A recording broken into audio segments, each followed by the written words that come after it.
Yo, how's it going, everyone? Hold on, give me a second here.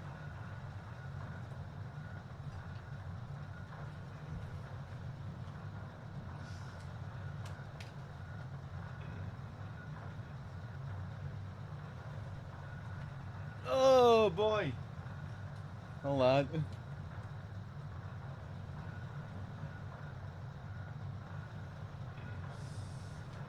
What's up, fools? Let me see here. Let me catch up with the chat. What's up, Luke, Kabito, all the usual suspects. Sib, Titus, Little Dragon, Mei Ling. It's good to see you all. Let me open up my stream elements here. I think maybe DRK did all of the save calls. Time to save? Let's make sure. Oh yeah, I'm not sure if this is a bug in the HD collection, but whenever you get into the holes here, your thought reactions seem to disappear. You can't seem to trigger them anymore. I can't remember if that was also in the original. I don't really see any reason for them to disappear once you get to the holes.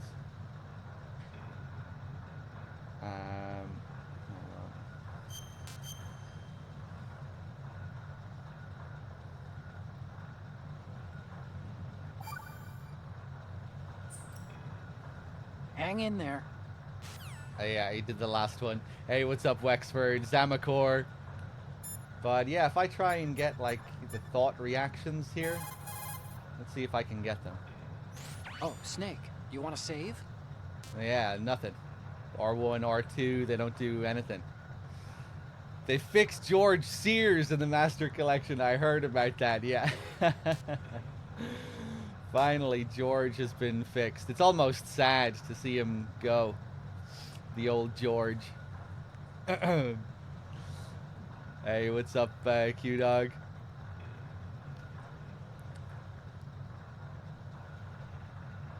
And there was instantly a mod to restore it to George.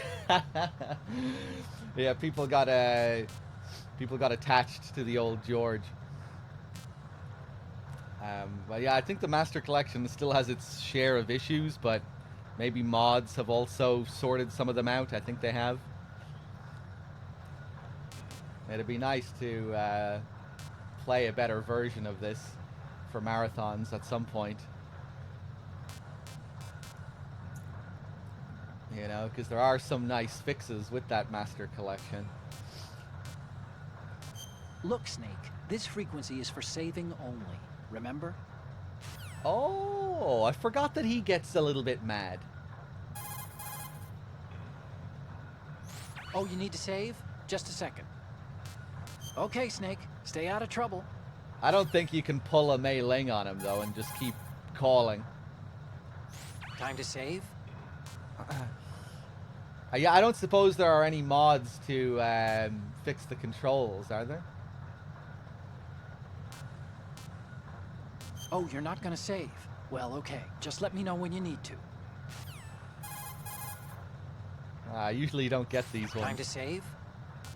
Hang in there. I think that's about as angry as he gets. He'll only ever get mildly oh, you upset. Need to save?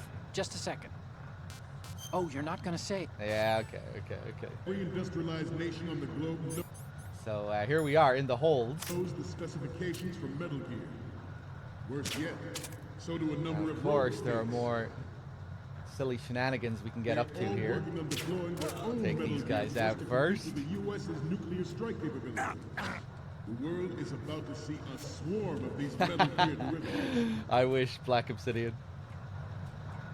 We initiated development of Metal Gear Ray as a countermeasure to these pirated weapons forces. Apparently you can see Ocelot up on this screen at some point, but again, I think with the HD collection, it might be another little issue with it where he's kind of harder to see, or maybe even impossible to see. I know Bad Humans did a lot of testing when it comes to this. I forget what his final discoveries were, but yeah, apparently you can see Ocelot up there on the screen at one tiny moment. Stand up to a Metal Gear is, of course, one very precise moment. I like what they do with the projector light here, how it ascends up. If you're right up close to the backs of these guys, you can just go underneath it. Will be contained, and it will be the Marine Corps and our Ray that will accomplish this. Normally, this is what happens. Render all other Metal Gears obsolete. Nations building Oh, you don't even see his shadow. You should see his shadow projected up on the screen there.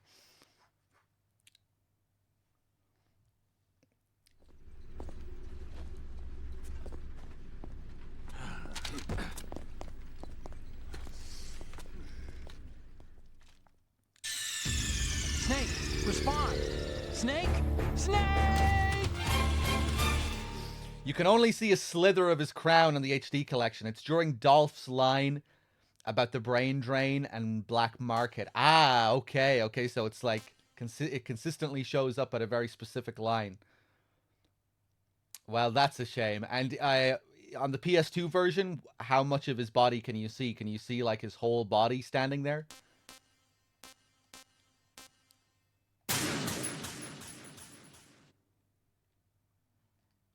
I guess in the HD collection, there's like a whole part of the video that's cut off.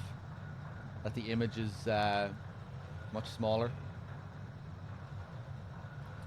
Every industrialized nation on the globe knows the specifications for Metal Gear. Worse yet, so do a number of rogue states. They are all working on deploying their own Metal Gear force to compete with the U.S.'s nuclear strike capability. The world is about to see a swarm of these Metal Gear derivatives. But yeah, I was reading the scenario books in the Master Collection. Just speaking of unique thought reactions and stuff, all of those seem to be written out in the scenario book, so you can go and look them up. And I saw one that I had never heard before, where Snake seems to call Otacon out for lying to him. He's like, I can't believe you lied to me. And I don't think I've ever heard that before. I can't remember exactly what the dialogue is, but I started thinking about where that might play. And the only thing I could think of is after the Olga fight, where Otacon tells Snake about Emma and, you know, his ulterior motive. You've heard it, DRK? He says, you've lied to me. Maybe you can get it in a few different calls. Because I thought maybe during, like, all of his save calls, where he's just, you know, spouting bullshit all the time, I thought maybe he says it during those. But in the main story, I think that was the only thing I could think of off the top of my head, just while I was reading through the scenario books. But yeah, all of those thought reactions, I think all of them anyway, are listed out in that book. All that dialogue, they have like a section for a whole section for those reactions in the scenario book. Oh yeah, that's a good call, Bad Humans. You might say during the diazepam calls. Yeah, perhaps. And again, I guess just like I was saying, maybe the save calls where he's just always talking shit. With Ray, the hundreds, if not thousands, of Metal Gears that exist all over the world are no longer a threat. The blind rush to nuclear proliferation will be contained, and it will be the Marine Corps and our Ray. Let's just chill here and listen to his speech for a bit. One really cool thing with Otacon here, if you call Otacon, he will react to Dolph's speech, and he'll talk about it. He'll give some analysis on his speech, but you have to let it play for a little bit, because he analyzes like a specific part of it where he starts talking about the Navy and the Navy's own version of Metal Gear, which foreshadows Arsenal Gear, which is designated under a Navy project. This weapon will render all other Metal Gears obsolete. Nations building up their own Metal Gear force would think twice about their nuclear strategy in the light of the military dominance spelled out by Ray. It's cool what they do with the sound here as well in this little hall. How it's dampened. But then when the door opens... The shift in the balance of power will mean a new world order. And we, the Marine Corps, will play a central role... Just a cool little detail.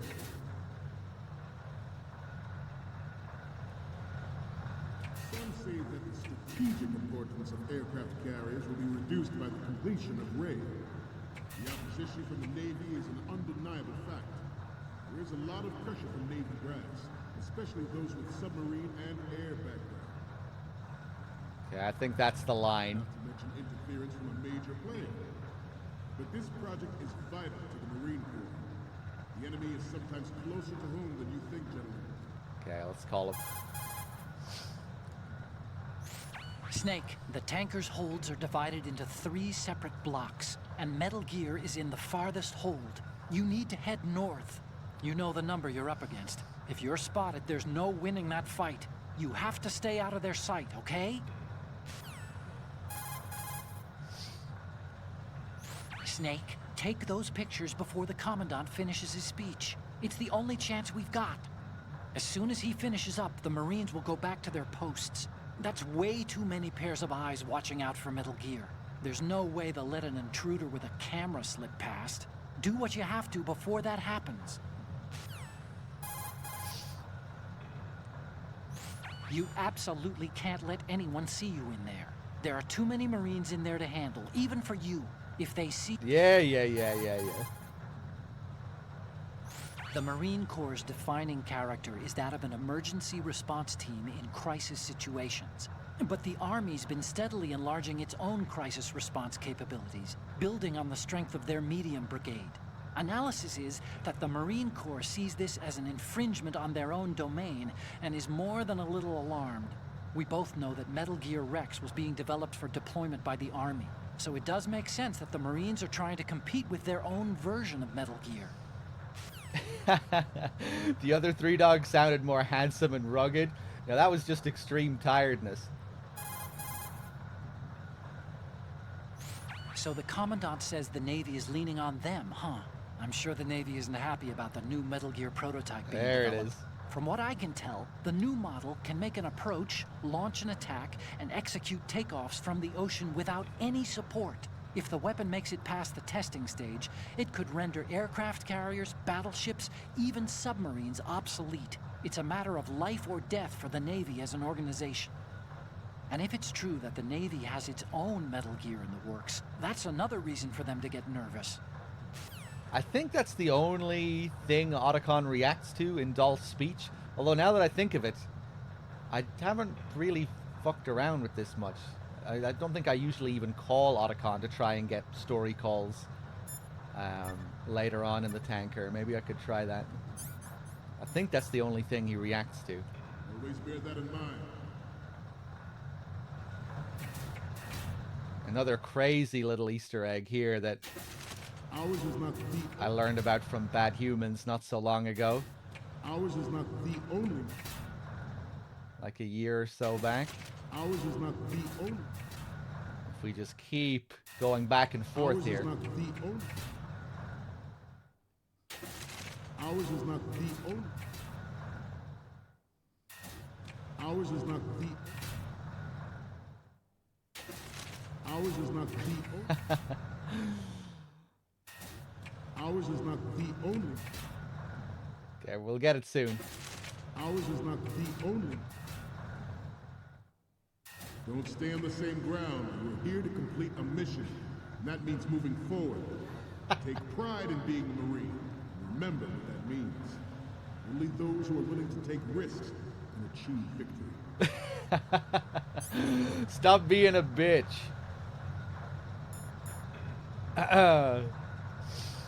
Take pride in being a Marine. Yeah, he's talking to the Marines here. Ours is. Oh, really, Bad Humans. Okay, I'll. Have you not heard the second one either? You just saw it in the book. We'll try giving Otacon another call in a bit. Not the only military project devoted to Metal Gear development, but it cannot be more different in nature from the Navy's. Theirs is a program that will add fuel to the uncontrolled fire of nuclear proliferation. It is a fact that players in favor of such a policy are attempting to derail our own RAID project. But I promise you that they will not succeed. I have a daughter.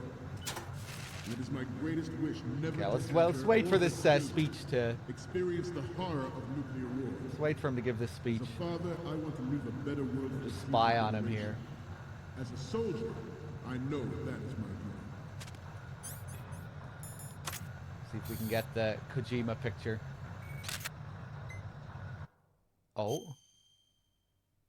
Oh, it's the other camera?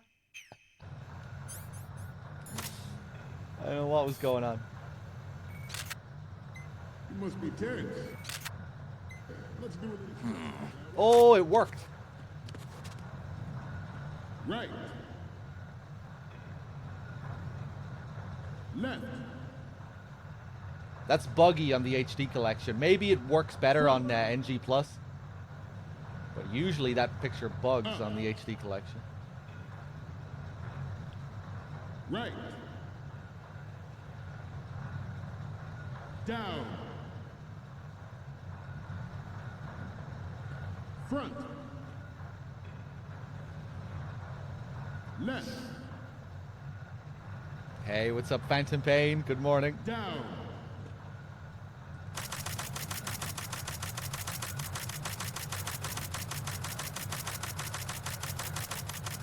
Let's continue. Metal Gear Ray is amphibious. Unlike the Army's Rex, it can cruise deep underwater, move in undetected, and make its landing on any shoreline. Bad Humans, have we already passed the Ocelot dialogue? And could you remind me what the dialogue is again? We'll try and spot his head if we can. We'll do the best we can. But there is still another reason to look at the screen here.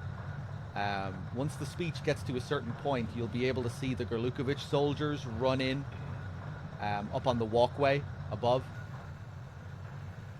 Its onboard Joint Tactical Information Distribution System identifies targets with unerring accuracy and takes them out with massive firepower. It is the ultimate weapon, and it is yours to guard.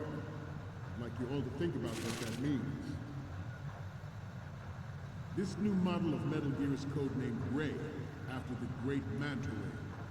Our Ray has a sting that nature never gave the Manta. With this latest Metal Gear, we can rule the sea and land as we never have before. Brain drain, right.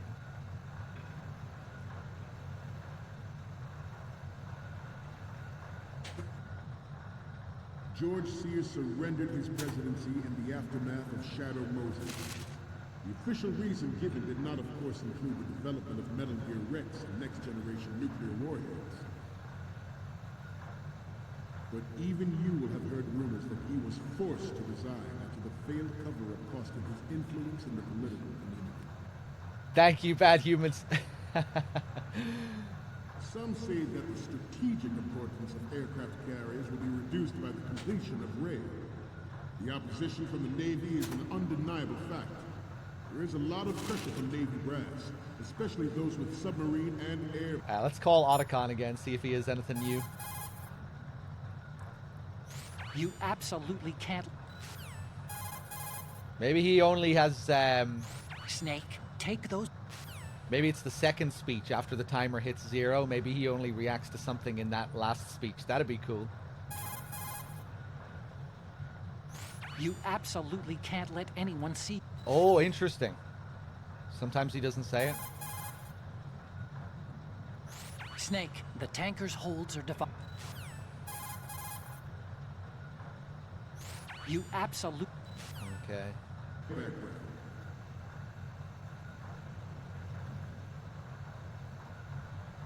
I seem to be repeating myself. I seem to be repeating myself.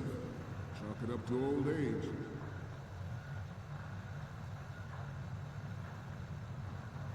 Come on. We have intelligence that there are anti-Metal Gear terrorists planning to target the ship.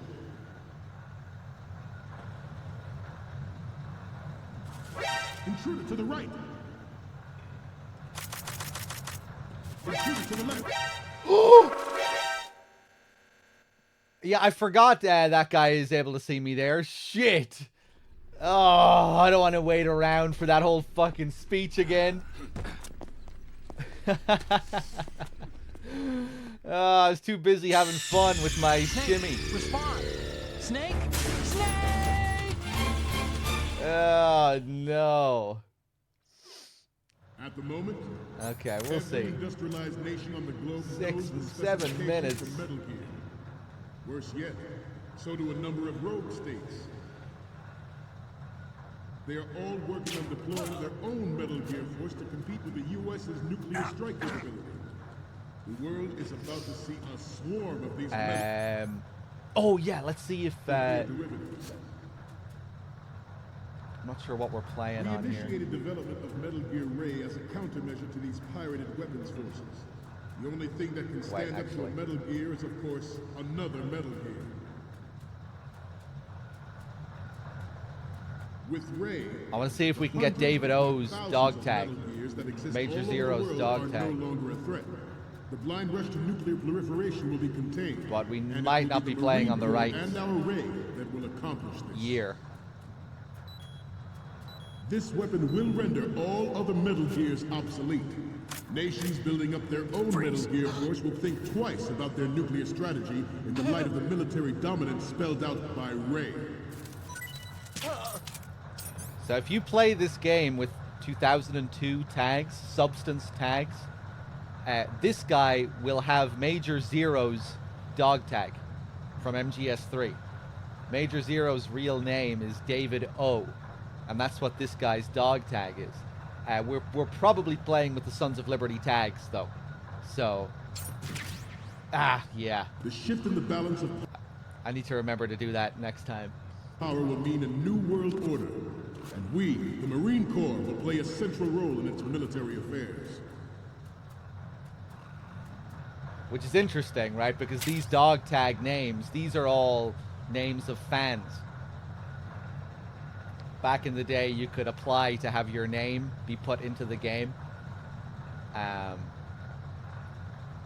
So yeah, that's interesting. Did Zero's name come from a real fan of the games, or did they just give that guy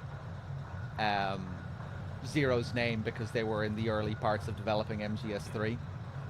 Maybe it wasn't a fan's name. Maybe they just put in a little MGS3 Easter egg. Some say that But yeah, it's a weird detail. aircraft carriers will be reduced by the completion. Why of does he Ray. have it? Yeah, Master, like maybe David O was just an MGS fan who applied to have his name in the game, and maybe for some reason they liked his name and they decided to give Zero his name in MGS3. The opposition from the Navy is an undeniable fact. There is a lot of pressure from Navy brass, especially those with submarine and air background. Not Hey, to what's up, mention Dom? interference from a major player. But this project is vital to the Marine Corps. The enemy is sometimes closer to home than you think, gentlemen. Always bear that in mind. Ours is not the only military project devoted to Metal Gear development, but it cannot be more different in nature from the Navy's. Theirs is a program that will add fuel to the uncontrolled fire of nuclear proliferation. It is a fact that players in favor of such a policy are attempting to derail our... I have a daughter. Okay. It is my greatest wish never to have her or her children experience the horror of nuclear war. If you manage to put every guard to sleep, can you pass the projector light without getting spotted? That is a really good question, Icy. You probably can, I would say. We don't have enough ammo on this playthrough to be able to test it. For the future generation. As a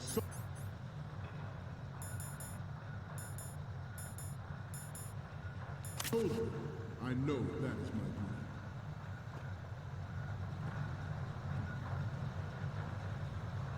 But that's an interesting idea. This turned out to be longer than expected. Addy! You would think so, right? Because they're not... maybe the game would cheat and suddenly they would all just wake up and turn around and spot you, but... Yeah, something to test. You can spot Ocelot early. Yeah, we were just talking about that. but on the HD collection you can barely see him. You can only see like the top of his head, apparently.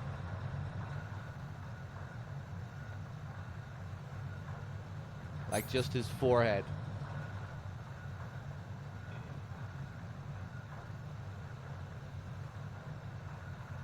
But on PS2 you can see him properly.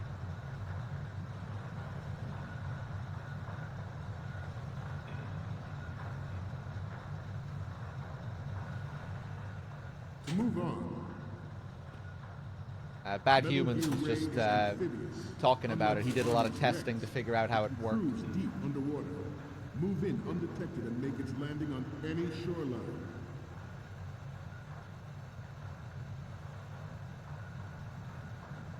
Its onboard Joint Tactical Information Distribution System identifies targets with unerring accuracy and takes them out with massive firepower. It is the ultimate weapon, and it is yours to guard. But I think sometimes you might not be able to see him if the Dolph line doesn't trigger, because usually he appears when Dolph says a specific thing, but apparently he doesn't always say that specific thing too, so there's a... Metal Gear's codenamed Ray, after the great yeah, it's Manta a bit Ray. confusing. Our Ray has a sting that nature never gave the Manta. With this latest Metal Gear, we can rule the sea and land as we never have before. Hey, what's up, Linda? Just seeing your comment.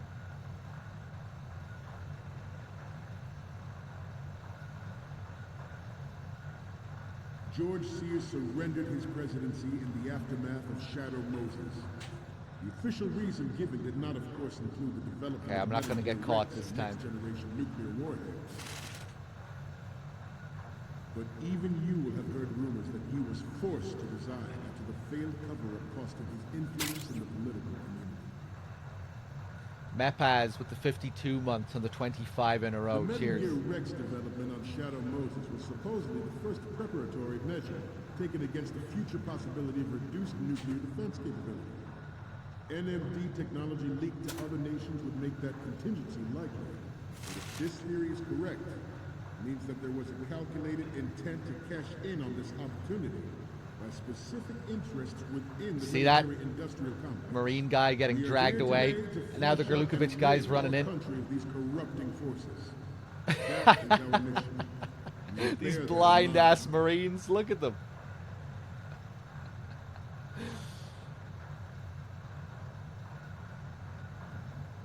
You must be tense. Let's do a little stretching, shall we? Okay, I'm going to be super safe this time. I thought it would have been just timer related as well, maybe, but Bad Human said it appears when Dolph says a specific thing. A specific line of dialogue. And he also said that he doesn't always say that line of dialogue. So I'm assuming Ocelot will also not appear if he doesn't say that line of dialogue. But maybe he does. Maybe if he doesn't say that line, Ocelot will appear during another line.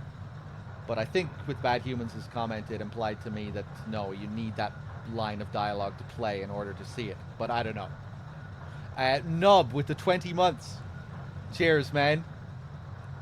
Because some lines are attached to the images on the screen. Yeah, I was going to say that as well, Bad Humans. Maybe you only get certain screens for certain lines or something. Yeah, that's interesting. You did some good research on this speech, Bad Humans. That's some good knowledge. Right. Left. Right. Down. Front. Down. Yeah, we don't need to wait for the rest of the speech. Front. I don't think we got the brain drain dialogue here either time, did we? I guess we'll wait for the rest of this first speech to die down.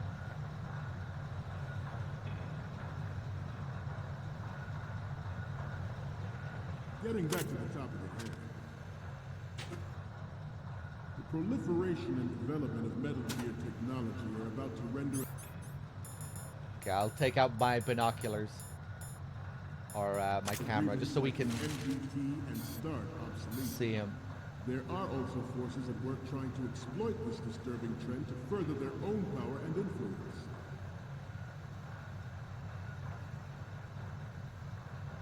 The human race is about to slide back into the endless arms race of that last century. And we cannot afford to play that Russian roulette again. The Metal Gear Ray you see is here to prevent that possibility. Hey, what's up, Guy Grim? The brain drain ability is special. Brain drain! Okay, so we should be able to see Ocelot somewhere here. But again, in the HD collection, it's fucked, so we can only see, like, the top of his head. But keep an eye out for Ocelot's head, everyone. In the black market trade in weapons grade, plutonium has been fueling a cottage industry Oh. of weapons since late last century. Add Metal Gear to the mix, the result is the renewed proliferation you see the world over. Yeah, look at this shot. This is a unique looking shot here. Did we miss it? He once lived in the shadow of the Doomsday Machine. Oh, is it over to the right This where Metal we Gear see Ray him can later bring on? other Metal Gears under control and ensure that we never know that fear again. We, the Marines. That's not him at the bottom there, is it? That little... No. will be the guardians of this peace. Oh. This Metal Gear Ray is a prototype designed to be operated by That's probably it, right? Bad Humans? He was somewhere in those images? an onboard pilot. In its final form, Ray will be unmanned. Maybe driven by here? tele-existence This also looks and like a kind of unique shot. autonomous control system.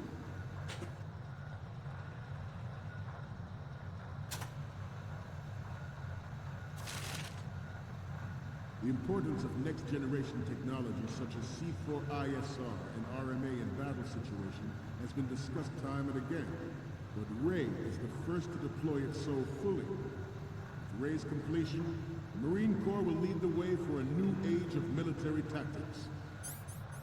There, maybe?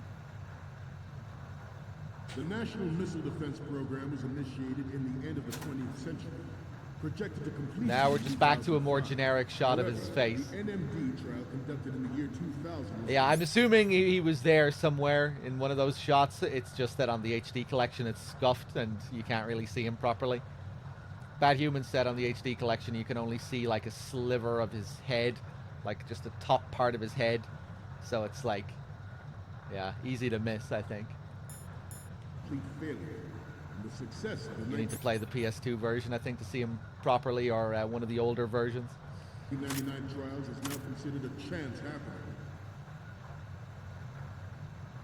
There was no technological solution in sight, and the program was already attracting strong criticism from Russia and China for its Maybe potential here. violation of the anti-ballistic missile agreement. The fact that any development in missile defense would trigger accelerated weapons development has been pointed out from the very beginning.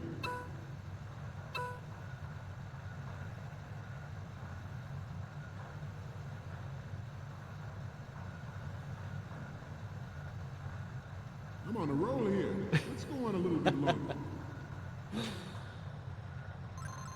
President Sears forced the NMD proposal through and succeeded in deploying the program. Hey, what's up, D-Gamer? So that it was a military issue. All right, let's keep going here. $100 billion program budget was actually arranged for legislative approval.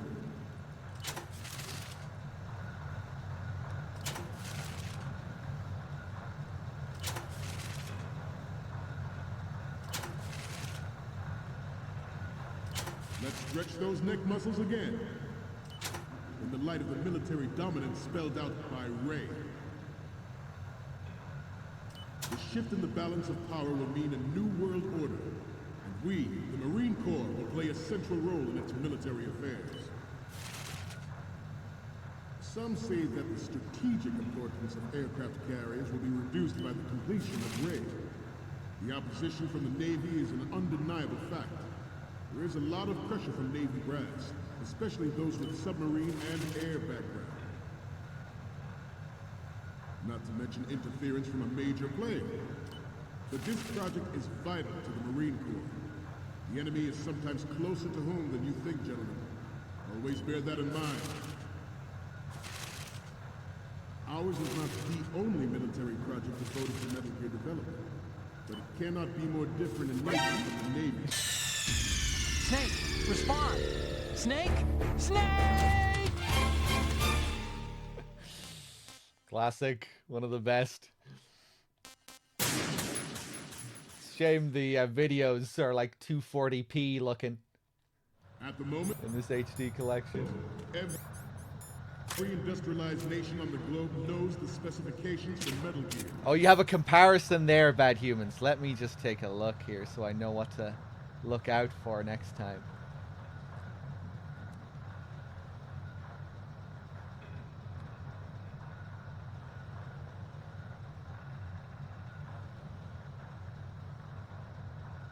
I'll take a look at it later. It's a video. I'll take a look during the next cutscene. Hold on a second.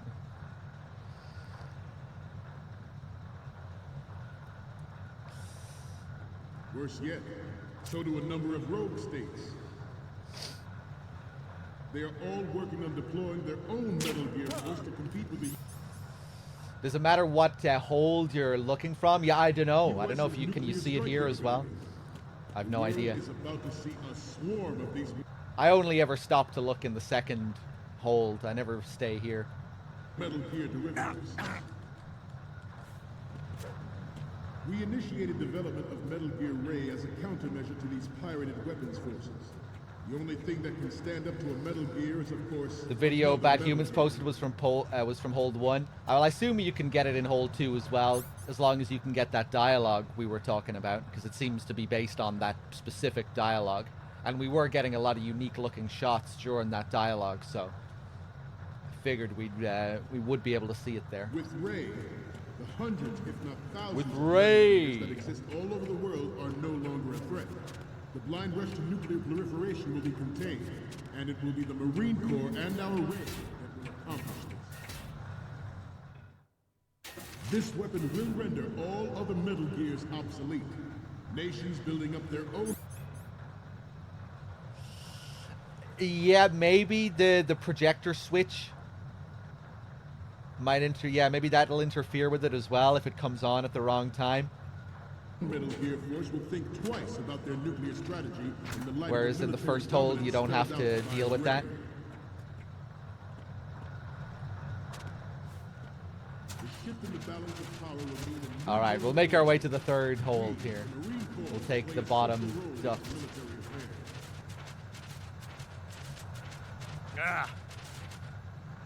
Some say Forget that about the it. strategic importance of aircraft carriers will be Some reduced guy by drops his convincing magazine here.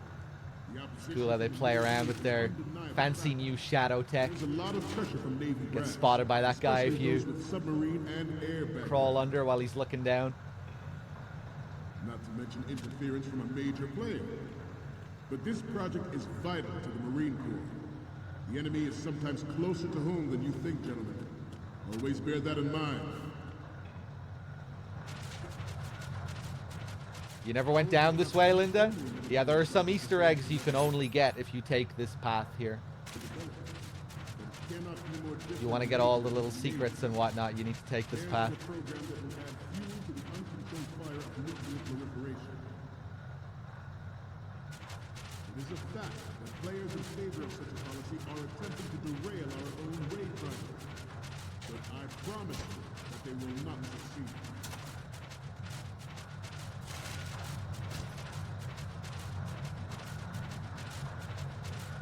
You must be dead. Let's do a little stretching, shall we?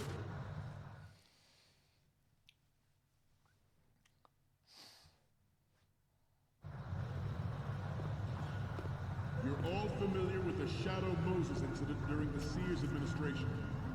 The current state of nuclear proliferation is a direct result of that event.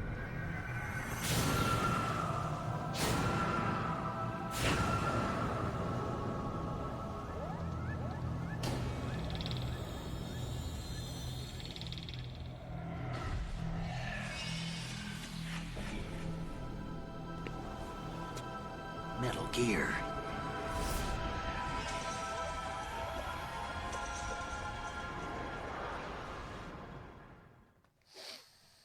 Yeah, of course, you get a different scene here depending on how you I enter, have a which obviously makes sense. If you're coming in through the door up above, it's going to look a little different from Snake's perspective. daughter, and it is my greatest wish never to have her or her children experience the horror of nuclear war. Again, let me just get that call with Otacon. Okay, we're finally there. So, this is the new Metal Gear. Yep, and we're gonna show the whole world its baby pictures.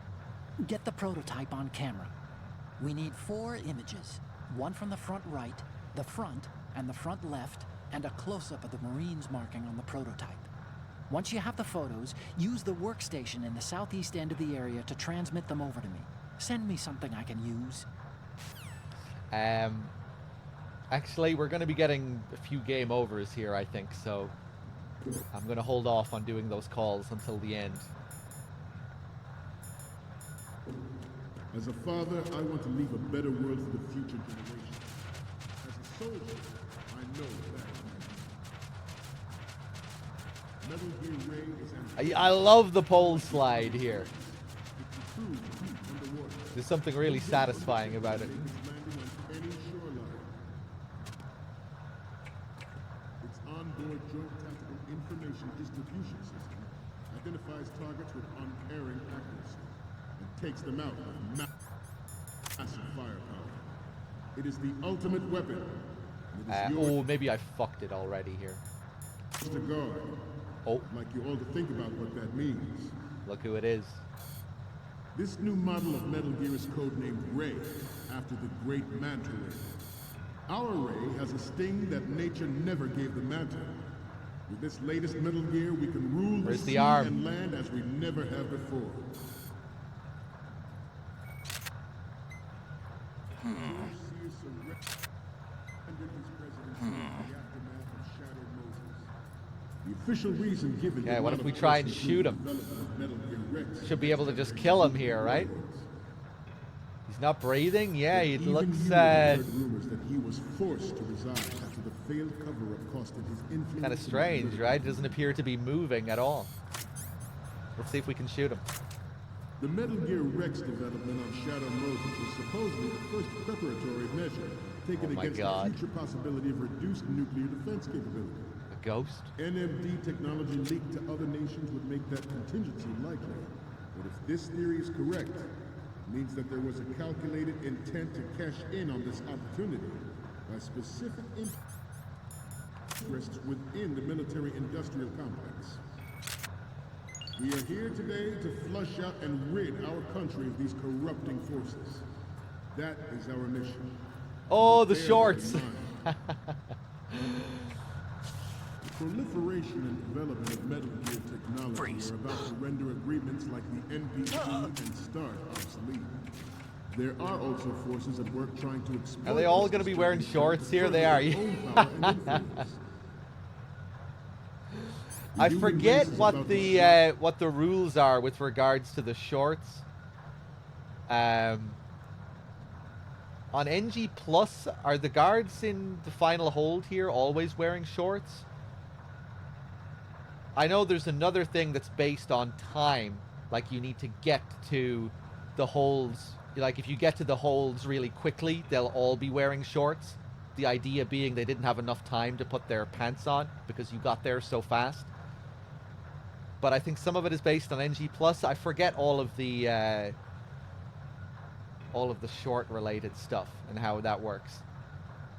I don't play on NG Plus enough. Maybe we can fuck around later in the hostage room, because in NG Plus there's a lot of different stuff you can do with that hostage room, like based on the time you. There's stuff related to the in-game clock. Like if you play the game at a certain time and go into the hostage room, it'll just be full of one particular type of hostage. Like I think at a certain time it'll just be full. The hostage room will just be full of old grannies, and at another time it'll be full of Jennifers, or that woman who, you know, that middle-aged female model type Is it buggy in the HD version as well? Oh, that's a shame, man. Fucking HD collection. We really need to start playing the original version or something for these marathons so we can show all this other stuff. Yeah, it's a thing. I didn't even know that was a thing in the PS2 version until recently. Again, when Bad Humans brought it up. A lot of the clock-related stuff I didn't know about. You know, we only found out about fairly recently.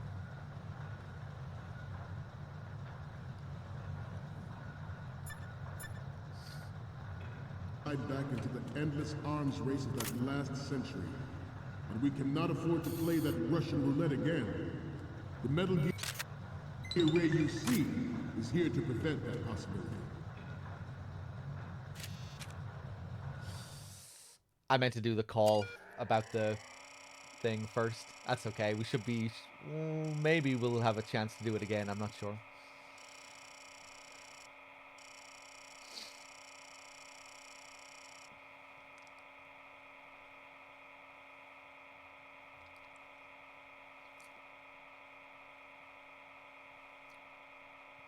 Could use an emulator and play the OG version. Maybe. We'll see. We might look into it. We need to make sure we can exchange saves as well for these marathons, myself and DRK.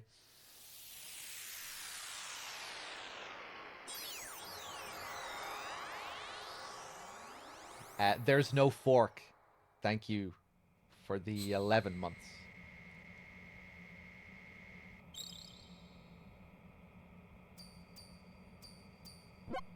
So, any codec moments from you, Snake?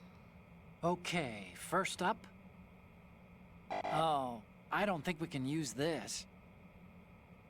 Okay, what am I seeing now? Ah, don't send me creepy stuff like this. What if I get possessed or something?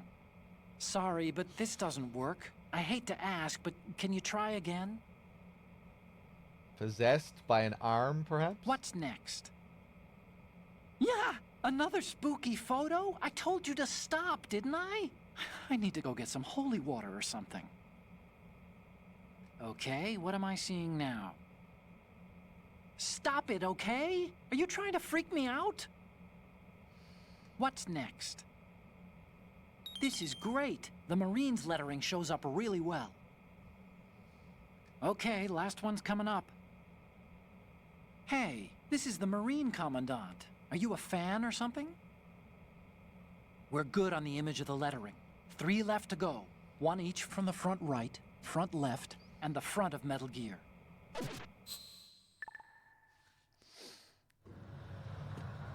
Okay, I might not be able to get this call. Let's see.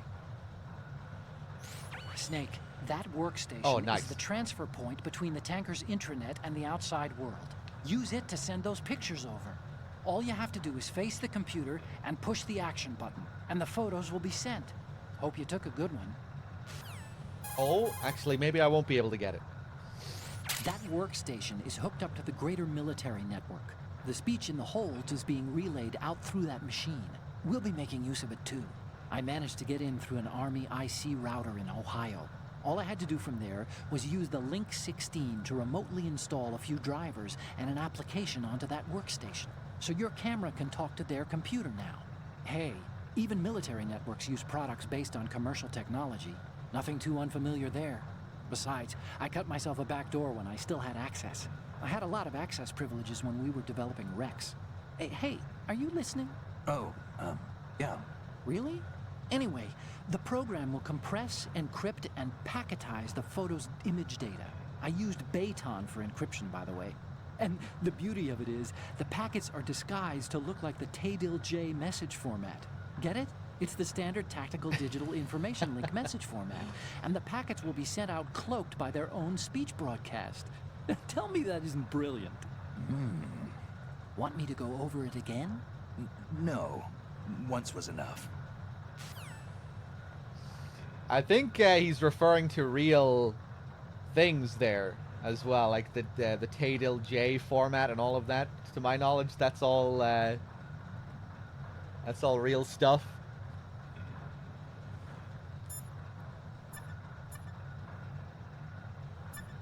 And, you know, the whole Link 16 thing. And I'm not sure about Baton, if that's real as well, but that's probably real too. Anything else, Otacon? I'll explain how to use the camera. That digital camera you have was specially made to take pictures of the prototype Metal Gear. When a picture is taken, the screen data is first stored in the camera's internal memory. Then it's automatically processed through various algorithms to protect against tampering. Each picture is electronically stamped and distinctively encrypted. So in the off chance that someone alters the data during transmission, we'll know immediately.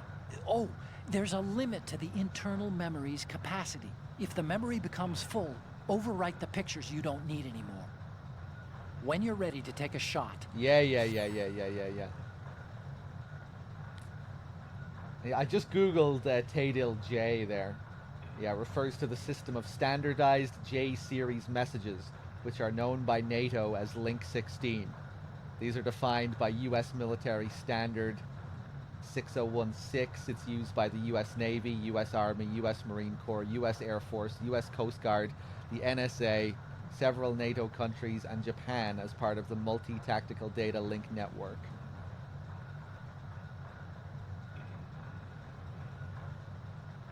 Well, there you go. Get the prototype on camera. We're good on the image of the lettering. 3 left to go. 1 each from the front right, front left, and the front of Metal Gear. Specialists in the black market trade in weapons-grade plutonium has been fueling a cottage industry in nuclear weapons since late last century. Add Metal Gear to the mix, and the result is the renewed proliferation you see the world over. What?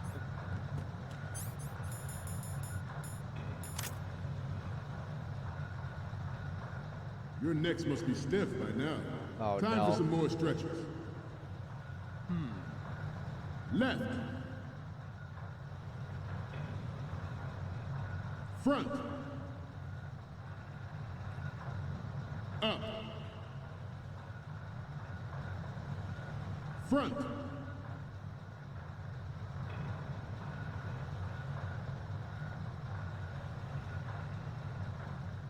To move on, I love that they don't seem to be wearing any socks. we once lived in the shadow of the Doomsday Machine.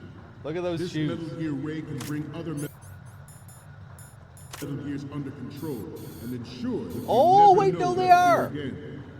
We, the Marines, will be the guardians of this. Look at those socks. This Metal Gear Ray is a prototype designed to be operated by an onboard pilot. In its final form, Ray will be unmanned, driven by tele-existence and an autonomous control system. The importance of next-generation technology such as C4ISR and RMA in battle situations has been discussed time and again, but Ray is the first to deploy it so fully. With Ray's completion, the Marine Corps will move the way for a new age of military tactics. The National Missile Defense Program was initiated in the end of the 20th century, projected to completion in 2005. However, the NMD trial conducted in the year 2000 was a complete failure, and the success of the 1999 trials is now considered a chance happening. There was no technological solution in sight, and the program was already attracting strong criticism from Russia and China for its potential violation of the anti-ballistic missile agreement. He usually... Actually, does he react to the guy... When you play the game normally, there's one guy in the first hold, or is it the second hold, that has shorts? And he's like the only guy that has shorts. And I think if you take a picture of him, Otacon reacts to it. But it's just it's not unique. It's like his usual laughing reaction. So I don't think he has any specifically unique reactions to the short-wearing guys. The fact that any development in missile defense would trigger accelerated weapons has been pointed out from the very beginning. Trying to get a strike here.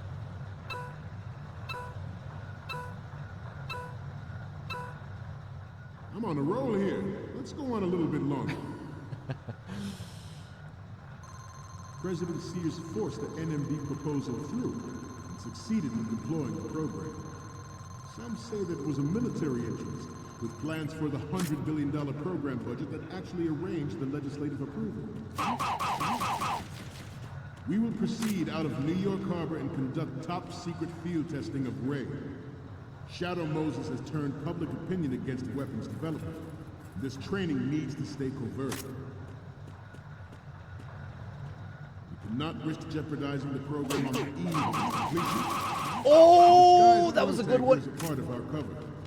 Ray is well worth all these precautions. Trust me.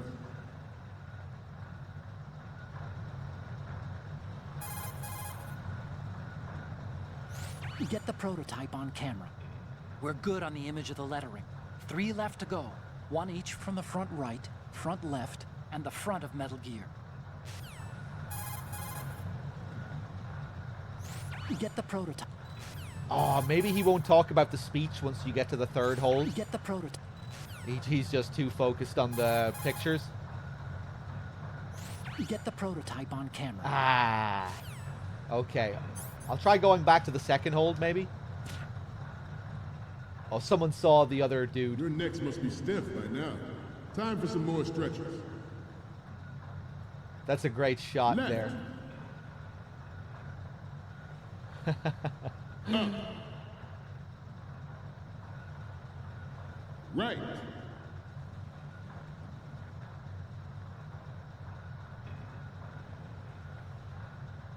Let's continue. It is an undeniable fact that there is a force at work in our government and within the military, seeking to control national affairs to suit its own interests. Metal Gear Ray bears the burden of confronting this party, thwarting their plans, and guiding this nation back to its original path. This exercise is but a first step towards that goal. The future of the country rests with you tonight. Ours is not the only military project devoted to Metal Gear development, but it cannot be more different in nature Nice. than the Navy's. Theirs is a program that will add fuel to the uncontrolled fire of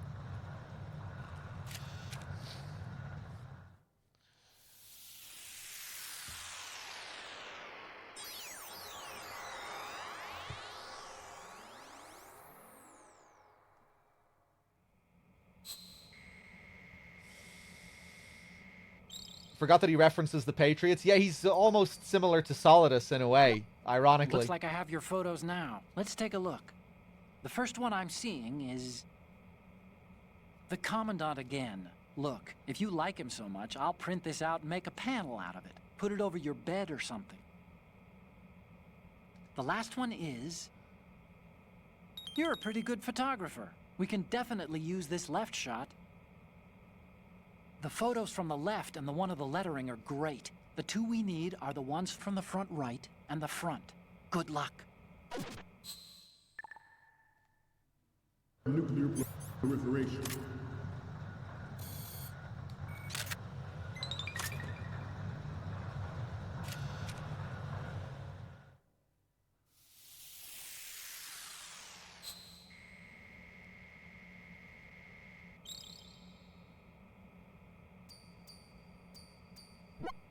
Looks like I have your photos now. Let's take a look. Okay, first up. Will you please stop sending me pictures of the Commandant? The photos from the left and the one of the lettering are great. The 2 we need are the ones from the front right and the front. Good luck. I seem to be repeating myself. Chalk it up to all. Okay, I'm gonna try and go back here. Former President Sears did... Why are you turning around? Metal Gear is in the farthest hold, I told you. Oh, The no. Commandant is almost done with his speech. We're just about out of time. Hurry! That's cool. I'm not sure if I've heard that one before. Also, Damn. So towards maybe reducing now. the nuclear stockpile while Okay.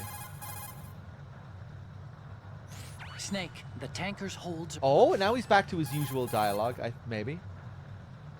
Snake, take those pictures before the Commandant finishes his speech. It's the only chance we've got.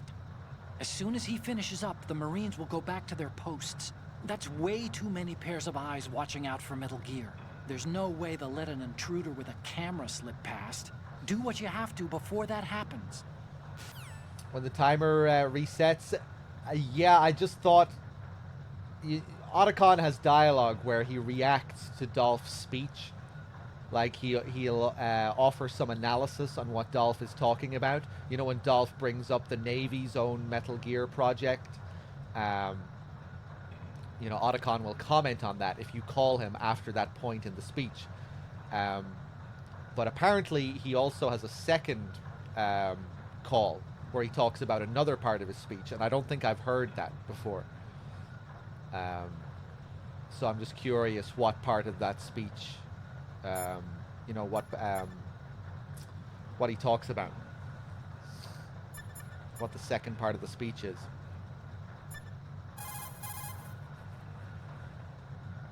Why are you turning around? I thought maybe it was something in this second half of the speech after the timer resets. But yeah, it seems like once you get to this part, he's just telling you to hurry up. Although maybe it's different if you haven't reached the ray holes yet and you haven't started taking pictures. I don't know. Or maybe it's before the timer resets and it's something towards the end of the first part of his speech that he also comments on. I don't know. I'll need to do some testing with it.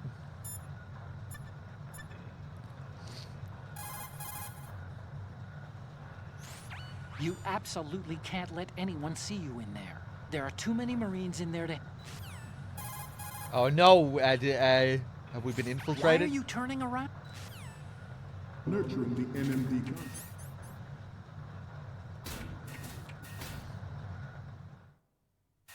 Even though the development I just tested it. If you put all the guards to sleep in hold 2, they will wake up when you pass the projector, even if you use stealth. Ah, that's a shame. That's a shame. of Metal Gear Rex is still outside the bounds of official truth, everyone in the international military community knows the facts. Its specs spread across the globe like wildfire, and the nuclear race is on again. The only thing that can reverse its course is this Metal Gear Ray. Good. We initiated development of Metal Gear Ray as a countermeasure to these pirated weapons forces. The only thing that can stand up to a Metal Gear is, of course, another Metal Gear. With Ray, the hundreds, if not thousands, of Metal Gears that exist all over the world are no longer a threat. The blind rush to nuclear proliferation will be contained, and it will be the Marine Corps and our Ray that will accomplish this. This weapon will render all other Metal Gears obsolete. Nations building up their own Metal Gear force will think twice about their nuclear strategy in the light of the military dominance spelled out by Ray. The shift in the balance of power will mean a new world order, and we, the Marine Corps, will play a central role in its military affairs. We, the Marines, will lead the charge into a new... Snake, that... I thought maybe he would have a call world order. at the very end here. Snake, that workstation... Fuck it.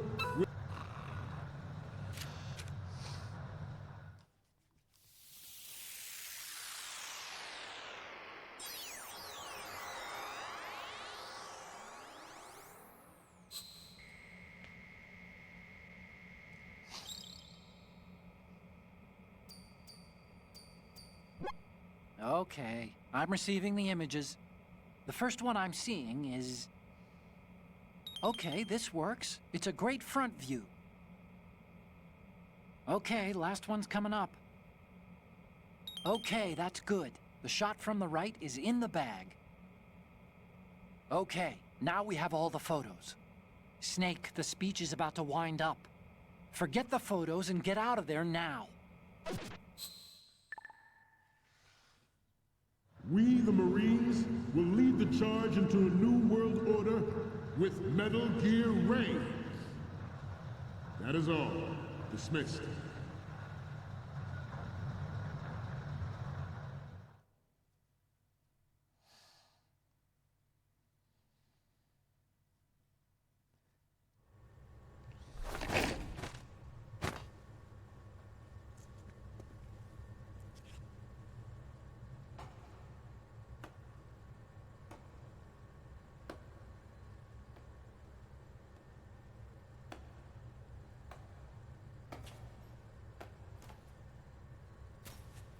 Excellent speech, my friend. Who the... Gift of the silver tongue. They say it's the mark of a good officer. And of a liar. Americans are too in love with the sound of their own voice to speak the truth. Identify yourself.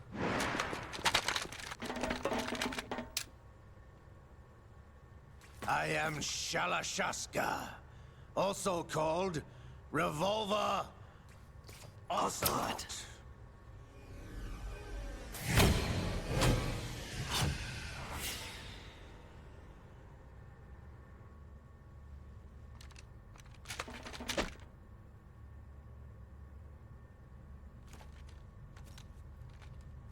What do you want? This machine will be quite useful. What are you planning to do? Steal this thing? Steal? No, I'm taking it back.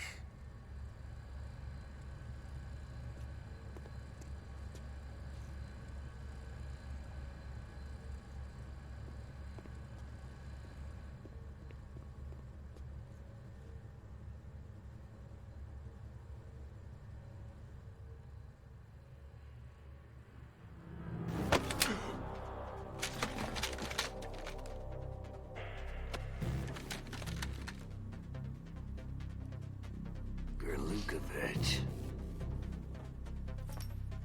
Nobody move. Understood?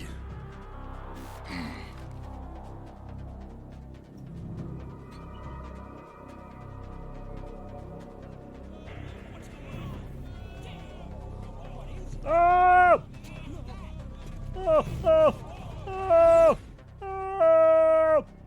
Oh! This ship now carries enough Simtex on its key structural points to blow it out of the water at the touch of this button. That's right. No one has to die needlessly.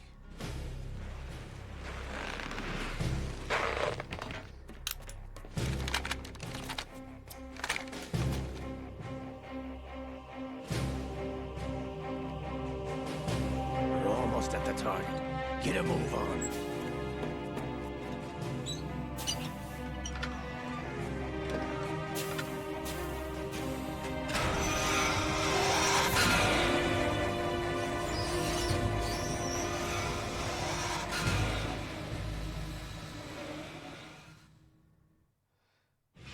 What do you intend to do with Ray?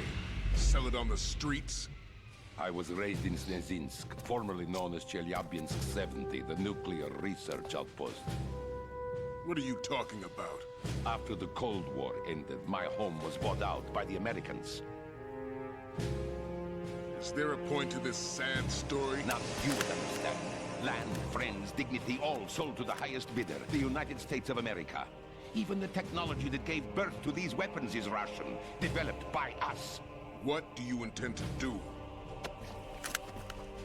Russia will rise again. And Ray is the key. I regret to inform you that I have no intention of selling Metal Gear.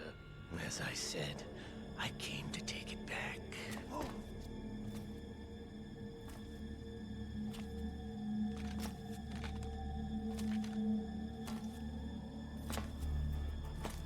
Yes, returned to the Patriots. The Lale Lule Lo?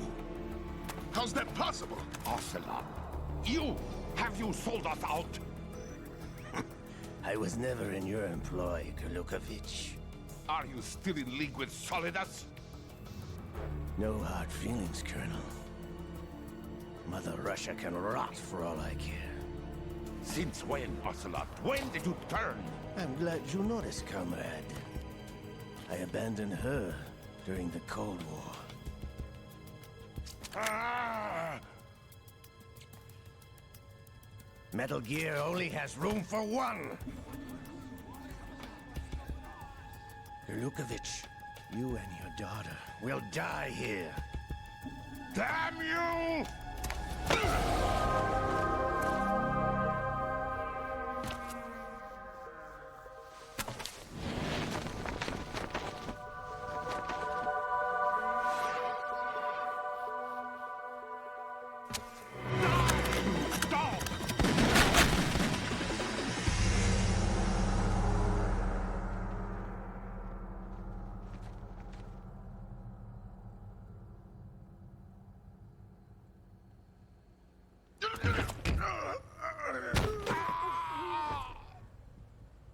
Sergei, looks like you were long overdue for retirement. Traitorous dog!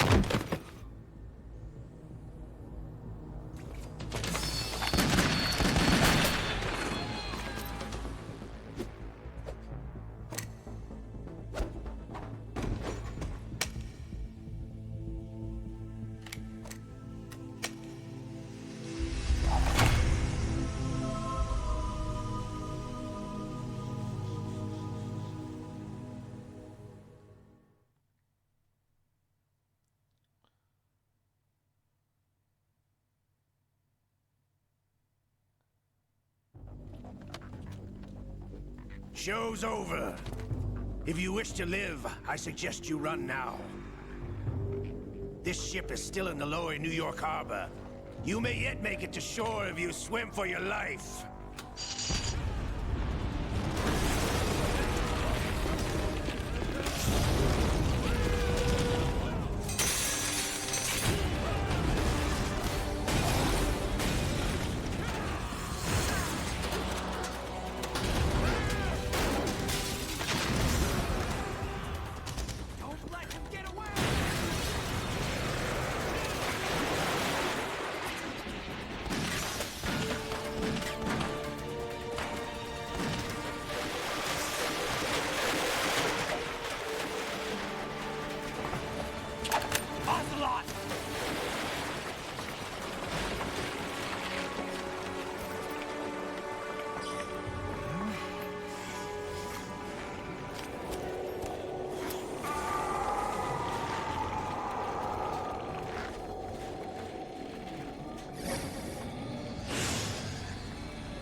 It's been a while, brother.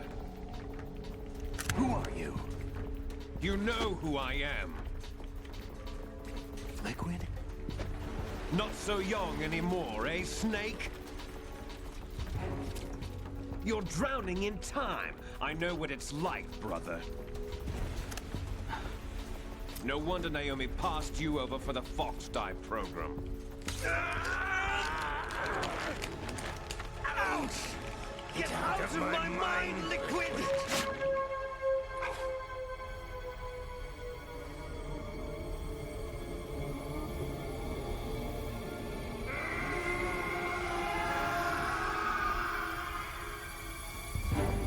The price of physical prodigy. Few more years and you'll be another dead clone of the old man. Our raw materials are vintage, brother. Big Boss was in his late 50s when they created his copies. But I live on through this arm! Liquid's on.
problems. Proceeding as planned, sir.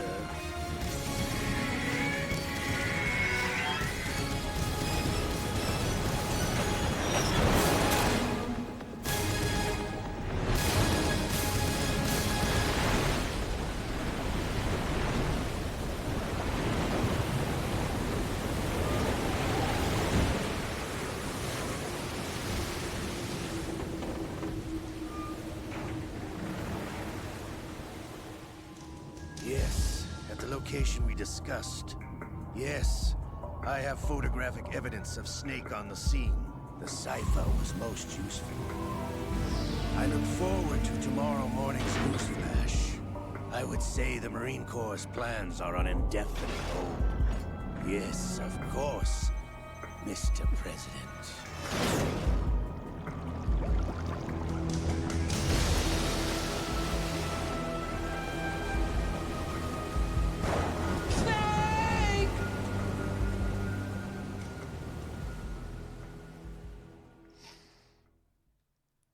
All right. Hold on a second here. Let me just see if I'm up to date before we continue. Obviously, with the plant, we have lots of stuff to get into. Lasso Boy with the 26 months. Thank you very much. Meta Flow with the new tier 1 as well. Thank you. Thanks for the sub. I appreciate it. Monty, I can't remember if I thanked you earlier for your 57, so thank you for that. I don't think I did. Cheers. Hold on a second. I was just researching Snezinsk and Chelyabinsk 70 that Gerlukovich brings up. You know, he mentions very specifically where he grew up, and I never really looked into that, you know, because it's a very specific detail. And found some interesting stuff on it just with a quick Google search, just Wikipedia knowledge. But, you know, he says it was a nuclear research outpost. In the Wikipedia page, it says that it's also a sister city of Livermore, California, which is obviously brought up many times in the series, you know, Livermore National Labs and that, you know, its relation to nuclear research. But yeah, Snezinsk apparently is a pretty small town, just like 48,000 people living there. The settlement began in 1955, residential settlement number 2, a name which it had until 1957, when it received town status, successively known as Kasil 2, Chelyabinsk 50, and Chelyabinsk 70, after the relatively close city of Chelyabinsk, which is, was apparently big industrial place. And Gerlukovich holds all this resentment being bought out, a lot of the industry being bought out by the Americans in the post-Cold War era. But yeah, I should look more into that, I think. Kind of interesting, just the specifics you get. Let's save here before we continue.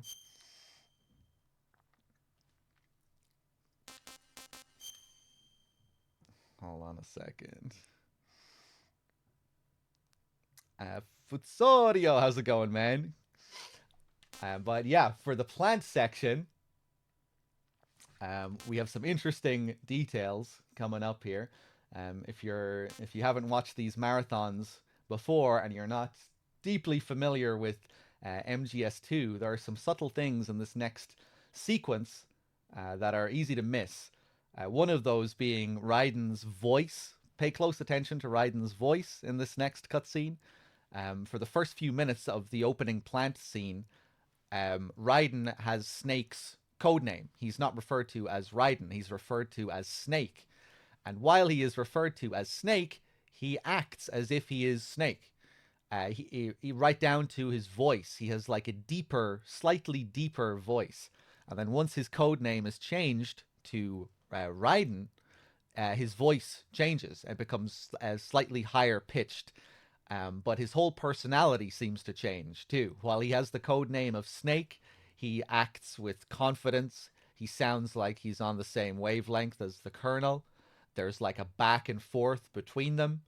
And then once he becomes Raiden, he is then, the Raiden we all know, and he's kind of beneath the Colonel, under the thumb of the Colonel. But while he is Snake, there's more of a balance between them, it feels like. You get a kind of more typical Snake and Colonel back and forth. You also get some interesting early hints that the Colonel is a bit sus, that the Colonel is an AI. You hear him fuck up his MGS1 dialogue at the start. At the beginning of MGS1, right at the beginning, and you swim into the dock area, and you just get that starting game dialogue about contacting on the codec. When we need to contact you, the codec will beep. The voice in your inner ear and all that stuff at the start of the dock. Well, at the start of MGS2 here, at the start of the plant section, the Colonel mimics that dialogue.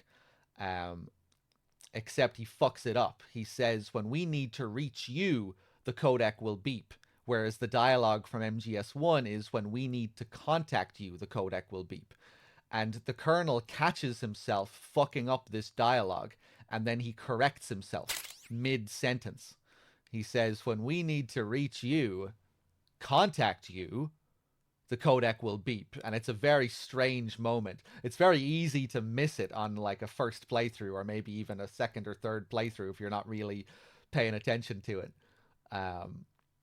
But once you notice it, it's a very weird moment. Like, why does he feel the need to correct himself when both bits of dialogue convey the same thing? Why does it matter if he says reach you instead of contact you? He's still conveying the same thing, right? But no, he's a fucking robot, so he has to be awkward about it. He has to go back and correct himself to make sure he's saying the exact words that the Colonel said in MGS1. But yeah, it's a cool little early hint that there's something up with the Colonel.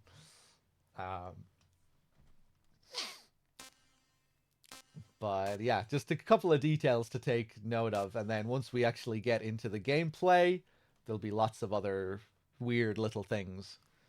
But yeah, Raiden's voice and that bit of dialogue, something to pay attention to if you haven't before. Hey, what's up, Warning Yo? Sleeping Lamia with the 43 months and the 36 in a row. Cody with the 13 months and the 11 in a row. AI still needs to be ironed out. Yeah, it's interesting, right? Because it's like the AI fucking things up before the mission is even really getting started. But yeah, it's cool. All right, let's do it. Let's get into it.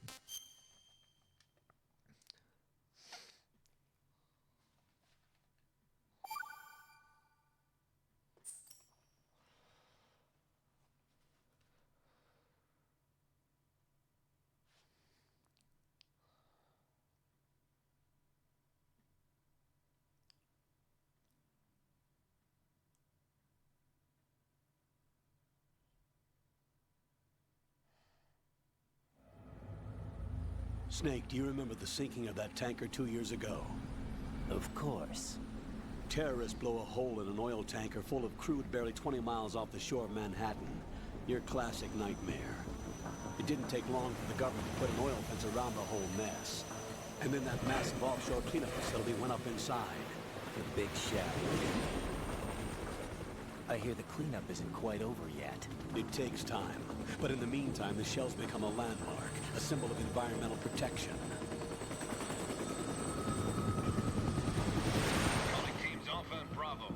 Deploy at the Big Shell as scheduled. Approximately 6 hours ago, the Big Shell was seized by an armed group. Do we have an ID? Former members of the Navy SEAL Special Anti-Terrorist Training Squad Dead Cell. Russian private army members may also be involved. It's a highly trained group, and they have the Big Shell under complete control.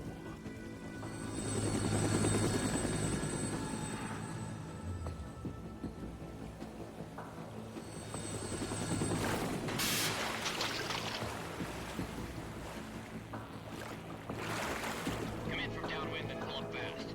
Get ready to fast rope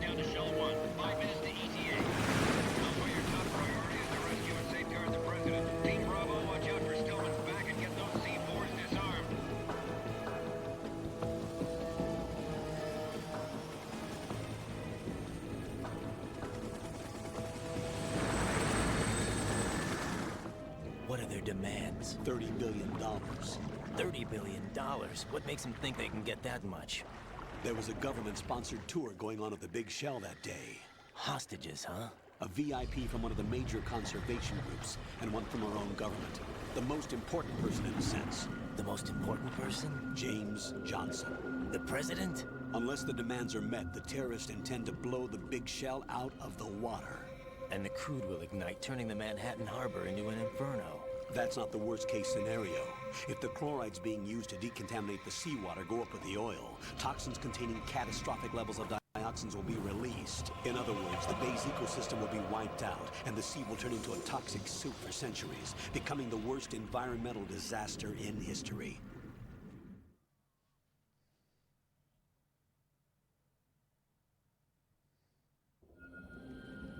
You have 2 mission objectives. 1, infiltrate the offshore decontamination facility Big Shell and safeguard the president and other hostages. And 2, disarm the terrorists by any means necessary.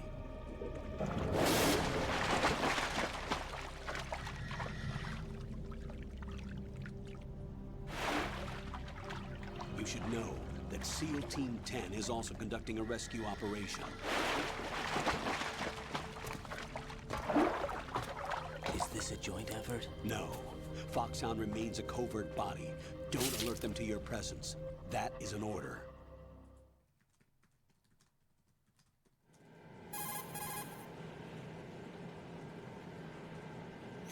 This is Snake. I'm now inside Strut A of Shell 1. How are things? We're in luck. Looks like there are no sentries posted here. What's the visibility? The lights on the plant's struts are functioning. I won't have to use the IR goggles.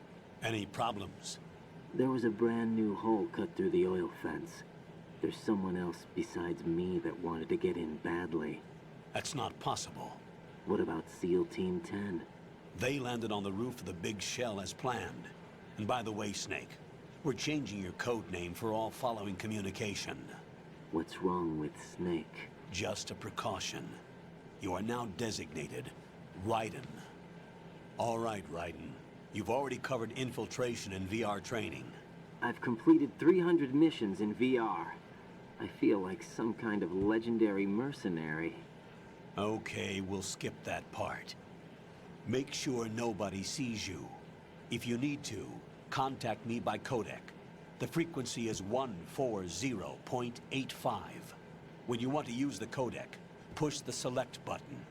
When we need to reach you, contact you, the codec will beep.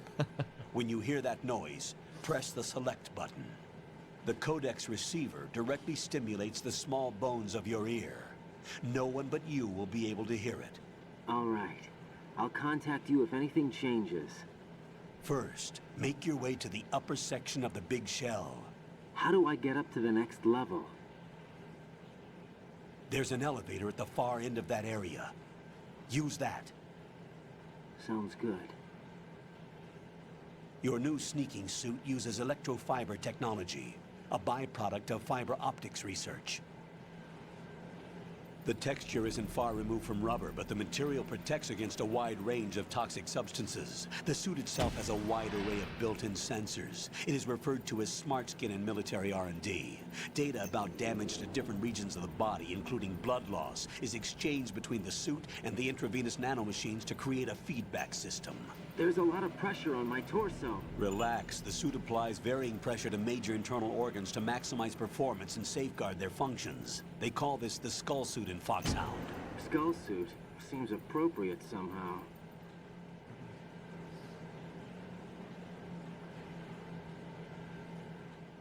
The hatch with a circular handle will open into the elevator area. Locate the hatch first. Copy that. Moving on to main mission objectives. All right, there we go. Hey, what's up, Billy? How's it going? Cody with the 13 as well. Thank you very much. Lamia, did I thank you as well with your 43? Thank you. So yeah, pretty weird, those little details once you notice them. Another strange thing about that dialogue where the Colonel changes the code name. That is another thing as well that changes depending on what you have played up to this point, because you don't have to play the tanker before playing the plant. You can just jump straight into the plant. When you choose new game, you have these options. And that dialogue only plays out like that if you have played the tanker before this point.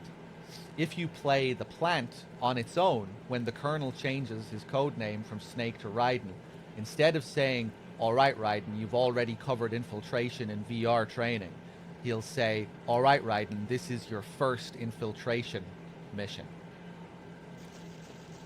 And I forget what Raiden's response is to it. I think his response is also different. With the way it is now, the Colonel says, yeah, all right, Raiden, you've already covered infiltration VR training, and Raiden responds by saying, "I feel like some kind of legendary mercenary. You know, I feel like Snake. I've completed 300 missions in VR. I feel like some kind of legendary mercenary." Yeah, I don't think if you just do the plant by itself, I don't think that's Raiden's reaction, but I can't remember what it is. But yeah, it seems like they kind of want the player's experience to align with Raiden's in a way, with the whole personality shift where like the player believes they are Snake. They believe they're playing as Snake, so Raiden believes he is Snake, with how Raiden is supposed to so closely align with the player.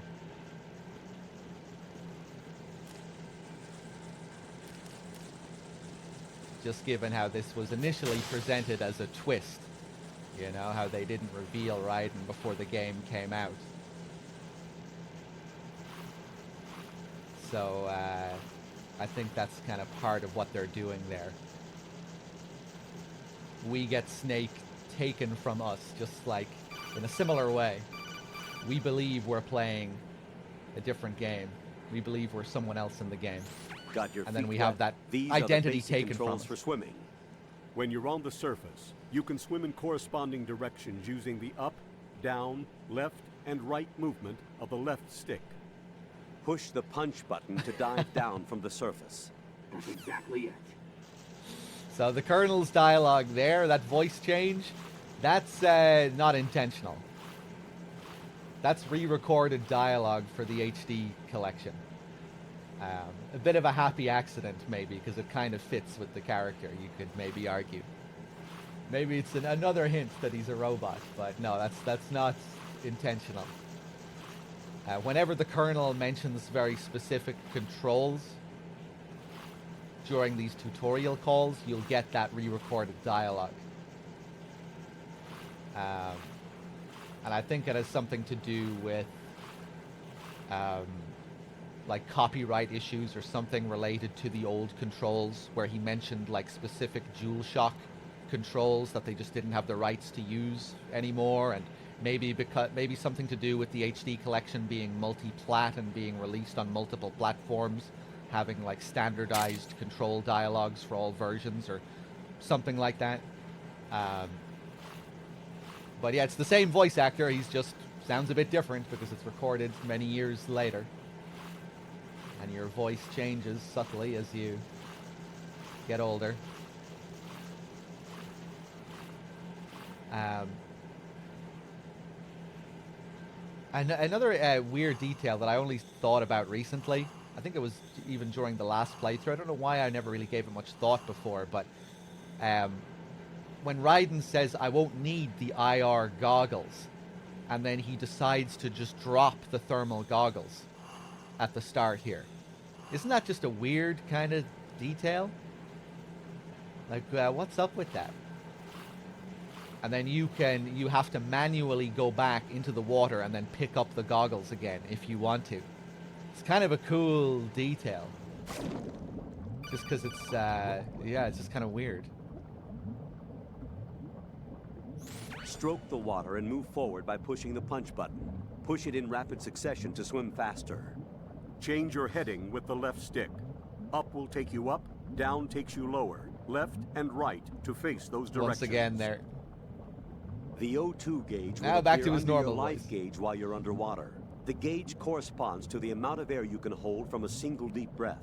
Once the O2 gauge falls to 0, the life gauge will start to drop. You need to be aware of that. I think it's because you don't need the thermals to finish MGS1, so it carries over. Yeah, I don't know. I don't know, because he's cocky, someone said as well. Yeah, maybe it's supposed to show something about his, like, naivety, or how it's like he's really not ready for what he's in for here. But yeah, it's definitely an interesting thing to think about, because it's quite unusual. Just for, like, an MGS protagonist in general. You know, they decide to just leave their item behind because they think they won't need it, and then you can just pick it up right at the start. It's just kind of a weird thing. But yeah, here they are. Here's the thermal goggles.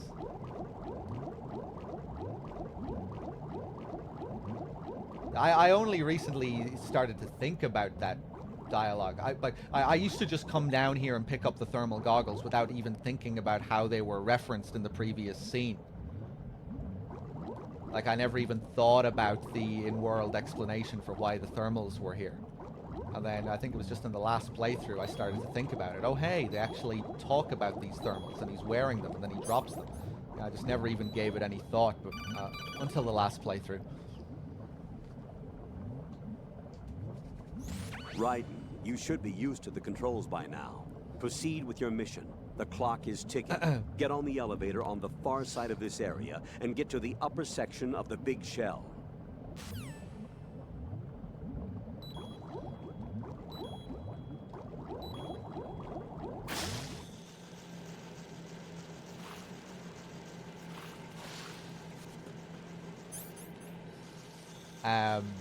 That's another interesting bit of dialogue as well, I think, just in comparison to what it's like at the start of the tanker chapter.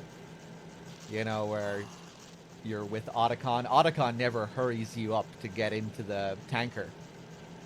He's not saying, chop chop, Snake, get in there. But here, if you spend longer than like a couple of minutes here, the Colonel is on your ass. You should be used to the controls. Get in there and do your job. It's kind of fitting with how the Colonel is in this game, and just how you're treated as Raiden.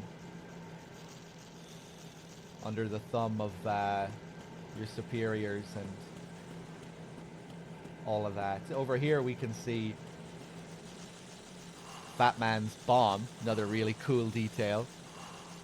We'll have the bomb disposal sequence coming up shortly. And even long before we get to Stillman, up above at the top of the shell, we can find other bombs. And those bombs will have their green lights blinking. But this one is different. This one doesn't have the green light blinking. And that's because, you know, this one only becomes active when all the other ones go offline, as we're told much later. All the other bombs are just set up for this bomb down here. But yeah, pretty cool how you can see it right at the start here. What if you shoot it? We have no guns. Again, just like MGS1, it's OSP. We need to find our weapons.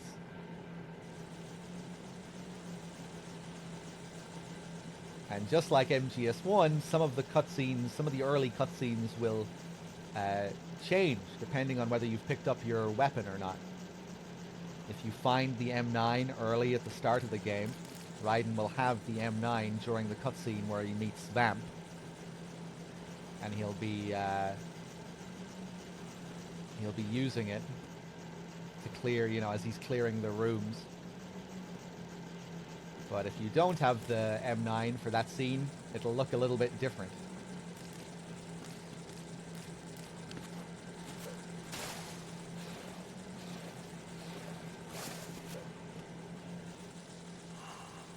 The shaver.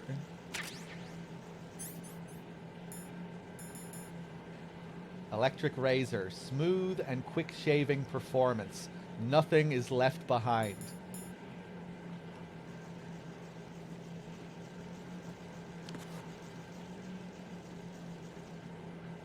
And get some information on this suit here.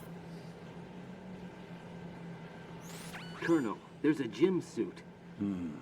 Looks like a high barometric pressure diving suit.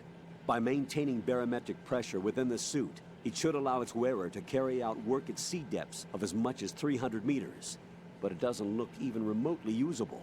It's a very old model. Yeah, and it's rusted all over. It doesn't even look like it's been used. Right, that diving suit doesn't look like it works. Forget about it and return to your duties.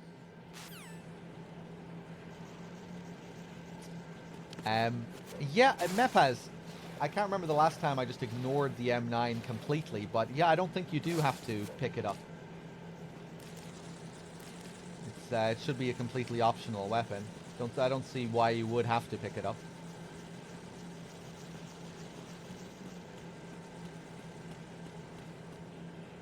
And over here, with this submarine, we can get another pretty similar call.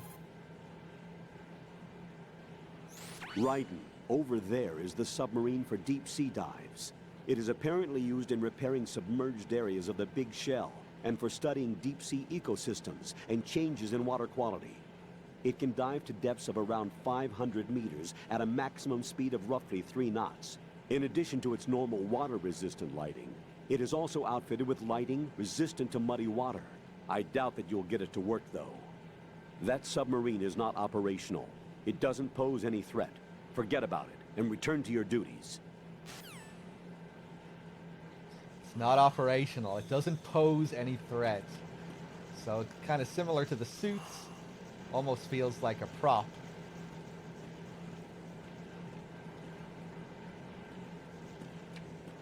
Said the suit looked rusted all over and didn't even look like it had been used. Just lying there. We can also take a look at these bugs here too.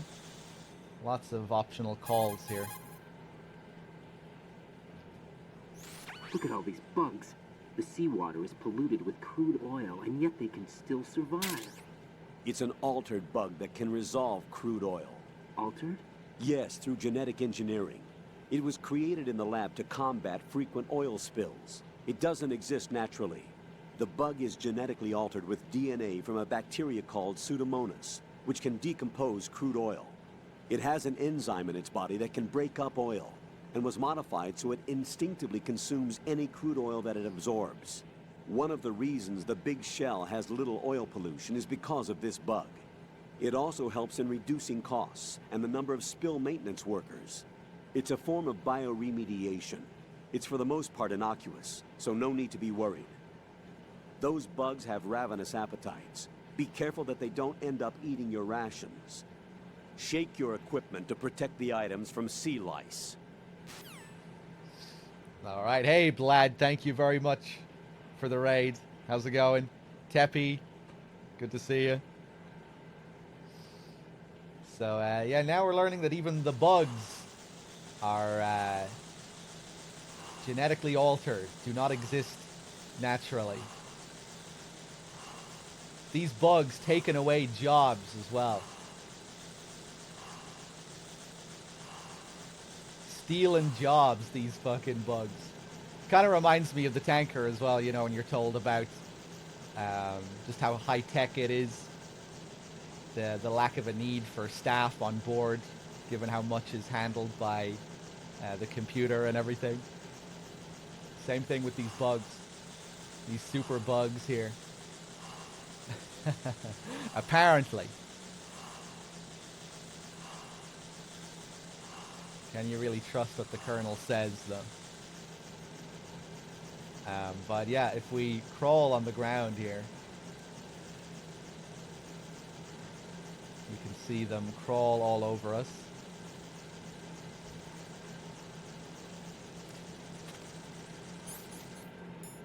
Sea lice, genetically engineered bugs for oil spill accident.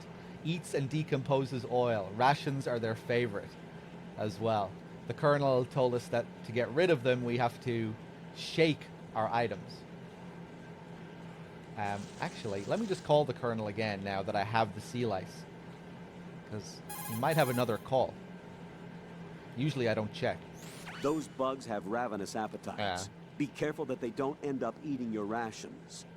Shake your equipment to protect the items from sea lice.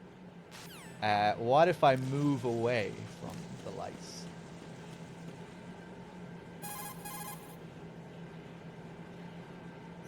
Raiden, first get to the upper section of the big shell. Take the elevator in the north end of the area. To get to the elevator area, go through the connecting passageway to the north. You know, I think I'll keep some sea lice attached for this playthrough until I get a ration. Because I can't remember, there's probably a call if you have a ration. While you also have sea lice, you know, they probably warn you and tell you, hey, you know, you need to shake that shit off or else you'll lose your ration. But yeah, to shake your items, it might not be immediately obvious what he means. Like, how do you shake your items to get rid of the sea lice? You just move up and down in the menu. See there how the bug subtly moves? But if you do it slowly, you'll just get a little bit of movement. You have to shake it to get rid of it.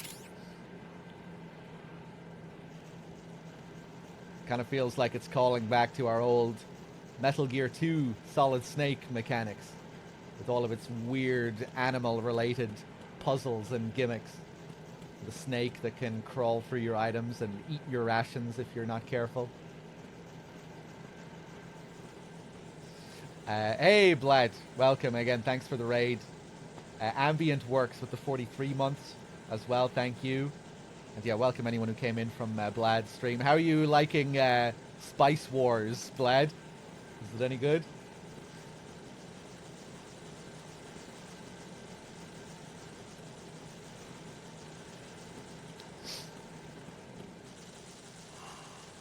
But yeah, getting back to Raiden and all of the strange things to do with his character at the start of the plant here.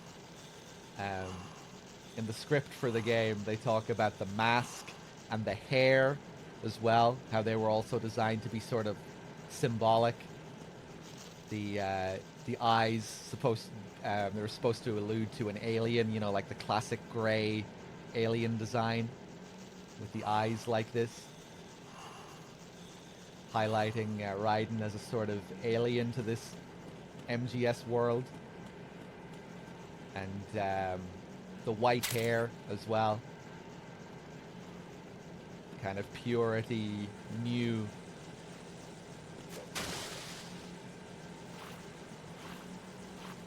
Oh, Cody with the 16 gift subs as well. Thank you. My God. Cheers, Cody. That is incredibly generous. Enjoy whoever got a free sub there.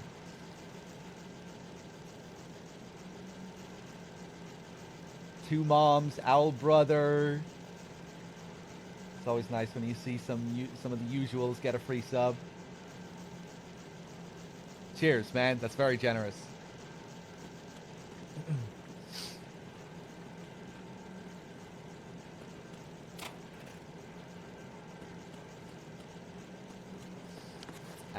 There's some other interesting calls we can do here if we call the Colonel. Raiden, there's a locker over there. It's a good place to conceal yourself from enemy patrols. Face the locker and press the action button to open the door. Walk into the open locker and close the door to hide. Push the action button again to get out of the locker. You can see what's going on outside through the slit. Go into first-person view. Yeah. But, yeah, when I forget exactly what they said about the hair in the script, but again, I think just, you know, Raiden's whole deal is his lack of identity, his alien sort of identity. And I think the, obviously the mask ties into that, but I think the white hair as well, just being kind of blank, virgin, white, pure kind of thing.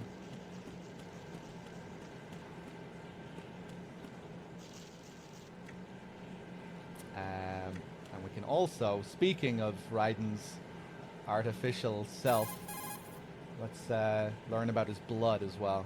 You're currently using artificial blood primed with nanomachines. What did you do with my own blood? It's being kept in cold storage. It will be circulated back into your body when you return. If the life gauge drops to the red zone, you won't be able to stop the bleeding by yourself. Bloodstains can give your presence away to the enemy. Be careful. To stop the flow, select a bandage from among your items. You can also go into a crouch or crawl and stay completely still for a while. All you have to do is stop moving for a duration of time, and your nanomachines will arrange for platelets to be produced in large numbers. The bleeding will stop as a result. So, yeah, another interesting call here. Quite concerning that Raiden is only now learning that his blood has been replaced. What did you do with my own blood? He doesn't even know at this point. Has no idea that all of his blood has been replaced with artificial blood. You're a video game character now, Raiden. Gotta get all that realness out of you. Originally, Raiden was supposed to have white blood in MGS2 as well. In MGS4, obviously, he has that white blood. Very clearly artificial white blood. But that was the idea for MGS2 as well, that this artificial blood that they talk about was also supposed to look different, which makes sense, right? If he's supposed to have this artificial blood, you might think it would look different, but no, it looks like usual blood. I think maybe they decided against using white blood because they just couldn't get it looking right with PS2, with you know, just on this engine, with these old visuals. I think maybe they had a harder time getting the white blood just looking good. The red blood looks really good in this game as well, I think. Like the blood stains, those effects look great. And yeah, maybe they just couldn't get white blood looking as good as that red blood, that red blood effect that they already had looking so good. I think, I'm not sure if we have any solid info on if they've ever commented on that, but I think they have commented on the blonde hair thing. Originally, Pliskin was supposed to show up with blonde hair, and I think maybe they decided against that again because they just couldn't get blonde hair, that kind of blonde hair looking good. He does have slightly lighter hair, though, Pliskin, in this compared to the tanker. It's kind of a light brown. The white blood didn't look good in the water, so they abandoned it. Oh, that was it. Yeah, it was specifically the water, Bad Humans. That's interesting to know. Did they comment on the blonde hair thing, Bad Humans? I think I remember seeing this in relation to another game. I can't remember what the game is now, but I remembered reading about how kind of blonde hair was harder to do than brown hair. That it always kind of, oftentimes it just turned out looking less real.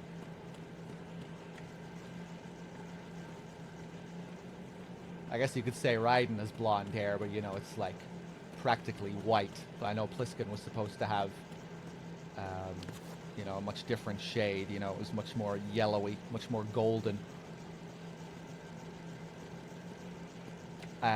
Cody, thank you for gifting us up to Safi, and Cody, thank you for gifting us up to Rudy as well. Cheers.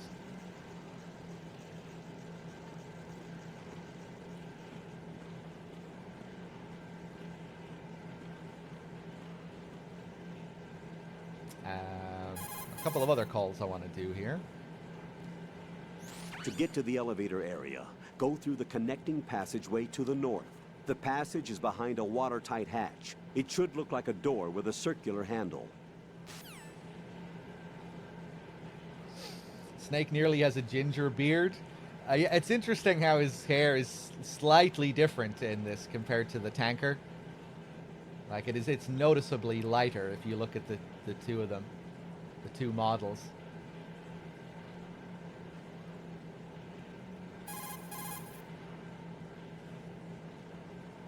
The punch is the basis of hand-to-hand combat. Push the punch button. Hit it repeatedly to do a combo and take out the enemy. Unlike in VR training, you can fight in first-person view also. Use that to your advantage.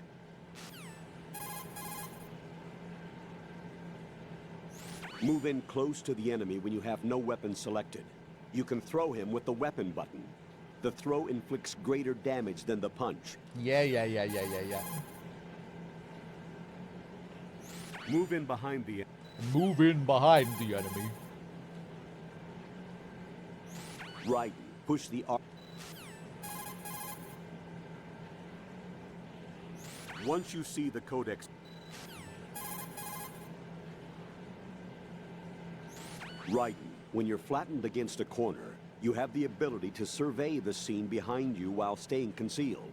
This is called the corner view. Use it to find an opening in their surveillance and move ahead undiscovered. Strafing is allowed, unlike in VR training. Peek by using the L2 and R2 buttons, and make jump-out shots with the weapon button. Take advantage of the different options. Okay, now it'll be the next call. Flatten yourself against the wall and push the punch button to knock and create a diversion. You can trick the enemy into coming over to investigate. Deception should be one of your strong points. Or is that only if the other party is a beautiful woman? There it is. What the fuck is that, Colonel? What is that sly jab? What is that sly remark? So, what's really interesting about this call is that it's a very direct parallel to the exact same tutorial call that you can get at the start of MGS1. And if you were here earlier at when I was playing the start of MGS1, you would have heard it. MGS1 has a call just like that about leaning up against corners and distracting the enemy. And when the Colonel is done with his little tutorial section, Naomi cuts in and she says, "You're good at tricking people, aren't you, Snake?" And Snake responds, only beautiful women such as yourself." So again here we're seeing the same beautiful woman dialogue spoken by the Colonel. There's no Naomi to cut in. But here I was kind of in two minds about this dialogue. I used to think maybe it was the Colonel kind of twisting the context of the MGS1 dialogue and applying it to Raiden and Rose's relationship and alluding to Raiden's history and what he's hiding from Rose, that being a kind of deception, how Raiden and Rose are both deceiving each other in different ways, hiding who they really are and their pasts from each other. And I think maybe in some way it's supposed to be, that's supposed to be a part of it, but I think it also might just be the Colonel kind of fucking up just being a stupid AI in a way, where he's just repeating MGS1 dialogue when there's no real context for it. Because he does do that very overtly later on in the game, where he'll just repeat MGS1 dialogue when there's like no need for it at all, and it's just supposed to draw attention to itself for how strange it is.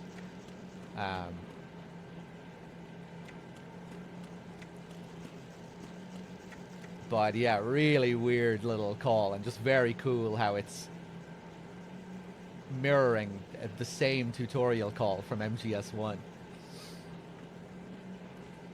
And yeah, it just makes you think. Colonel AI is defaulting to its training data. Yeah, like he's giving you these tutorial calls. He's taking the data from MGS1, and sometimes it just doesn't make sense. Exactly. But again, I think you can also... I think that's what makes it interesting, though, because you can also apply it quite easily to Rose and Raiden's relationship with Rose.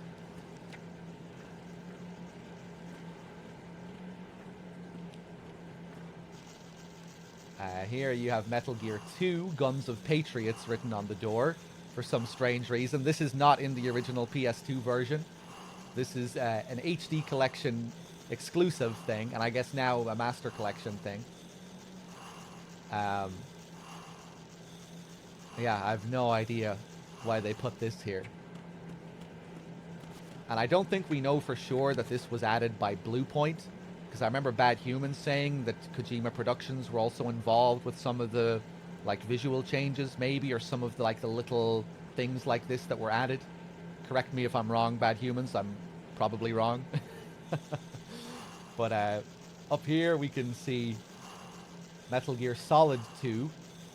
Looks more like Sons of Patriots this time.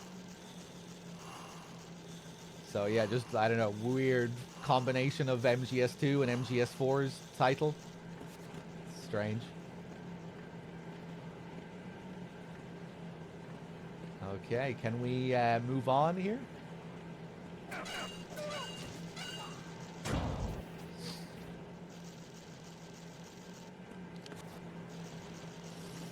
Yeah, paint it, but it's just kind of a weird way to do that, you know? Why MGS4 references?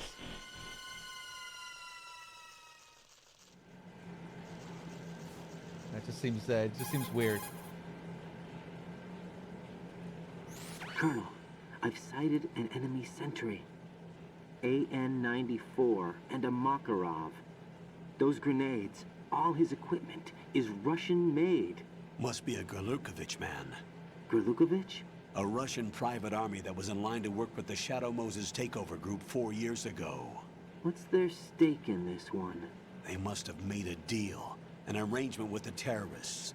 They become a band of mercenaries, an army without a country. Sounds familiar. KJP added upscaled textures, including the item and weapon icons. Right, interesting. My guess is that Sons of the Patriots and George Sears were done by KJP. Okay. Yeah, weird. Like down here as well, it says Metal Gear Solid tank hangar. Again, weird. Maybe if it said Metal Gear Solid dock. Because I don't think we're seeing much tank hangar related stuff down here. We're seeing a lot of dock related stuff and things you could compare to the dock.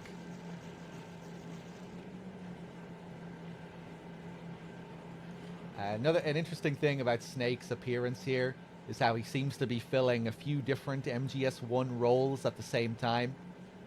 At the start of MGS1, you see another character go up the elevator before you go up the elevator, right? The villain of the game, Liquid Snake. It's one of the first things you see at the start of the game, Liquid going up the elevator. And in this next scene, we're about to see Snake go up the elevator before we do. And then we're later told that Solid Snake is the terrorist kingpin and he is the leader. So you kind of have him filling the Liquid Snake role here in a way. But also, we see him taking out 3 guards here. And that is supposed to mirror Gray Fox. There's another intruder besides me. He's already taken out 3 people. They say he's using stealth. This other wild card entity that isn't supposed to be a part of the mission that nobody is prepared for. Snake fills that role too here. He's playing the Gray Fox role, which I think is another interesting thing to think about when, you know, with regards to the Colonel and what he says about how, you know, Snake isn't a part of the simulation. He's not supposed to be here and all this. Because Gray Fox kind of had that role in MGS1. None of the higher-ups were... he wasn't a part of the mission plan. Nobody was prepared for Fox's appearance in Shadow Moses.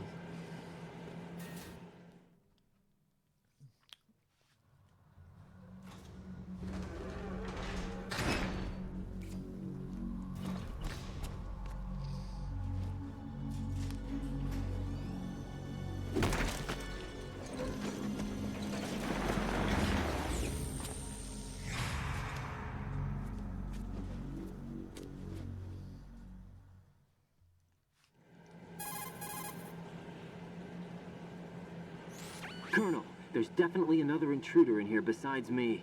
That's not a possibility. Not a team. Looks like a solo job.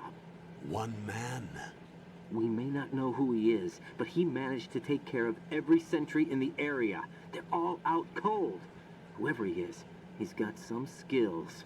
We need to get an ID. But for now, you can take advantage of the situation and get to work. There's a terminal in front of the elevator. A node. Did you say nerd? Not nerd. Node. Oh. Use the node to gain access to the Big Shell's facilities network. Then what? Pull up the map of the structure. That'll let you activate the Soliton radar. The Soliton radar? True. That radar came in useful during VR training. A radar system uses biological magnetic fields as input. These estimated enemy positions are projected onto a map according to reference points collected via GPS signals and field personnel reports. We need to get to the map through the Big Shell's node to put this data processing to practical use. The node unit is about 3 feet high, should be colored blue. Each area has at least one. How do I gain access? Just push the action button in front of the node. The nanomachines in your body will take care of the security clearance and allow you access to the node. Complete the procedure before those sentries gain consciousness. If they spot you, you won't be able to gain access for a while. Stay on guard. Got it. All right. So if we call the Colonel again here straight away, we can get another interesting call. Colonel, I remember this place. Of course you do. This is level 1 from the VR missions. You're right. I see it now. You may not have field experience, but you've been trained in the hyper-reality of simulated combat. Don't give in to fear. Just do as you were trained and everything will be all right. So Raiden seems to be assured here when he is told that this place is level 1 from the VR missions. I recognize this place. Of course you do. This is level 1 from the VR missions. Oh yeah, I see it now. Shouldn't this be a bit more concerning to Raiden? Why is this like level 1 of the VR missions? Isn't that a bit strange? Shouldn't that be a bit suspicious? But it seems to me, at least, that it gives Raiden confidence, as if he's been trained for this. Oh yeah, I'm prepared for this now. I've done it before.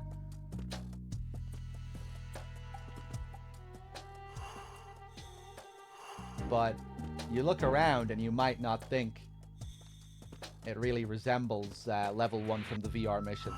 You're probably more likely to think of the dock from MGS1, right? With the elevator. And then you might think, is that what he's referring to? Is that what he means by level 1 of the VR missions? They're actually referring to level 1 from MGS1. Maybe that's a part of it, but it also does mirror the first VR mission. Just not completely. It's kind of like a mesh of multiple areas. But if you play level 1 of the VR missions, it does start like this, where you're at like the bottom left of the screen. You have a little obstruction right here next to you. If you go up, you have a little slot here to hide in. That's very VR missions, this little section here. It doesn't have all this other shit over there. But this little starting section right here is very VR missions. And then the goal in level 1 of the VR missions is in the same place, at the top right part of the room. And just like the node, it is also colored blue, which the Colonel feels is necessary to point out as well, that the screen is colored blue. The goals in VR missions are also colored blue. So yeah, it seems to be like a combination of the dock area, level 1 from the VR missions, and then kind of its own thing too, because the level as a whole is quite different. The layout. We have these 3 guys to take care of. Raiden, you won't be able to use any of the enemy's equipment. Why not? You should know that all active weapons are equipped with a personal identification system. The owner enters their required user ID information during the weapon registration or at the start of a mission. If anyone other than the registered user tries to fire the weapon, the ID system will not authorize the action. But these are black market Russian weapons. How can they be equipped with identification functionality? They must have been customized by the terrorists themselves. These are professionals we're dealing with, and they certainly won't let their own equipment be used against them. I'm guessing it's the same for the Navy SEALs gear? Right. How am I supposed to procure weapons then? Find the ones that haven't yet been individualized. Everything you find in the item box is clean. You should know this from your VR training. Okay, I know those. Items in the item box are yours to use at will. They will be your supply source with regards to weaponry and gear. So another interesting detail, I think. I've always questioned the Colonel there. That maybe it's just another one of his many lies. And that these weapons are not ID locked. And he's just telling him this because, again, it must all go according to the simulation, to how it's been scripted. You know, they've laid this place out very specifically for this mission, and they want it to mirror MGS1, they want it to be OSP, they want him to find weapons that have been laid out for him in certain rooms. You know, they want him to get the M9 that's in Strut F, that's been left there for him. And I guess I just kind of like the idea of the Colonel, of Raiden, like, trying to use real-life logic in a way, and the Colonel is making him use video game logic. Why can't I just pick up the enemy's weapons? Because it's a video game, and you have to do the video game things. Especially because you have the MGS1 parallels too, you know? It has to go... It literally does have to go according to the previous game. I forgot this guy had a ration. Let me go back and get some sea lice. Bam, bam. Mont, did I thank you for that 31? Thank you.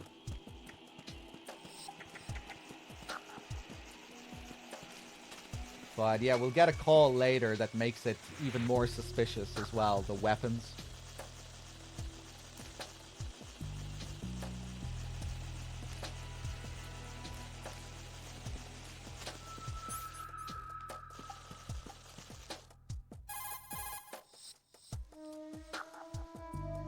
Raiden, the sea lice are getting fat on your rations. Shake the equipment window to get rid of the bugs. I guess that's it. Raiden, the sea lice are getting...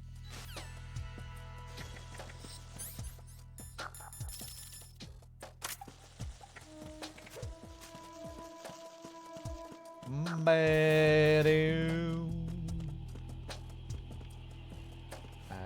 on, I'll bring him down a little bit further.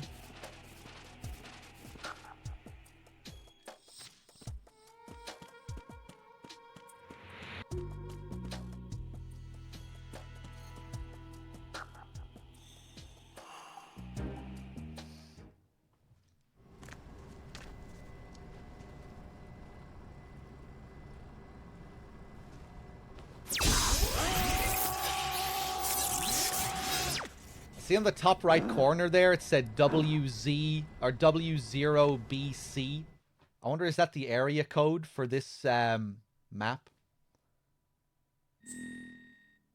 That would be a cool detail.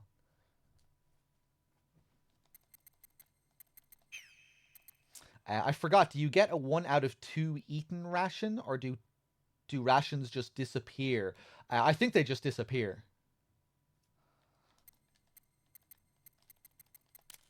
If we enter in Kojima's name, we can get his details here. You should be able to enter a load of different names here of developers.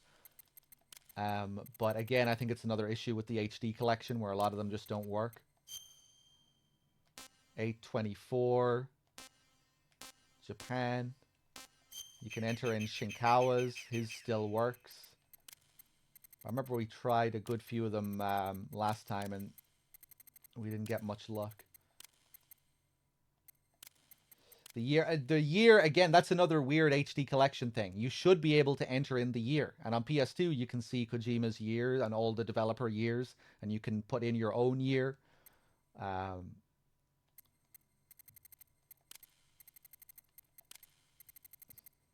But yeah, I'm not sure what the deal is.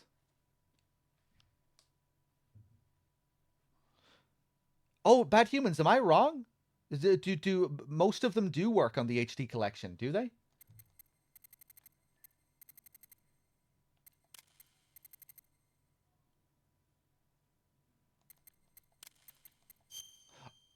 But some devs just don't have entries. Sasaki, Fukushima, Toyota. Okay, okay. My mistake then.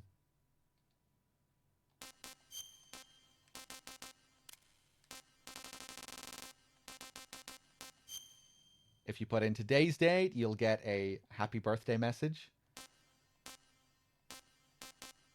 My PS3 clock is a bit busted though.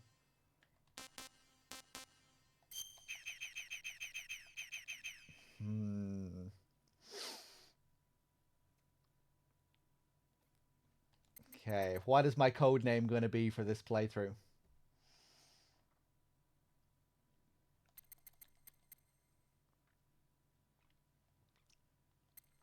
Give me some ideas, chat.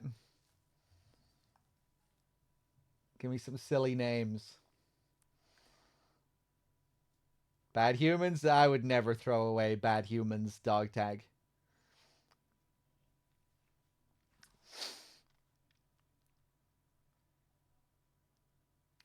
Code name? Arnold Palmer? Gandhi? We already did Gandhi. Jim Houseman?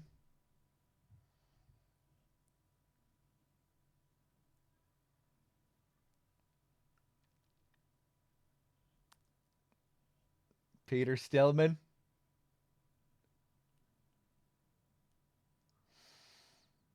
George Washington?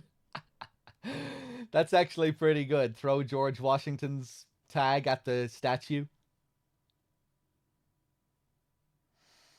George Sears to commemorate his recent erasure.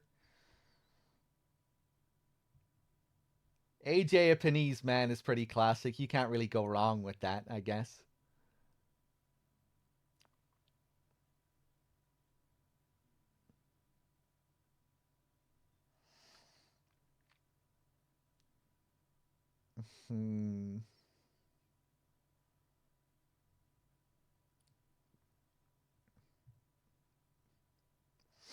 Paul Auster.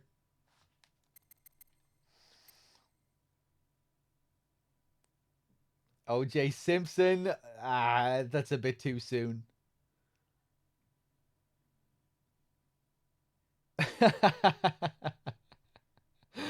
That would be pretty funny, though, actually. That'd get some good laughs. That'd surprise some people at the end of MGS2. They wouldn't be expecting that. I kind of want to do it. I kind of want to put O.J. Simpson on the tags. I'm doing it. I'm doing it.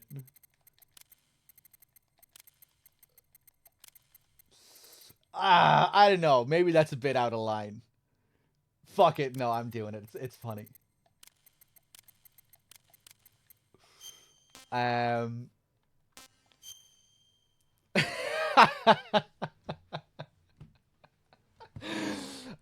When was OJ born?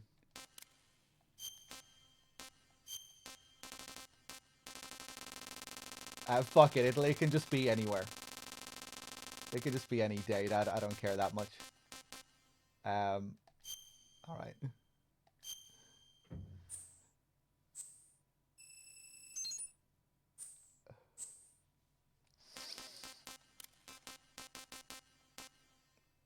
Wait, I didn't stop to check the name there. I'm going to assume I spelled it correctly. OJ, a Penny's man. OJ, a Penny's Simpson. That's gonna be the next one, okay? OJ, a Penny's Simpson for our next MGS2 playthrough. Okay, right. Okay, I think I'm ready.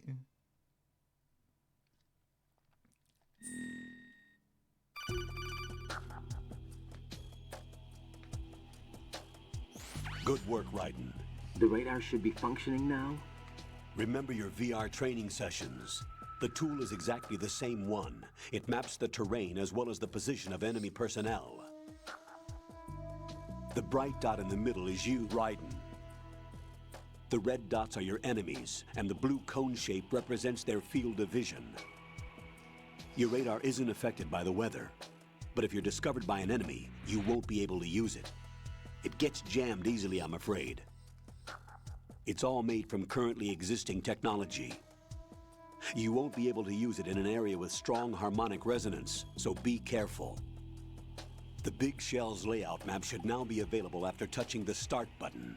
How do I save the mission data? I've set aside a proprietary frequency for saves, and an analyst to work on the data too. Jack, is everything all right? What are you doing here? Jack, can you hear me? Rose, you're not supposed to be involved. What's going on? Jack, I'm a part of this mission. Colonel, what the hell is going on? Raiden, meet the mission analyst. She'll be overseeing the data saving and support. Why her? The Foxhound analyst that was supposed to take part in this mission was in an accident. Rosemary was brought in as a replacement. An accident? And according to the files, she knows you better than anybody else.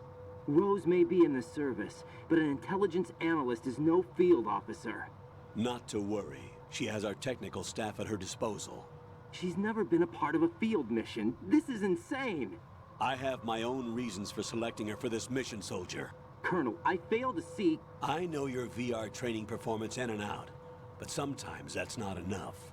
You're familiar with the Shadow Moses incident? You know I covered it in VR. If there's a crucial tactical detail that case taught us, it was the power of the operative's will to survive. I was trained to fight. My personal feelings have no place in a mission. We've learned that it doesn't work that way. And on the field, you need all the help you can get. Jack, you're stuck with me whether you like it or not. Rose. You need someone to watch your back. But I have conditions that need to be met, Colonel. What is it? I'll perform my duties and save that mission data, but I'm aware that technically I'm not part of the mission control team.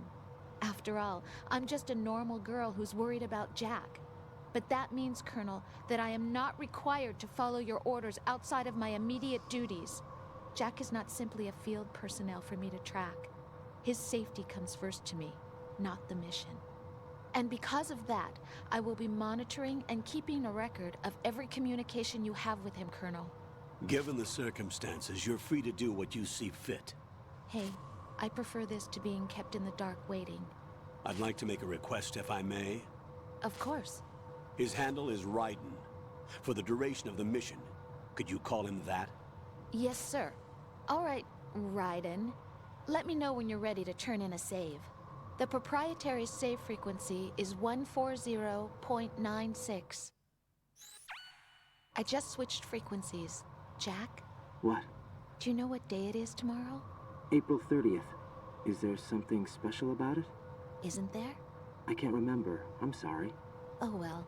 I'll keep trying till I hear the answer. I'm gonna let you go now, Jack. Take care. And now these guys wake up almost immediately. We're gonna run straight down to this guy, because I want to take him out first. Raiden, the enemy sentry is regaining consciousness. Be careful, Jack. Find somewhere to hide until the elevator arrives. You must stay out of sight. I moved this guy over here because I want to use him as bait. I'm under enemy fire. Secure the perimeter. Yeah, now we'll lure this guy down. He's going to see that guy that I just knocked out. Go over and investigate. Grab him. Give him a spank.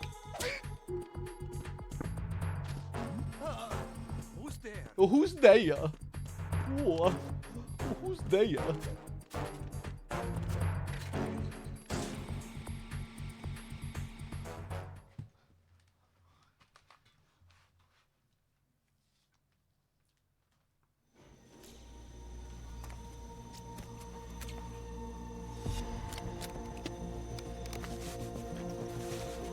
The terrorists call themselves Sons of Liberty.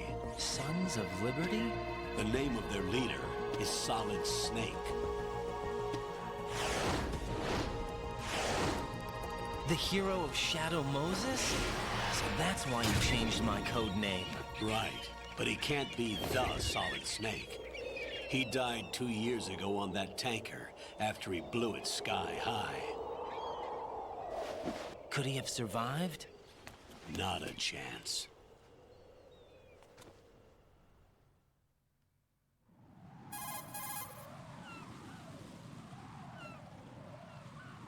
Colonel, I'm on the roof. There are no sentries, but it would only take one to spot me in this light. You never had daylight VR training after all. Stay extra sharp until you can find a node to log in from. What about the commandos? SEAL Team 10 has landed on struts B and C. And the President? Seems he was spotted on strut B. Strut B?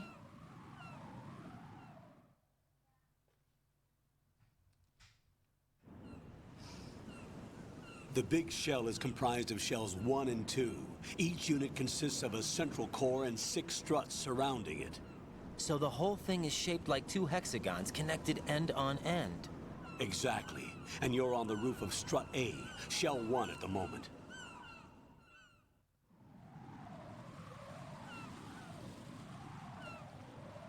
First, get to a node. Log into the network. Got it.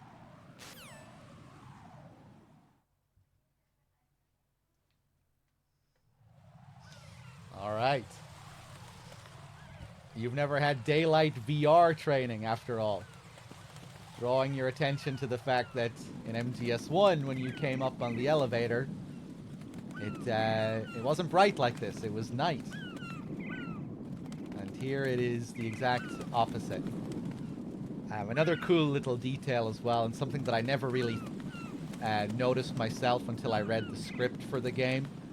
But they talk about how when the plant section begins, the sun is just about to come up. Like it's still really dark, kind of twilight. You know, that opening scene at the Verrazano Bridge, where it's like very, very dark. The sun is just about to come up. And that was supposed to be symbolic in a way, while Raiden was still masked, and while he still had this Snake code name before the real big reveal of the character. The light was also supposed to tie into that, you know? It's still dark, everything's undercover. Nothing, it hasn't been revealed yet. But now, when Raiden comes up the elevator and he's pulling off his mask and everything is fully bright, it's, you know, it's supposed to tie in with this reveal that now you're really seeing who this character is, unmasked. Yeah, it's a new character. It's Raiden. It's not Snake. But yeah, the little daylight VR training thing is cool. They do something similar later on as well with the sun being symbolic during Emma's scene. You know, as Emma dies, the sun is setting. It kind of reminds me of that as well. If we don't hurry, it'll be the last we see. All that good stuff. All these seagulls, they're safe now, these seagulls. I've no weapon, I can't do anything to them. These seagulls here are very nice as well. They're very pleasant compared to the later seagulls. You can shoot the shit out of these seagulls all day and they'll barely do anything to you. The seagulls later, though, they'll attack the shit out of you if you start shooting them. These ones are pretty tolerant. They will attack you. It's just, it's harder to get them to attack you.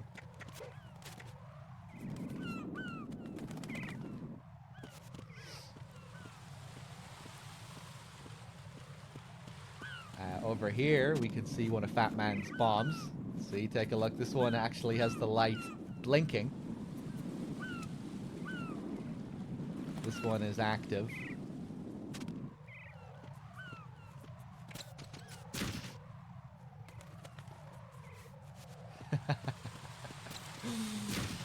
Snake wouldn't fall on bird shit like this. Snake's too cool for that.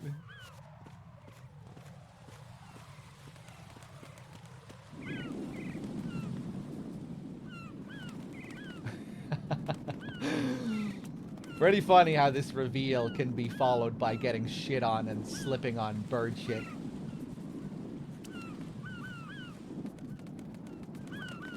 Come on, do it. No, I need to... Let's... There we go. Now it shouldn't be too difficult. Now this bird shit should start flying. Come on.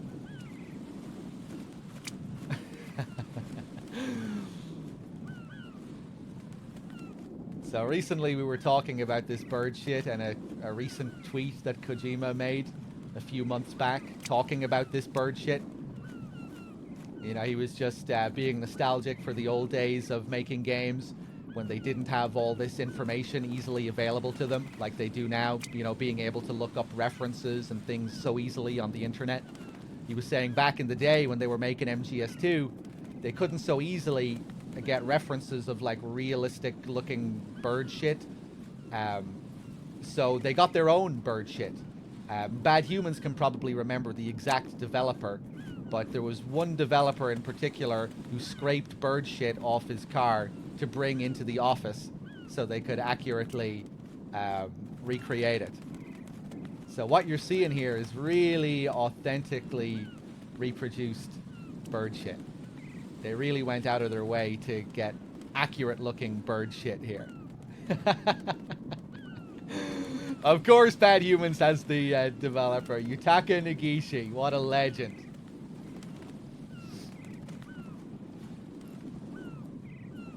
It really does look like good bird shit though, I have to say. Like you can tell, like it has like that is some real specific detail.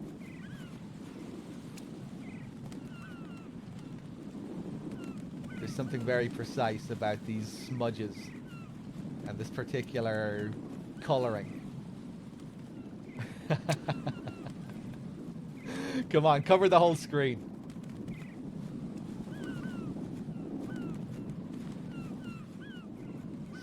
I wonder, did Kojima like direct this guy specifically, or did he just do this out of his own love for the game, or was he commanded, you're the one who's going to go out and get me this bird shit?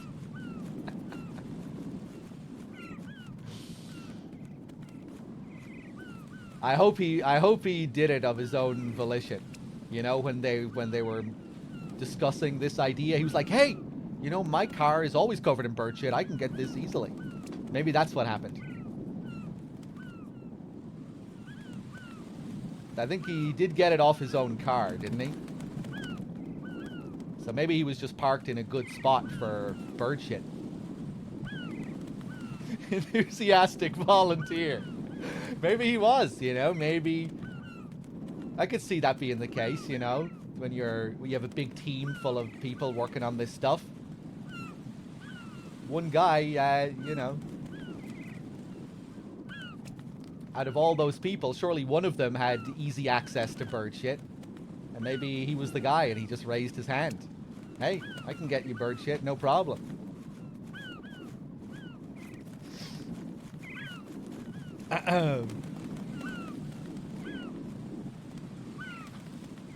Yeah, I think once you get to this point, I think it maxes out at a certain point here.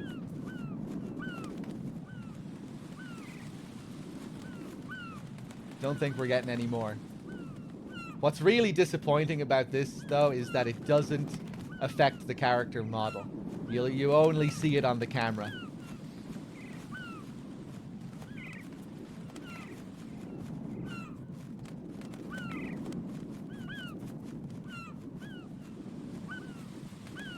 feel like I'm seeing them shit. It's just not landing on the camera. Is anyone noticing, like, every now and then you're kind of seeing this texture fall past, but it's not landing? Look! Yeah! I never noticed! Did you see that bird shit? Maybe you guys have known about this for a while, but maybe DRK talks about it. I've never seen this before. Oh, what a shame. Yeah, you can hear it as well. Although, we just saw bird shit again fall past the camera and it didn't land on the ground. You didn't hear it. So that's just other bits of bird shit landing on the ground.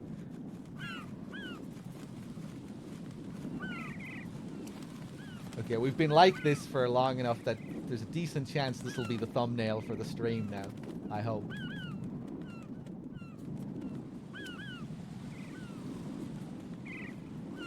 Alright.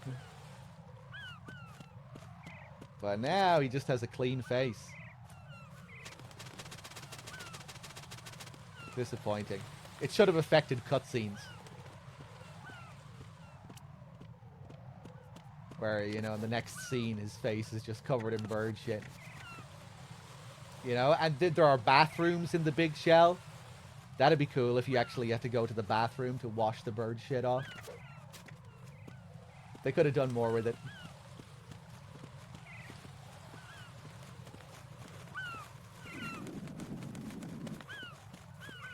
So, we try and get into the strut A here. We take the doors. No, doors are locked. You have to notice that there's a hole here.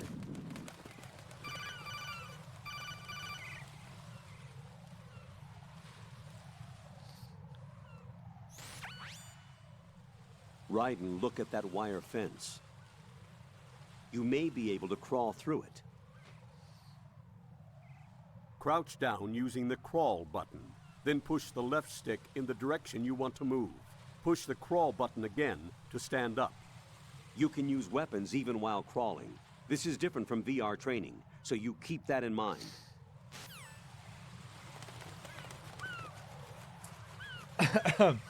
But what's cool about this little scene here as well, if we stop and look at the fence and call the Colonel again, you can get even more information here. Colonel, don't you think it's strange that the fence is missing this spot right here? Yes, I do. You don't think that he got away? It's possible. Be on the alert. Roger that.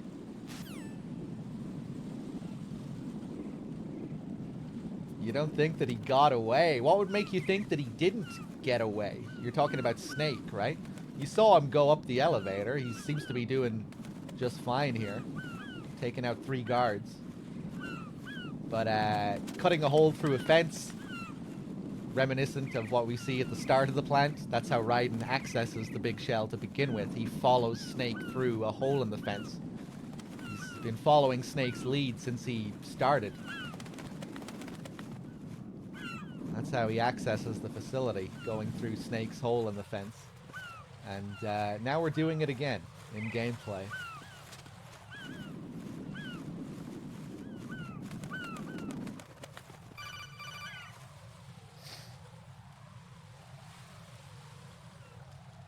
Raiden, SEAL Team 10 is in. Do we really have no line of communication with the SEALs? They don't know a thing about us. You know we work in the dark, and this mission is no exception. Only a few people know about your presence here. There's no need for concern. This operation is under Pentagon's direct command, and the NSDD came from the Vice President and the Secretary of Defense. Your mission may be top secret, but it's gone through the usual channels.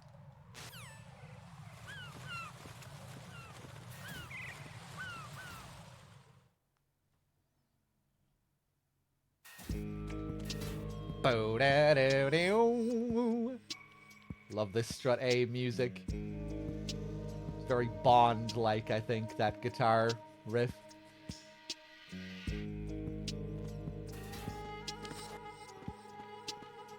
But with a bit of its own spice as well. That sax. bum. Ba-ba-bo-bo. I'll go check the roof. I'll leave the first floor to you, okay? Understood.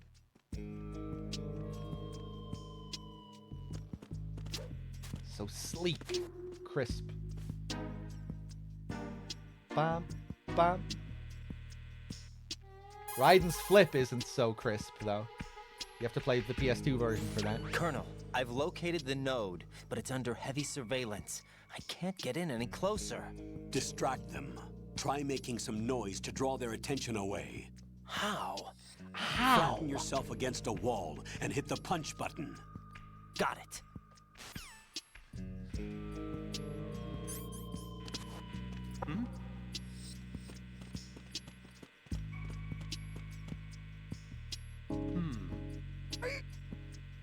Ba-ba-da-ba-da-ba-da. You know, are there unique calls if you have someone in a hold? You've acquired some ration. Good. This is a portable field food source that can be consumed to recover life. Select the ration in your window and push the Enter button. You can use it on the spot and regain some life. If you have it selected, you can automatically consume the ration the moment your life runs out and avoid death. Rations not only provide nutrition, they also stimulate the immune system and lessen psychological stress. What's not exactly gourmet, though, is it? Stop complaining, Raiden. Hang in there, Jack. When the mission is over, I'll make you my specialty. Yeah, right. Hmm? No, nothing. Can't wait. You know, I think I usually fail to get that call. I think if you want to get that ration call with the Colonel, I think you might have to do it early in the game. I remember both of us were struggling to get this call a while back. And we could only get the Pliskin one. There was a Pliskin ration call later as well. Huh. Anyway, that's good to know. Spank.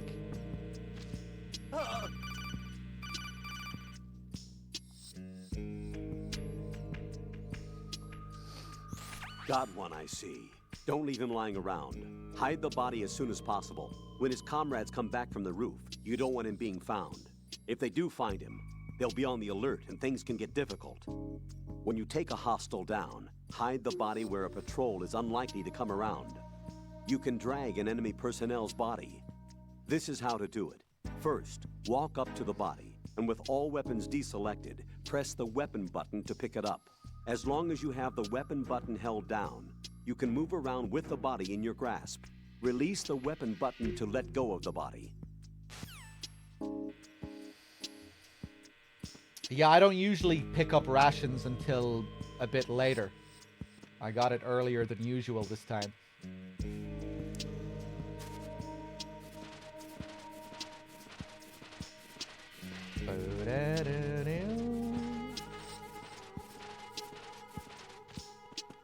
Oh, are you gonna wake up already, you son of a bitch? Get him in the locker, quick! Kill him! Okay, he's dead. If you put an enemy in a locker, they never wake up.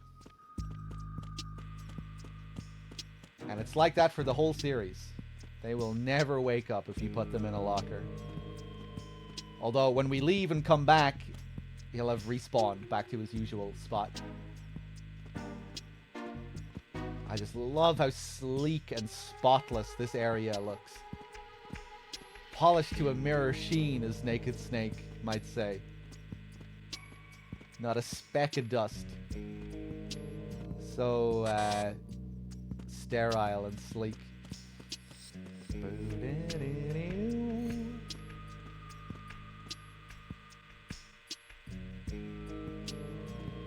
Kind of has the Shadow Moses look about it in some ways.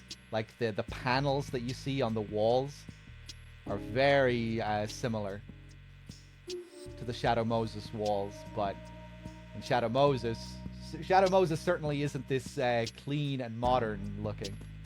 It's all decayed and dilapidated, or at least the first part of it is. I guess once you get into the computer rooms and whatnot later, it has a more polished and modern look to it.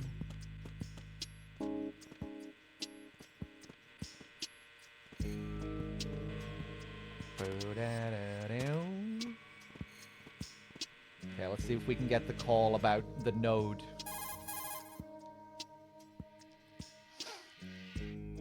Nodes are the terminals of the Operation Support Computer Network for the Big Shell.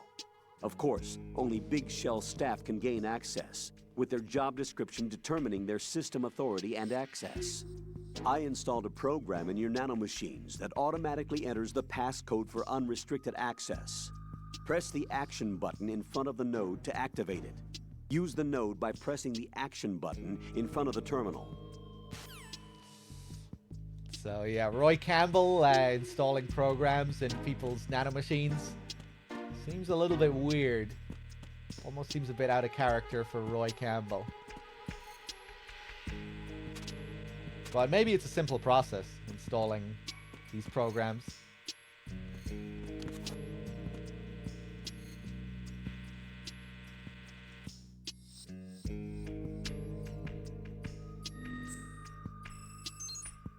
But feels more like something Mei Ling would be doing, or Naomi.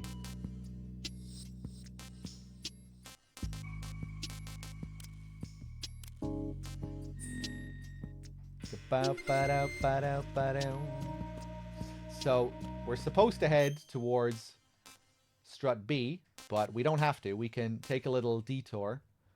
If we go to strut F first, we can get ourselves an M9.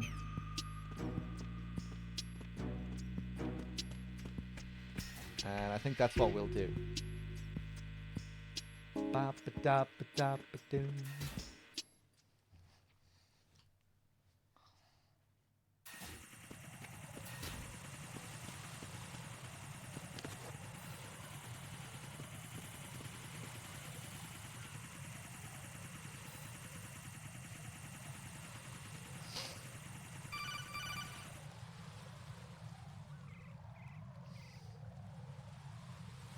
Raiden, watch your back. That's a cipher, a type of UAV.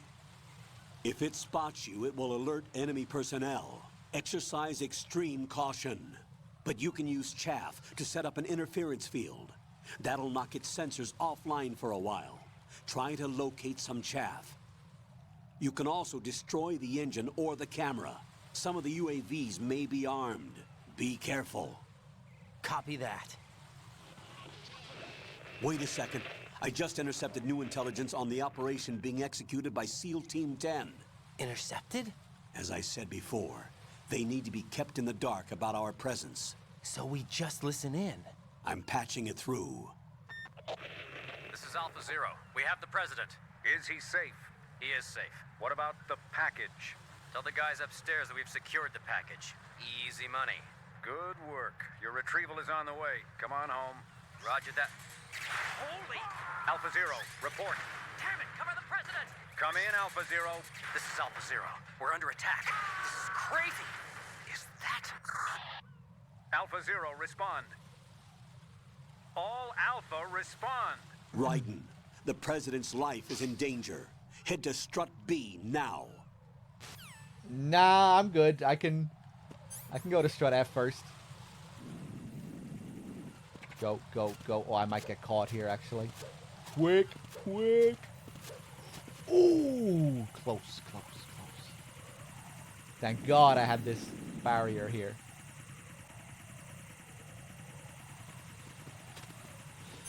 You get a slightly different cutscene in Strut B if you don't have the M9, yeah. Oh yeah, like if you get the M9, he'll have the M9 during the scene. And maybe it's dependent on if you have it equipped. But I don't think so. I think even if you don't have it equipped, but you do have it, he will still equip the M9 in the scene. But yeah, that scene does change depending on if you have the M9 or not.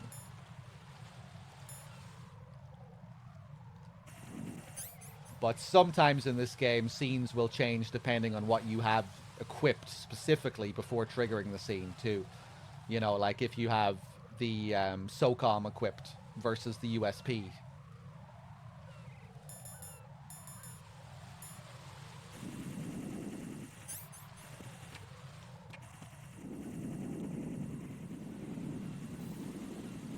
Really like the atmosphere of the big shell at the start of the game here. Just how foggy it is. Makes it seem more dreamy. It's not quite as foggy later on. Guess it fits, you know, with the early morning.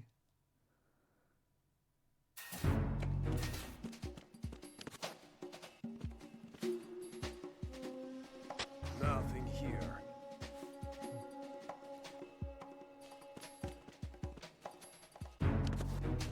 Love the Strut F theme. These bongos. Bum, bum. We can't do much in Strut F at the moment.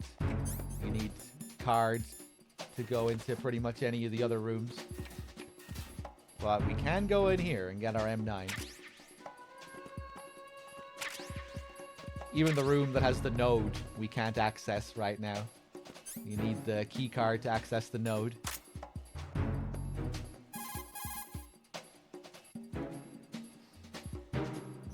Raiden, didn't you hear what the SEAL said? The President is in trouble. Head for Strut B. Strut B is to the northwest of Strut A. First, make your way to Strut A on the double. The President's life is at stake here.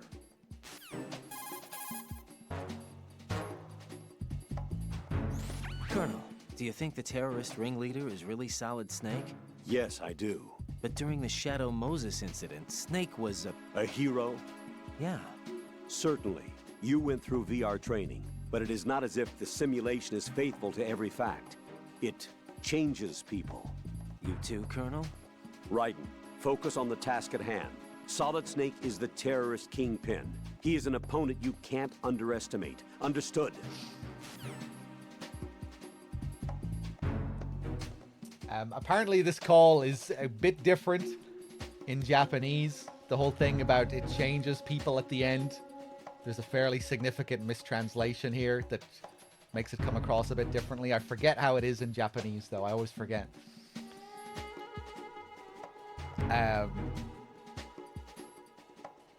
Hey, what's up, D-Cups? That tanker accident that happened over there 2 years ago. The tanker sank and... I know. I went through it in VR training. The tanker didn't sink because of Snake, though. Raiden, VR training does not exactly simulate everything with absolute fidelity. What do you mean? Okay, listen. Here are the facts. Known terrorist Solid Snake sank that tanker loaded with crude oil. The end result being severe environmental pollution in Manhattan Bay. Put any misperceptions of Snake as some kind of hero behind you. He is a terrorist, and that's that. What happens if you go all the way around and access Strut B from Strut C? You know what? I can't remember.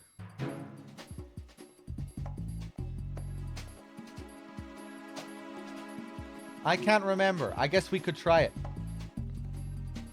I'm sure I've done that before, but I just can't remember what happens. If you're forced to go back, you probably need a key card for one of those doors, like to get past Strut E or something like that.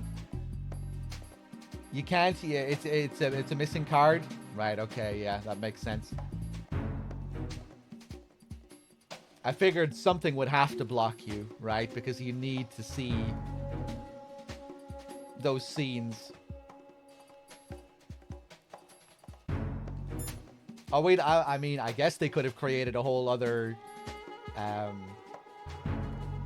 They could have changed the scenes depending on how you, from which direction you approach it. Kind of like what they do with certain things, but yeah, from what I remembered, you got blocked off somewhere. Colonel, tell me about these guns. Right, I see you found a weapon.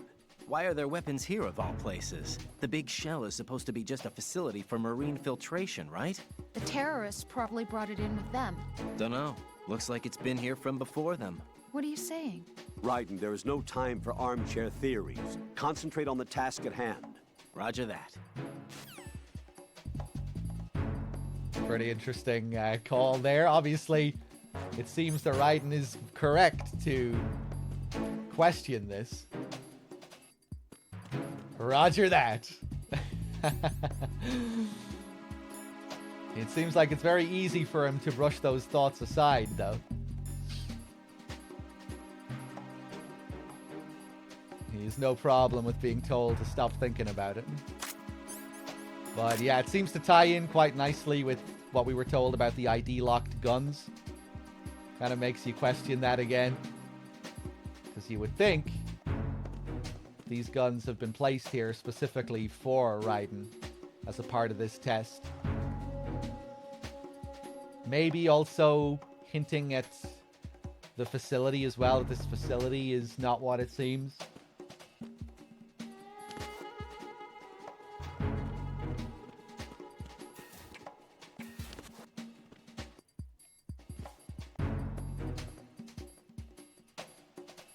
But yeah, Raiden, it seems like he's authorized to pick up weapons in specific places.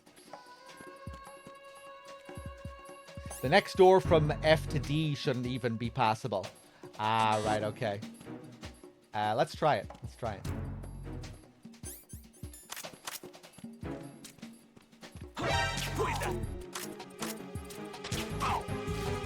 Oh, this guy heard it as well, didn't he?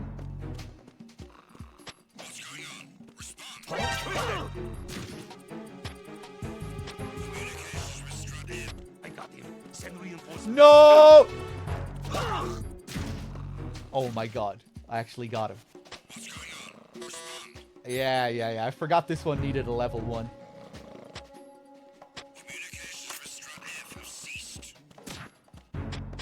The situation is normal. All clear. Oh shit.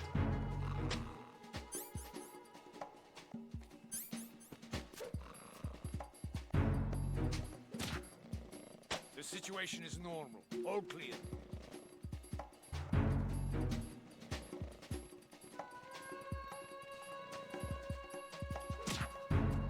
It was nothing. All clear. Probably gonna get spotted again here because I have no idea where he is. What's that?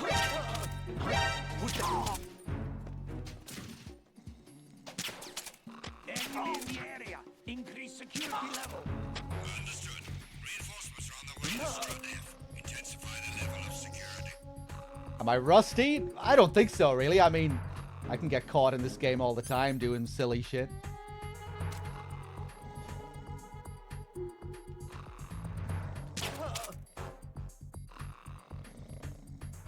Bam, bam, bam, bam, bam. Bam, bam. Ba-doo. I'm intrigued just to see if these guys are carrying anything.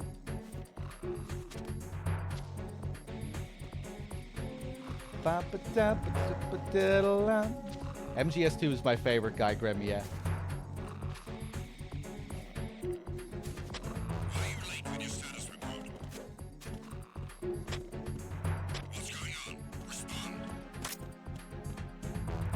Bam, bam, bam, bam. I do want to get that magazine, though. I almost forgot. Not that we need to pick it up now.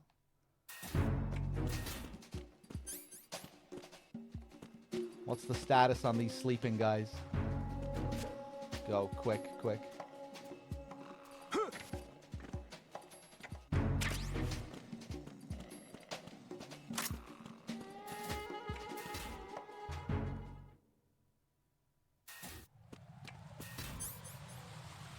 Need to see a cheated run with cards to see what happens if you go counterclockwise. Yeah, I guess you'd probably just be forced to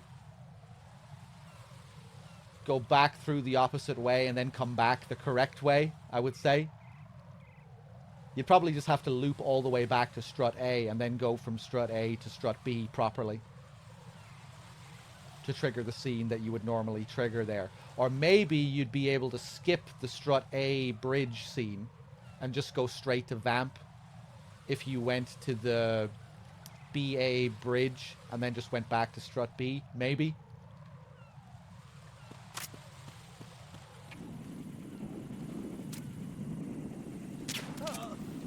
Take him out.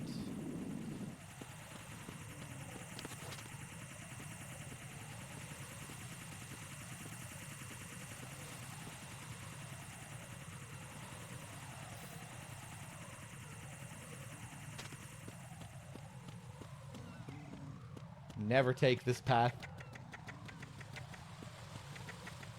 Bam, bam, bam, bam, bam.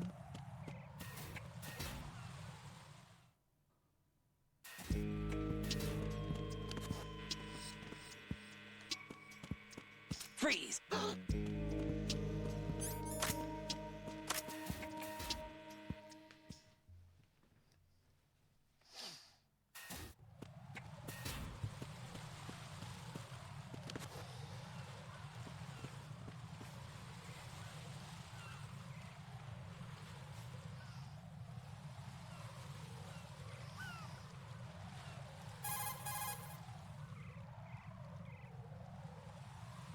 Raiden, watch out. There are sentries posted on the connecting bridge. They will spot you if you continue on course. Any recommendations? Use the hanging mode. Hanging? Face any Hanging? waist-high railing and push the action button to clear the railing and hang over the side. Once there, you can move sideways while keeping out of enemy sight. All right, I'm giving it a try. Don't forget the grip gauge. It will keep decreasing during a hanging maneuver, and once it runs out, you will fall. I meant to do something before coming out here. I hope I can still do it. Before we start hanging, let me just go back to strut A. I want to get caught on purpose here. And I want to take a load of damage on purpose. It's the enemy. I need help. It's the enemy. I need help. It's the enemy. I need help.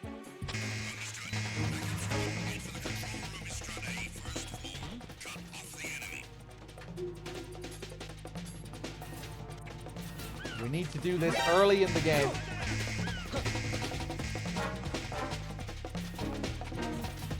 Ooh, do I have any bandages?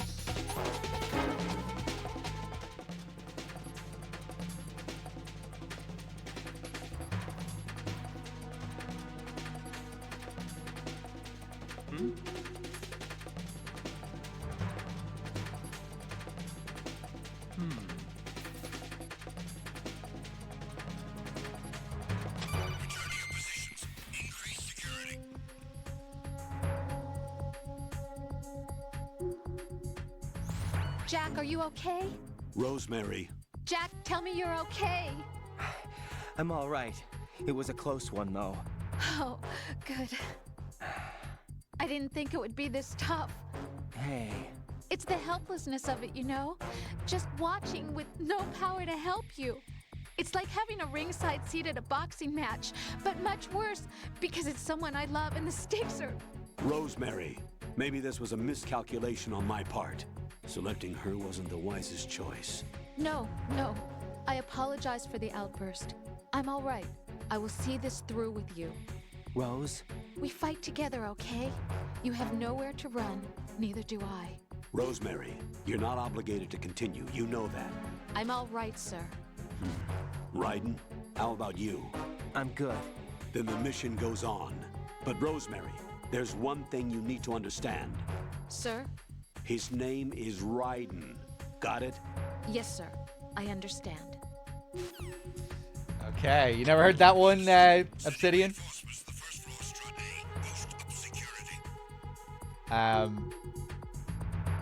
Yeah, you have to do this early in the game. You have to get yourself into this situation. I think you need to be... Maybe you just need to trigger an alert. Maybe it isn't dependent on the damage you take, but I think it is dependent on the damage you take as well. Because, you know, that's why she's so worried. You know, you're almost fucking dead. It's not just that you got caught. And yeah, I think after Vamp, maybe you can still do it after Vamp, but I think once you get to the bomb disposal, you can't get it. It has to be in the early game. But again, at the end there, I think that might be a subtle reference to the fact that Rose's life is literally dependent on Raiden's survival. That if Raiden dies, Rose dies too. because they're both hooked up to this same network, which is described at the end of the game. She's wired the same way. Not to mention the death of Rose. You know, when the Patriots are threatening Raiden that they need to do what he's told, or else Olga's child will be killed, and so will Rose, because they're both hooked up to this network.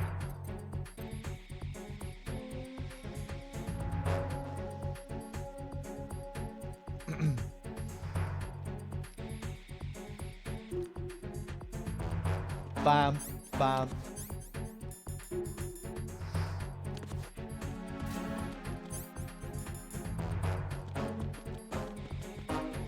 Thought it was interesting there as well. The Colonel said, you know, you can quit at any time, Rose. You know this. Thought that was kind of interesting. Can she really quit this whenever she wants? I don't think so.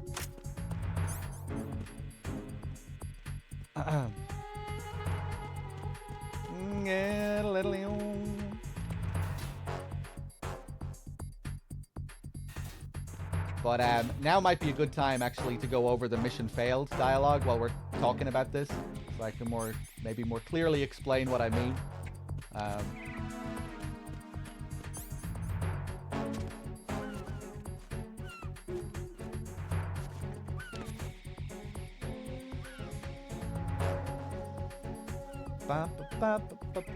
I'm not used to this place in Caution with these two guys. Look at this. There's somebody. Come back at once. Raiden, what's wrong? Raiden! So here I'm looking for one of Rose's pieces of dialogue. You know, when you get this mission failed screen, you can get a variety of dialogue. That time it was the Colonel. Sometimes it's Rose screaming out your name. When it's Rose screaming out your name, there's a really interesting detail at the end of her dialogue where there's a long pause, and then you hear her go, you hear this final gasp. And she has a few variations on her mission failed dialogue, but the one thing that remains the same is the long pause followed by the gasp. And initially I thought that gasp was just part of her crying. It's just her cry, her little final whimper, because Jack has died. But that is not what that gasp means at all. That gasp is Rose dying. That is her life getting cut off. And again, it ties into what I was saying about them all being hooked up, wired to this nanomachine system. And I think that's what Rose is really getting at in that last call when she says, you know, we have nowhere to run. Like, you and I, we're both in this together. And Jack doesn't really realize exactly what she means there. Like literally they are kind of fused together as one is what she's saying there. Like, and that's part of why she's so upset that Jack is almost about to die, you know, that you're so low on health, because fuck it, I'm about to die. We're both about to die. That's what's really being communicated in that scene, I think. But yeah, I had no idea that whimper thing meant something so specific. Until recently, again, we've learned this from notes in the script.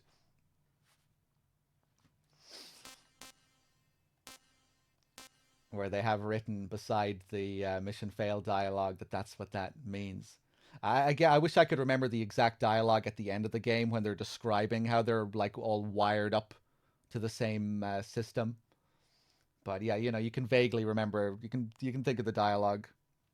You know, when they're threatening Raiden about Olga's child and what will happen to her and what will happen to Rose. How it's all dependent on Raiden's success. But yeah, I'll try and get the dialogue now. We'll just need to kill ourselves a few times. Yeah, I always thought that gasp was, like, strangely memorable. I never thought about it having, like, such a specific meaning. But I always kind of took note of it. Maybe that was why, because like you hear it every time, regardless of what her dialogue is, that being kind of a bit strange. That even though her dialogue changes, that gasp thing remains the same. Maybe that's supposed to draw attention to itself in a small way. Who is that? It's the enemy. Jack, what's going on? Answer me! Jack? Jack! There it is.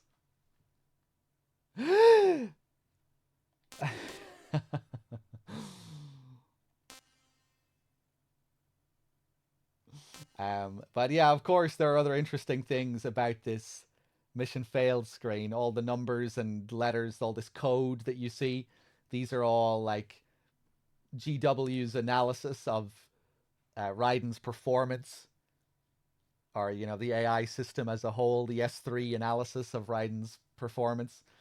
Arm strength is the first thing you see there. Arm strength, GTH 0.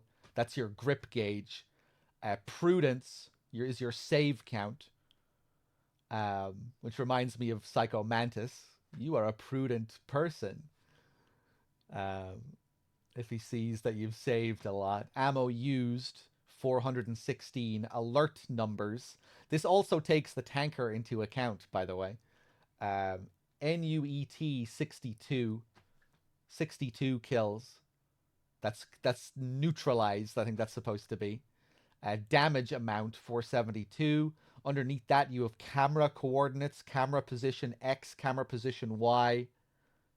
I'm not sure what these numbers mean exactly if you're in... Like, you'll see these camera coordinates even if you're in an area that doesn't have cameras. So, again, I'm not exactly sure how all that works. But area move... I used to think area move was the amount of times that you've moved between areas. Like the amount of times that you've seen a loading screen as you've went from an area to another area. But I think we discovered last time that that's not what that meant. That it couldn't. That the number was like too high or something. But... yeah, I don't know. I can't remember what that means exactly. Vanish point is the area code for the area that you're in. W13A. And later on, we'll even be able to see the area code written in the environment itself. Like you'll see these codes written up on a wall inside the big shell or on the ground somewhere. And I think this is probably code that the developers actually used, like in the actual game code as well, to code these areas. You know, like designations for all these areas. It just reminds me of the Integral podcast for MGS4. You know, when they're talking about the Prague area and the numbers written on the doors in the Prague section, and how that was actually like code that the developers used and stuff like that. On the top right and on the bottom right, I always kind of forget what this means. Onikamoto YK is like some kind of anagram for Konami Tokyo, I think, but Onikamoto as well as like also the name of another place. The numbers above that, I'm not sure what that is. Gakoritas, I always forget. If Bad Humans is there, he'll know. DSJW at the bottom, I think that is a reference and a kind of signature of one of the developers. What is his name? Sintaro. He's the guy who does a lot of these. I think he created this mission failed image actually, and that's kind of like his signature on it. But he also did stuff for the camera section in the tanker sequence. I think he did some of those fancy visuals for Otacon's workstation. And I think that's like his signature down there at the bottom right. But yeah, interesting, this screen here. And obviously it says mission failed instead of game over. In MGS1 it said game over. On the tanker it said game over, and on the tanker you got the classic MGS game over screen as well. With the classic music too. Here we don't get the classic music. We get weird kind of cyber alien sounds when we get a game over. But yeah, the fact that it says mission failed instead of game over is significant, because that's up until before we played the plant. You only saw this when you failed a VR mission in the previous games. If you failed a VR mission, it says mission failed. If you fail in the main game, it says game over. Of course, a whole game released in between MGS1 and MGS2 as well. MGS VR missions, a whole game full of VR missions. And you would be seeing this mission failed title all the time playing that game. So again, that's there to kind of make you wonder about the reality of everything here. Whether it's real, whether it's VR, whether this is just supposed to imply that reality has become indistinguishable from unreality or virtual reality. But yeah, it's there to make you think anyway about the reality of this situation. And of course, VR is a big part of Raiden's character in this. He's always talking about his previous training. He also designed the PSP Metal Gears, the Metal Gear mechs, right, in Acid and PO. What's his name again? Juntaro Saito, that's it, isn't it?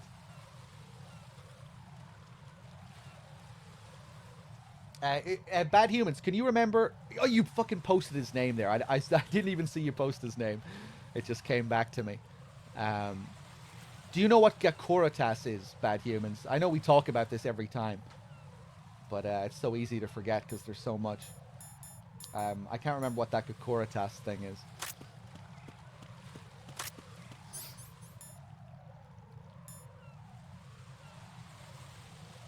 JNT works, yeah. I think he worked on MGS4 as well, didn't he? I feel like I usually recall seeing his credits in MGS4. Maybe not, though. Maybe I'm just thinking of the MGS2 credits.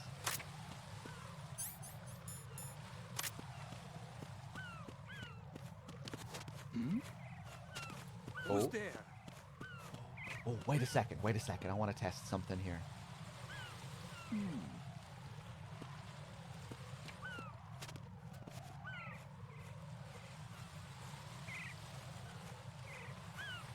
I think this might be one of the few areas in the game where they can see your shadow. But it might have to be at a certain point in the day. Who's there? Yeah. There's somebody there. What are they seeing there? Are they seeing Raiden? Or are they seeing my shadow? Because I look quite hidden, right? With usual MGS rules while I'm up against a wall like this. It's just that there are only a couple of areas where enemies can actually track you based off seeing your shadow. The bottom of strut A is one. I didn't show it this time. And I don't think I usually show it. I should show that more often. At the bottom of strut A, you can get spotted due to the enemy seeing your shadow. Like where you are hidden behind a wall, but they'll see your shadow on the ground. And before I thought that was the only area in the game where enemies could do that. But I think maybe they can here as well. I don't know. See, look at my head sticking out there. See it? Maybe that's what they see.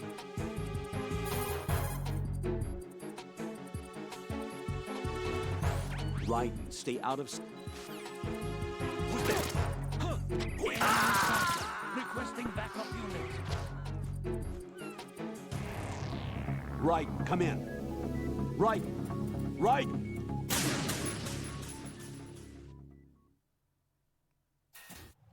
If I lean up against the opposite wall, I don't think they'll see anything. Well, he'll see me there. Who's there? God damn it.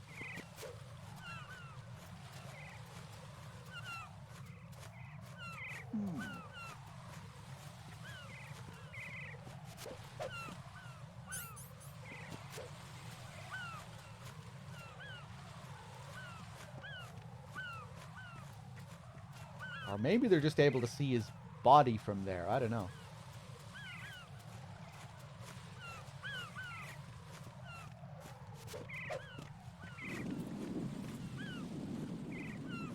I don't know. It's kind of weird. Hanging?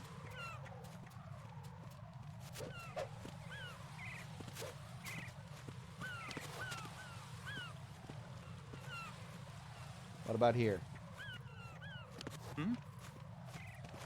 There's somebody there. Huh. What? Oh, he didn't... What? He didn't hear that? Wow.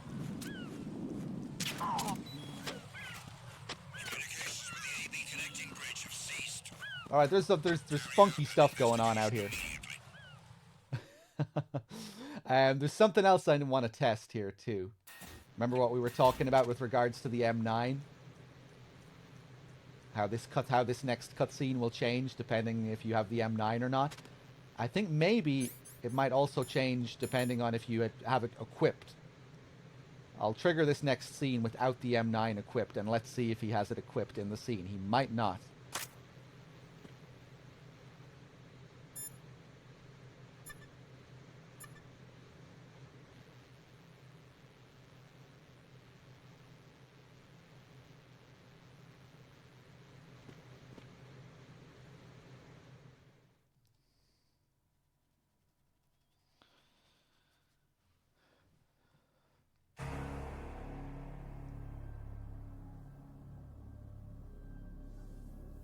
Yeah, I think he will have it. Yeah.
are you?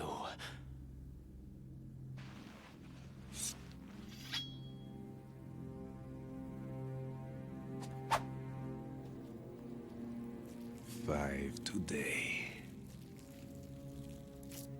Or rather, 6.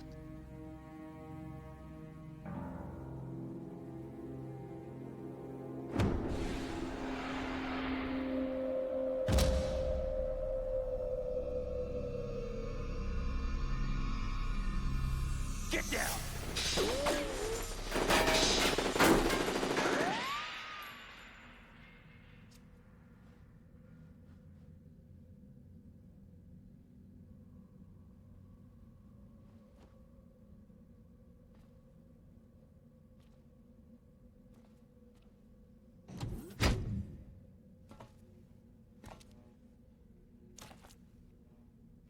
Where is he?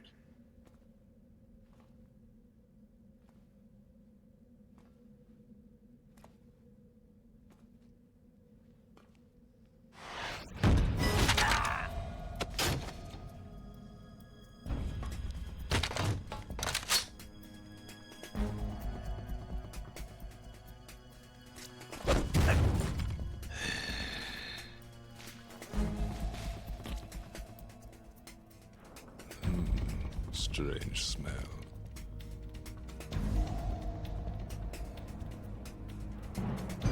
You smell like...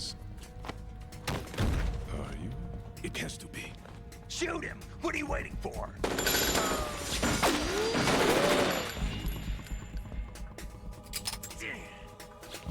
Vamp, Yeah, Queen? are you all done cleaning up? Yes, but wait till I tell you what I found. Something interesting? I'll tell you in person. Where are you? In the central unit with the president. Be right there.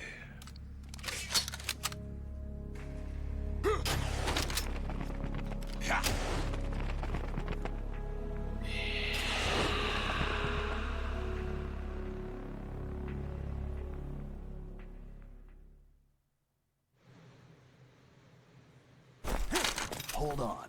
I'm not an enemy. Calm down.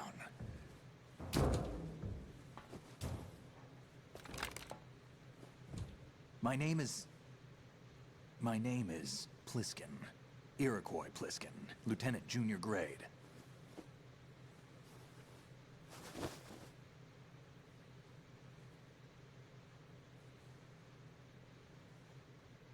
Are you a Navy SEAL?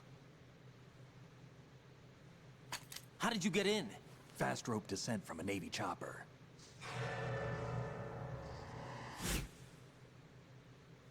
Have I seen you before? That suit. Are you Foxhound? That's right. Foxhound was disbanded. Huh? Where were you before Foxhound? Delta Force? I was part of the Army's Force 21 trials. Force 21? That's about tactical IT deployment, right? Any field experience? No, not really. So this is your first. I've had extensive training, the kind that's indistinguishable from the real thing. Like what? Sneaking mission 60, weapons 80, advanced... VR, huh? But realistic in every way. A virtual grunt of the digital age, that's just great. That's far more effective than live exercises. You don't get injured in VR, do you? Every year, a few soldiers die in field exercises. There's pain sensation in VR, and even a sense of reality and urgency. The only difference is it isn't actually happening. That's the way they want you to think, to remove you from the fear that goes with battle situations. War is a video game. What better way to raise the ultimate soldier?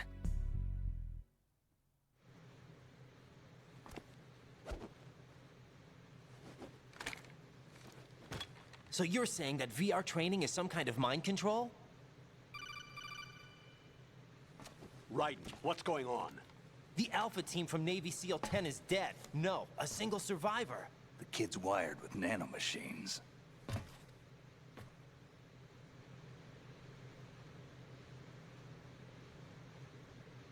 What about the president? Looks like they took him somewhere else. I see. You said there was a survivor from SEAL Team 10. Yeah. Lieutenant J.G. Pliskin. Has he seen your face? What? This is a top secret mission. No one can know that we're involved. It's a little too late for that. What's up? Take a look.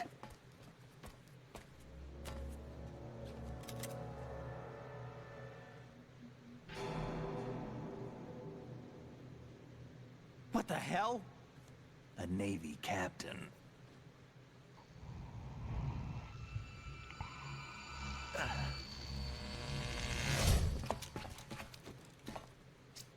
You all right? Give me a few minutes. Must have lost a few more pints than I thought. What was that man just now? That blood-sucking freak? That was Vamp. He's Romanian, a wizard with knives, as you saw. The way he moved didn't seem human. You won't see that in VR, I guarantee. What is he? One of the members of Dead Cell. Dead Cell? Him? A special forces unit created by ex-President George Sears. The name was originally intended to reflect its anti-terrorist functions. The unit would launch unannounced assaults on government complexes for the ultimate terrorism simulation. They were needed to show VR troopers like you how to deal with the real thing. But around the time their original leader died in prison, the unit began to unravel. They were always close to the edge, but they became more and more extreme, began to go after US allies, even civilians. We estimate that no fewer than 100 people died as a result of accidents the Dead Cell arranged on their own. They were out of control, and it all came to a head 6 months ago. What happened? The unit was devastated. There are only 3 left now, and you just saw one of them. Why would they go after the big shell? How should I know? I told you they were on the lunatic fringe. What about their leader? He says he's Solid Snake. Snake died 2 years ago. You mean the incident that made this big shell necessary in the first place? Right, and he was the one that sank that tanker. But he's a legend. Legends are usually bad news. There's not a lot of difference between heroes and madmen. You're saying Snake is still alive and pulled another one? No, he's not involved in this one. His body was positively ID'd 2 years ago. Snake is dead. And buried. What about the other soldiers? I saw Russian equipment too. Former Soviet military. They're probably mercenaries. The big shell is too much ground for just Dead Cell members to hold down. You weren't briefed on any of this? And you came in alone to boot? Why? What are you really doing here? Can't tell me, huh? Fine with me. I don't smoke. Keep it anyway. May come in handy.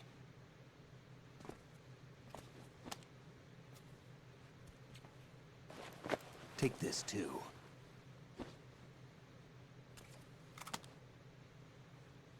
Here, take this.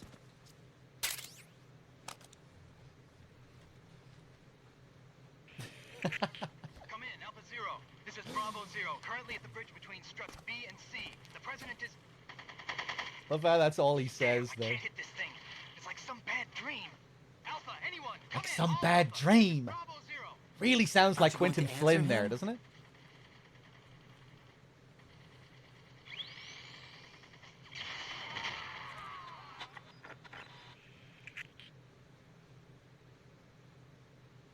The BC connecting bridge. We need to get there. Can you handle it? I need a few more minutes. Remember my frequency. It's 141.80. 141.80. Got it. I've been briefed on this plant's layout. If you need information on the place or about Dead Cell, contact me. You're using nano communication, right? Yeah, but I can patch into your frequency.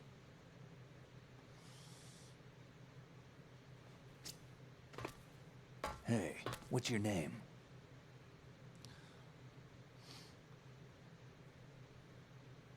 Raiden. Raiden? Strange code name.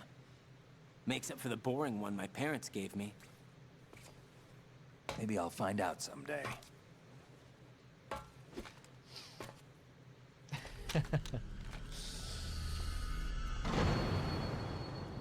This moody teenager.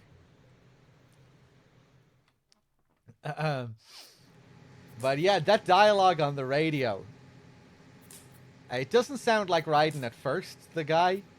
You know, it's like, damn it, I can't hit this thing. But then when he says the dream line, it really sounds like him. It's like some bad dream. You know, like the cadence and everything. It's, yeah, I wonder, it almost sounds like they edited two voices together at the end there or something. But maybe it's not him and it's just some kind of coincidence. It feels like it's foreshadowing the next scene and Raiden's reaction as well. You know, like Raiden reacting very similarly when he sees Fortune. And he has that whole dream dialogue with Rose afterwards. I won't let you be just a dream, you know, and it sounds very similar to this. I wonder if they sound similar in Japanese during that scene. Be intrigued to know. Icy Floridian with the tier 1 sub as well. Thank you very much. Cheers. So some interesting stuff going on in that scene. More MGS1 parallels. Obviously, it starts off obviously with the hallway, the bloody hallway. Jack, it's me. Everything okay, Rose? Don't you need to save the mission data? Oh yeah. Thanks for the reminder. I'll continue that thought in a second. Jack, do you remember what day tomorrow is? That again. I'm sorry, but I still don't have a clue. That's okay. What is it, Rose? Talk to me. I'd rather you figure it out. It's important. How important? Important enough, and we'll talk about it tomorrow. Why not now? Tomorrow seems more appropriate. I need all the help I can get so that I won't chicken out anyway. Is that the reason you decided to be part of this mission? Okay, I'm gonna finish this thing by tomorrow no matter what. You know I'll do everything I can to help you. Rose, there's something I need you to do as an analyst. What is it? It has to do with Solid Snake. The leader of this takeover incident is claiming that he's Snake himself. The legendary mercenary? I need as much data on him as possible. Everything they have on him after the Shadow Moses incident. He's dead now, isn't he? Yes. Should be a burial record somewhere, too. You should be able to request top-level security clearance from the Colonel. That should get us into the most classified material. I'm on it. I'll contact you as soon as I find out something. The multiple references to dreams in English is English only. In Japanese, the seals call it a monster or demon or whatever. That is really interesting. I always really liked the references to dreams and nightmares in this. I thought it fit nicely with the themes, you know, the virtual reality, the VR themes, you know, where dreams and nightmares could kind of tie in with that nicely, of like other realities.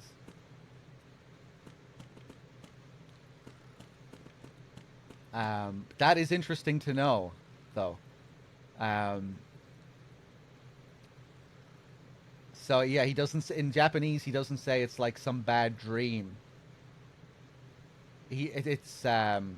That's interesting.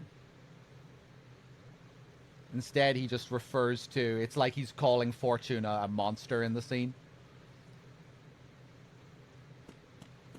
Yeah, that's pretty different.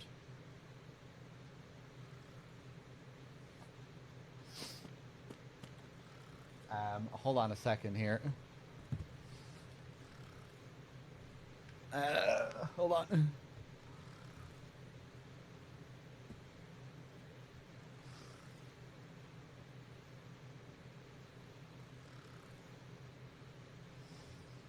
Really, so like all of the references to dreams and nightmares are actually, it's something else in Japanese.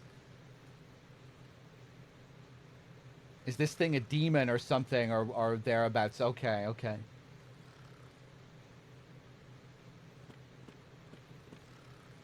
And is that, does that come up quite a bit in Japanese, where it doesn't come up much at all in English?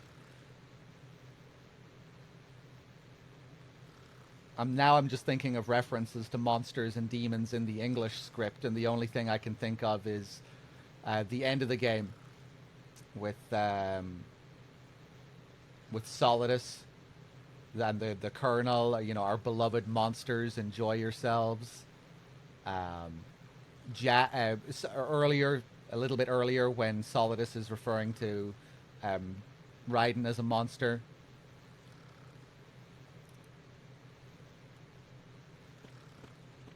So yeah, maybe that's kind of a theme that we don't have in the English script. But yeah, obviously we start out with this big, obvious mirroring of MGS1 with the corridor of blood with Gray Fox. And then we meet a character, similarly to Fox, who uses a blade, just like Fox used his sword to slice up those guys. Vamp is using a blade. I think he might also be supposed to mirror Sniper Wolf in that scene as well, when he jumps over behind Raiden and you see him slowly put his hand up to Raiden's cheek. And then in the next shot, we see the other side of Raiden's face after Snake comes in blasting. And we see a scratch on Raiden's cheek. I think that's a mark left by Vamp right before he jumped away to get away from Snake's fire.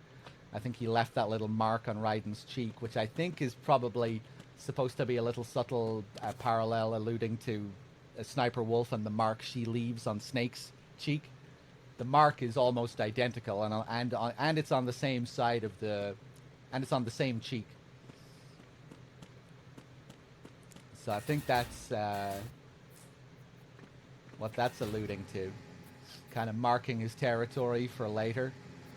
I think when I first saw it, I thought his cheek got, like, grazed by a bullet or something. Like it was Snake firing and some kind of bullet that whizzed past Raiden and marked his cheek.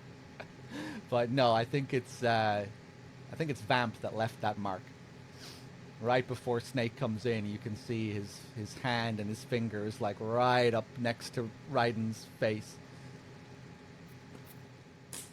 In the script for the game, they talk about the lighting here and how Kojima wanted it to feel almost like a church, or like the same effect that a stained glass window would have, light coming through a stained glass window. I feel like the scene itself doesn't draw much attention to the light up here, but it does have a cool effect if you stop and look at it here. Kind of a nice hazy look to it. You can still see that sort of fog above you here too. It might look a bit different on PS2 as well. It probably looks a bit darker.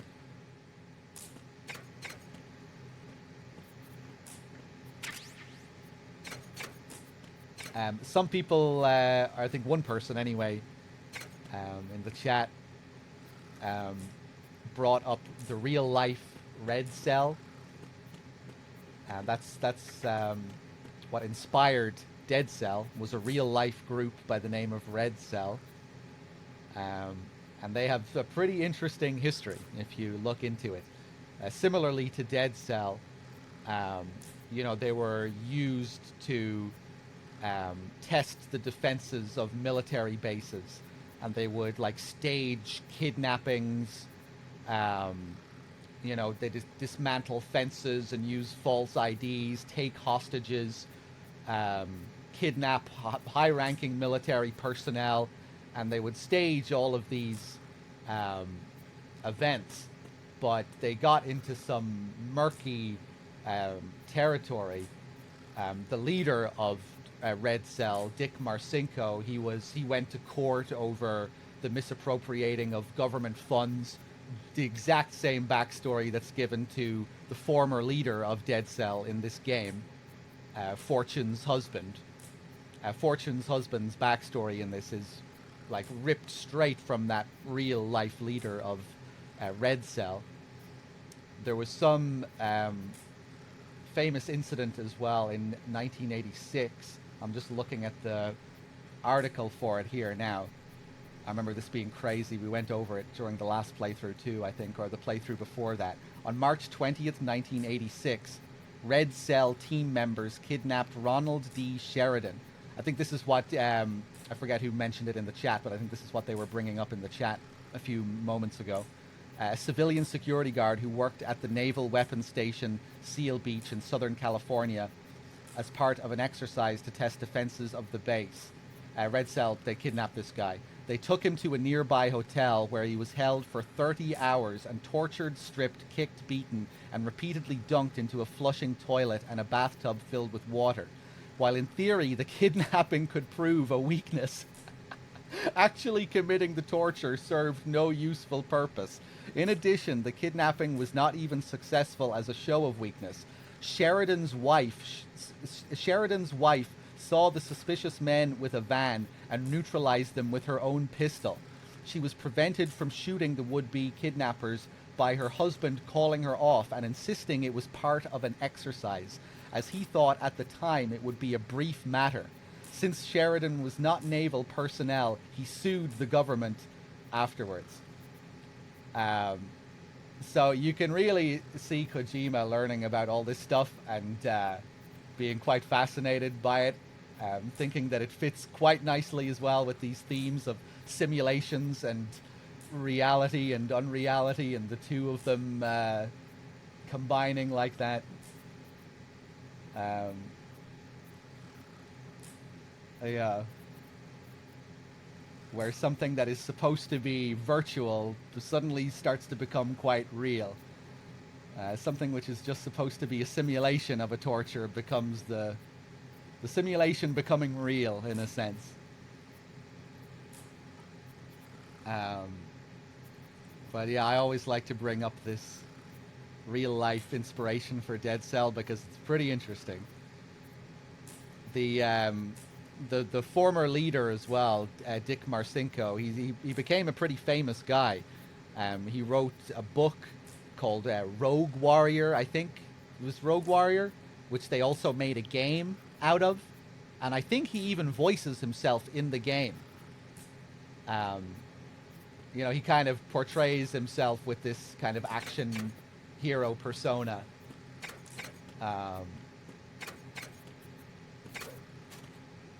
And yeah, when you read about Red Cell, you know, it kind of sounds like action movie stuff that they were getting up to.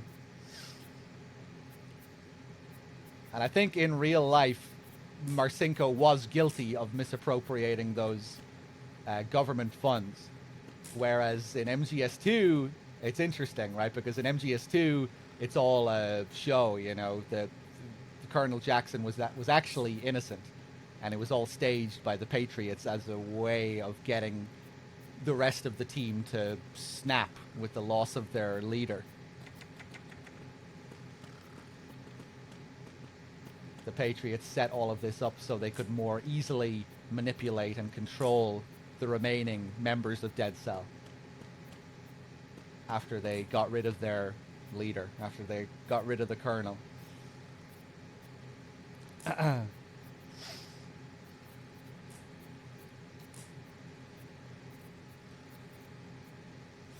Rogue Warrior, did they made... it was Mickey Rourke who did the voice. Yes, that rings a bell. I think I remember hearing about that.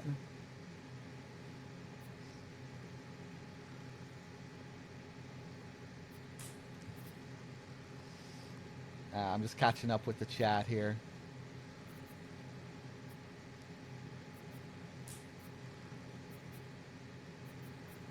They still do Red Cells, worth noting. Oh yeah, I'm sure.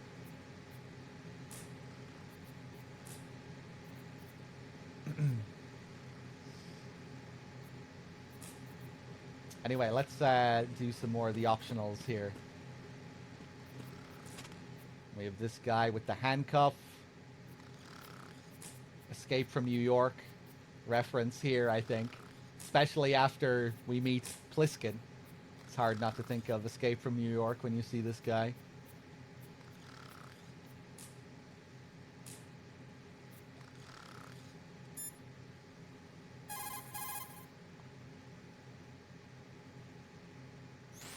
Navy captain and the president. Unbelievable. Raiden, get to the president. Head for the BC connecting bridge.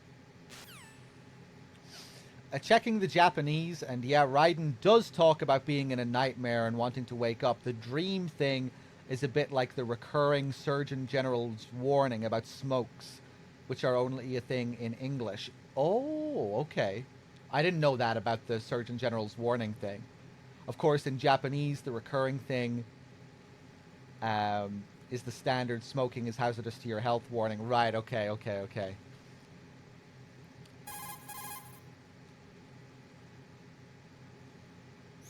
Raiden, SEAL Team 10 has engaged someone on the BC connecting bridge. The president is most likely there as well.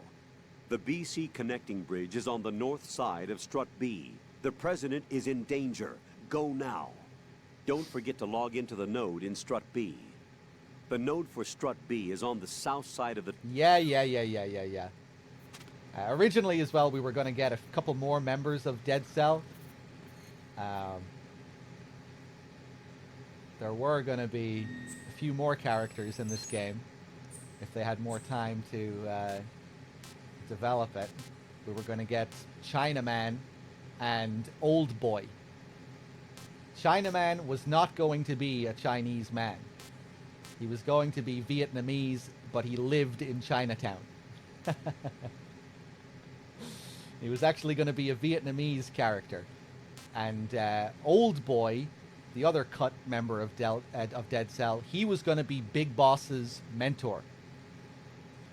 Which is crazy to think about. Originally, we were going to fight Big Boss's mentor in this game. And originally the idea was that he was a man. Obviously, later they completely reshaped this idea for MGS3. And Big Boss's mentor became the boss. But originally, yeah, he was going to be a member of Dead Cell, and you were going to fight him in this game. And I guess you were going to kill him in this game.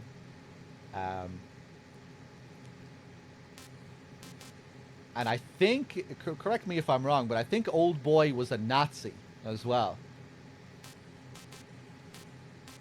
That was the idea for him. Chinaman, you were going to fight where you fight Vamp the second time. You know, the second encounter you have with Vamp, that's originally where you were going to fight Chinaman. And I think he had... like, some of the fight was going to take place underwater, and you were going to have to avoid sharks and stuff like that.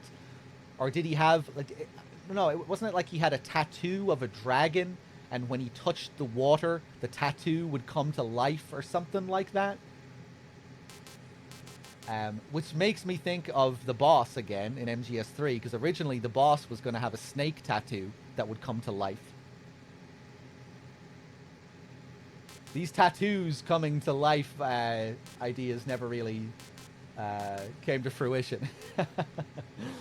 Although I guess her scar does come to life at the end of MGS3 when her scar turns into a real snake.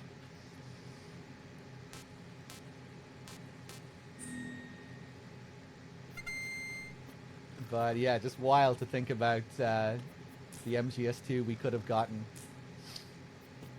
if these other characters were included. I think originally as well, I think Old Boy was originally going to be the guy that flew the Harrier for Solidus. But again, that carried over to Vamp in the end. The tattoo thing was mentioned in the making of Doc. Right.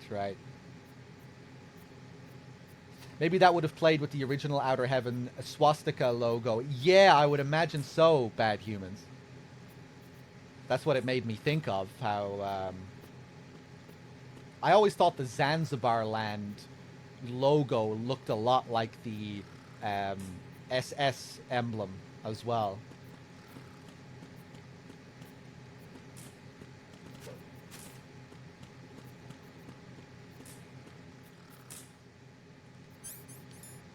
Actually, let's talk to Pliskin first.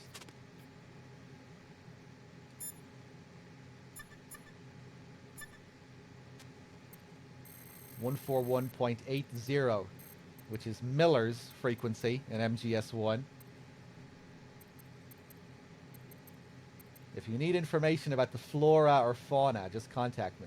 If you need information about this place or about Dead Cell, just contact me. I guess both characters kind of have a mentor-like role. That's usually what this frequency is given to. The boss also has 141.80. Miller, Pliskin, mentor figures.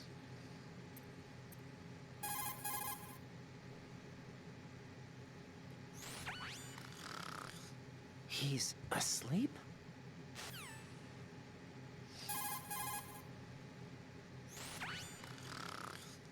How much longer is this guy gonna sleep?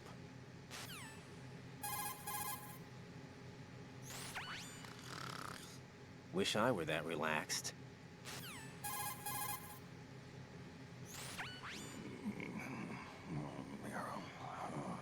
He's still sleeping. Liquid! Huh? What a weirdo. That's the last one. He's asleep?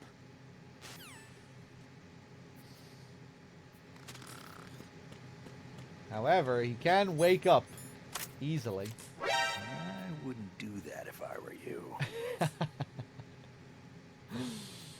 I didn't mean to point my gun at him straight away there. I wanted to slowly move it across. Let's wait for him to fall asleep again. I'll probably have to put my gun down.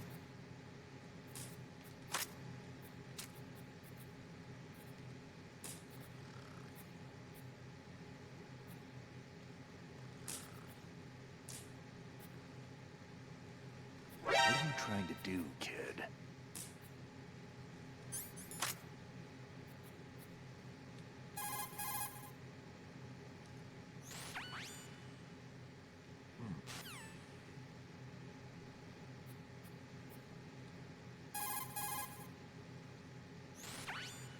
Yeah.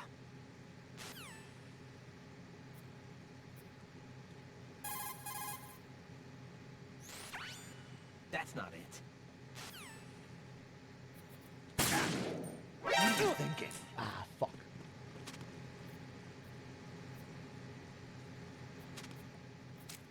What are you trying to do, kid? Damn, kid. What are you thinking?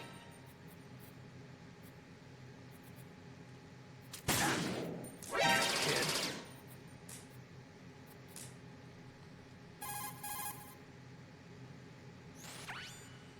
I see.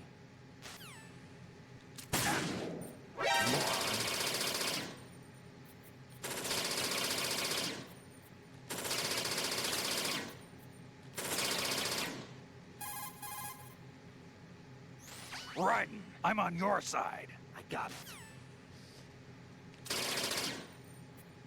Change sides? I don't recall saying I was on yours.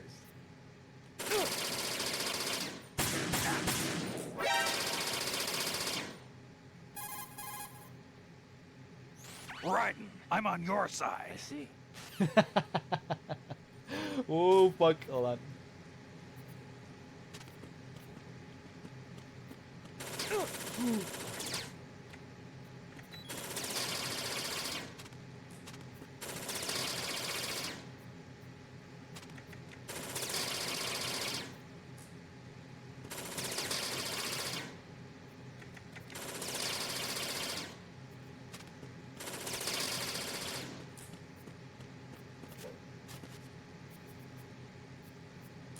Hey, what's up, Cynic?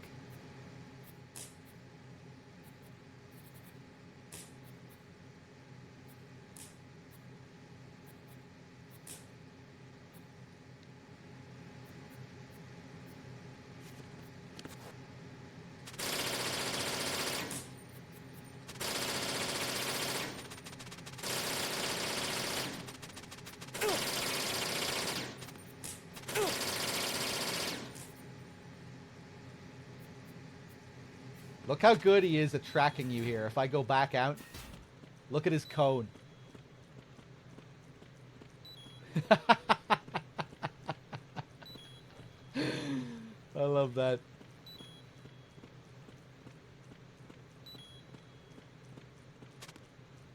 Okay, let's get some of this health back.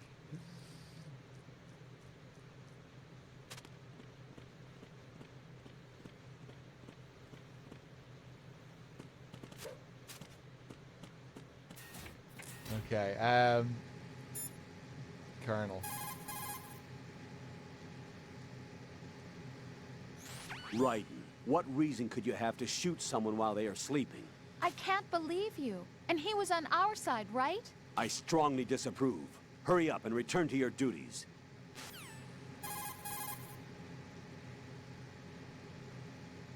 I see you've acquired a gun. Pliskin gave it to me. Don't trust that man. But the gun itself seems all right. However, it's not equipped with a suppressor. If you fire it, the noise will be loud enough to alert any enemy personnel within hearing distance to your presence. Infiltration is the art of making your presence invisible. Try not to end up in a situation where you need to rely on firepower. Combat must be avoided unless absolutely necessary. But you just said, I know. Raiden, don't dwell on what Pliskin said. The VR training you underwent is the best training program there is. There is no reason to be apprehensive. Be confident. Do you understand? It's the only time the Colonel is ever on Pliskin's side, when you shoot him.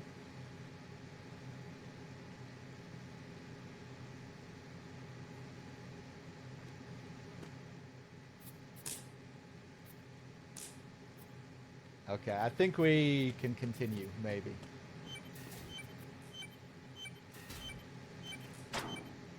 Another bomb. We can't do anything about this yet.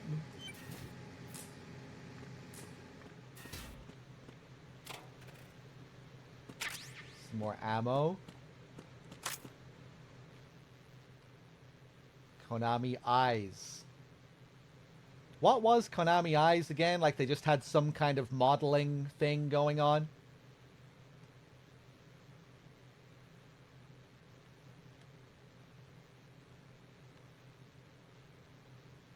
This looks like concept art. Always makes me think of like the gym suits or Fat Man's bomb blast suit. Not sure what it's supposed to be.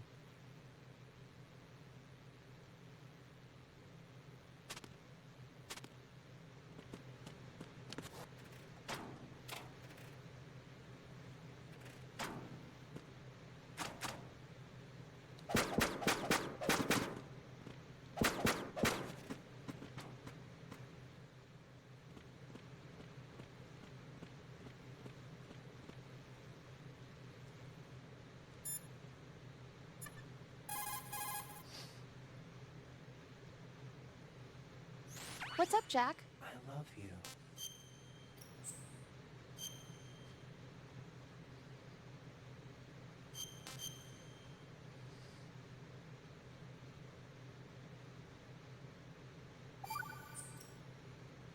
So, looks like you remembered I'm still here after all. Huh? I thought you'd completely forgotten that I existed. Of course not. What's wrong with you? It's just, you haven't saved in a while. That doesn't mean I forgot. Is that so? And didn't you think I'd be worried? But... I was really worried. You're okay, right? Yeah. Good. I haven't heard that one in a long time.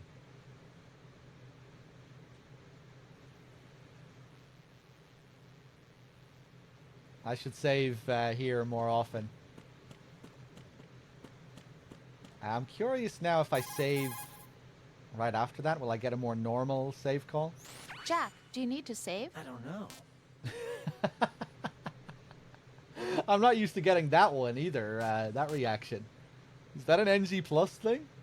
Hang in there. Not sure how I feel about that.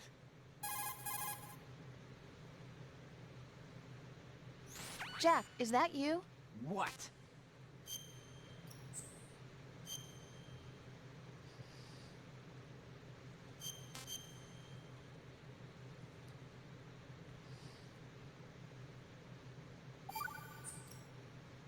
See ya.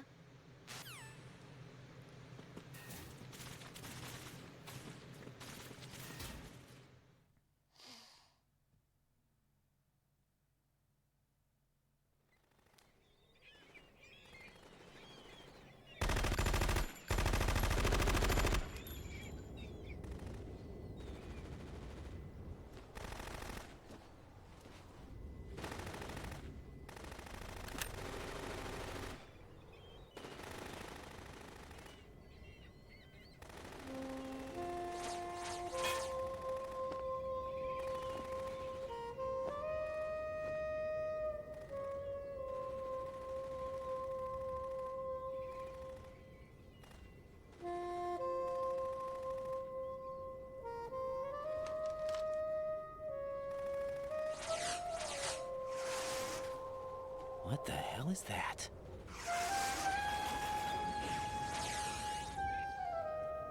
Come, put me out of my misery. This is impossible. Nothing will hit her. Is she the one they call Fortune?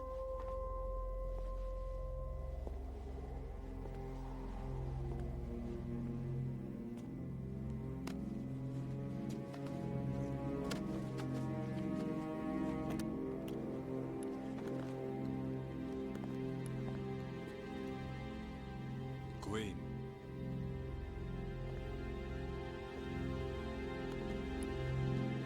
Don't let them take the president!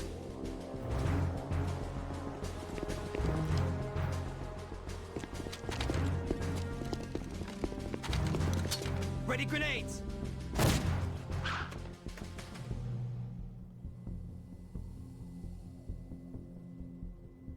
A dud!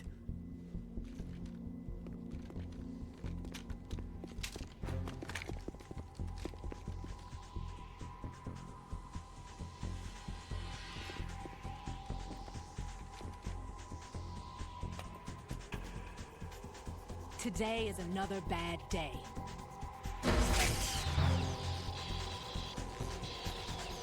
Is there anyone here that can give me happiness?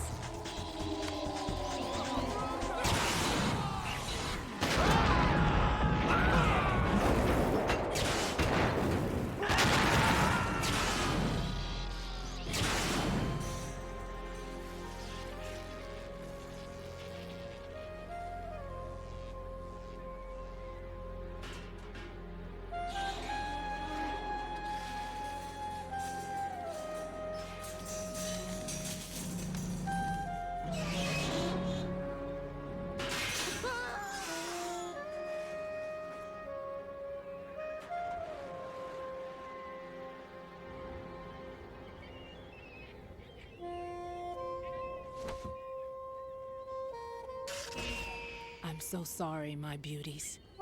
I'll see you again someday.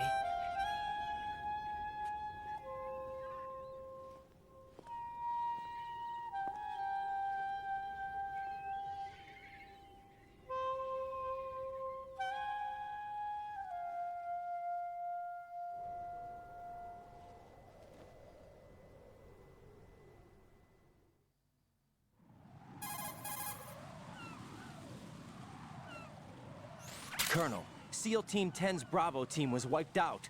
I see. What happened to the cargo choppers? Both of them are at the bottom of the harbor. Looks like your new hosts have a Harrier too. A Harrier? What is this? Calm down. It just means they anticipated the attack. What? Besides, since the SEALs drew their fire, your infiltration went off without a hitch. On top of that, we know their defensive capabilities. Are you saying this was all a feint? Raiden, get a hold of yourself.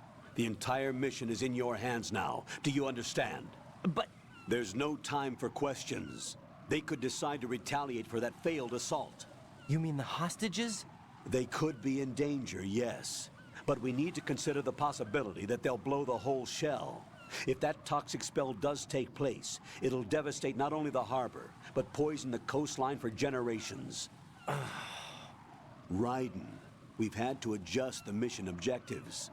The priority is now on removing those C4s that the terrorists wired over the big shell. The President can wait, but this can't. Colonel, you know I'm no bomb disposal expert. That's not a problem. The Bravo team brought an explosives pro in with them. He was supposed to stand by on Strut C according to their mission plan. You should find him there. Is this according to simulation too? What are you talking about? Get to Strut C and find him. Understood. But I need to ask you something before I go. Make it quick. Who are they? Dead Cell, I mean. They couldn't hit her no matter how hard they tried. And that vampire too, it's like being in a nightmare you can't wake up from. Jack, snap out of it. And you, Rose, I can't believe you're on this mission. I keep thinking I'll wake up. Raiden, this is real. And that's why you won't wake up. But nothing seems real. I've made up my mind to stay with you. Whether this is real or a bad dream, I'll keep watching you till it's over. Thank you, Rose. And I won't let you be just a dream. Are you two done? Raiden, you're needed on Strut C. And I won't let you be just a dream.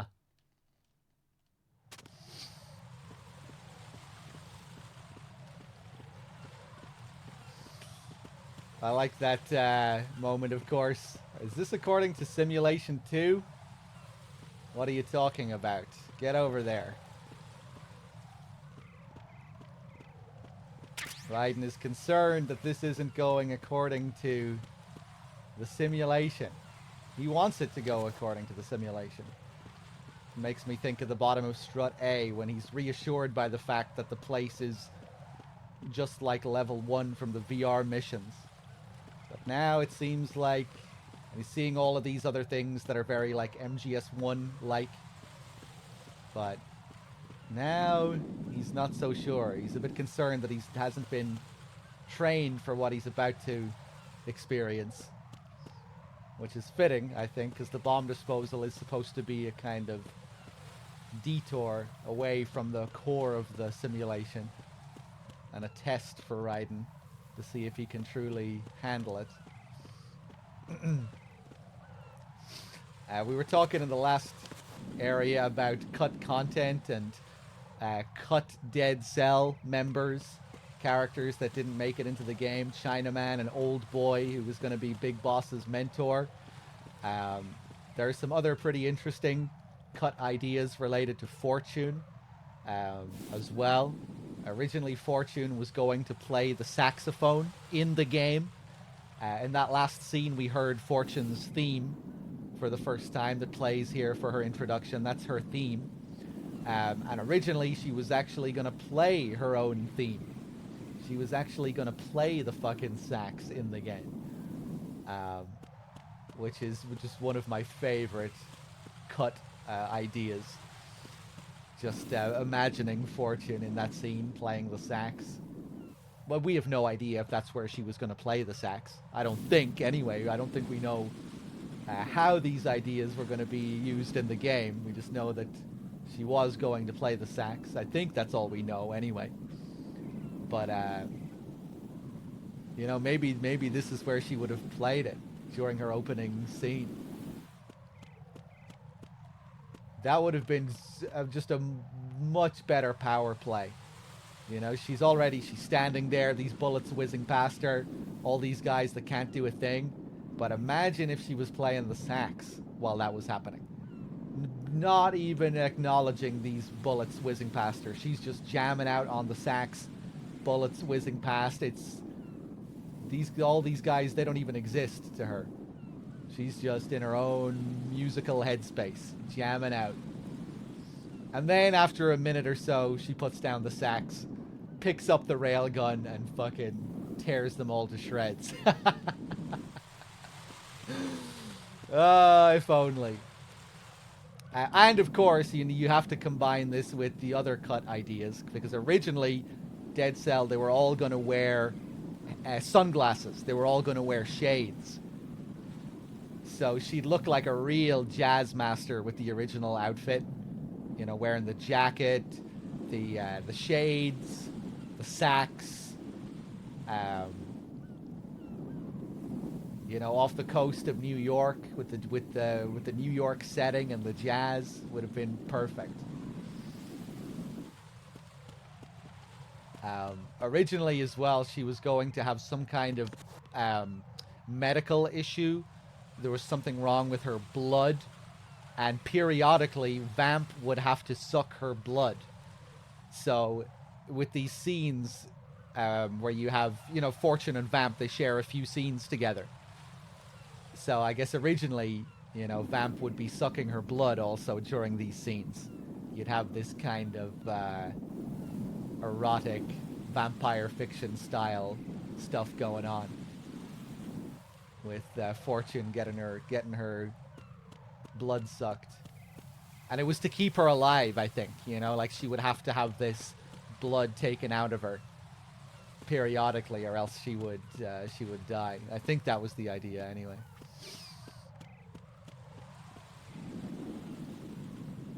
They removed the sunglasses idea because they thought people would think it was too much like The Matrix. because The Matrix came out not long before MGS2. I guess with similar themes.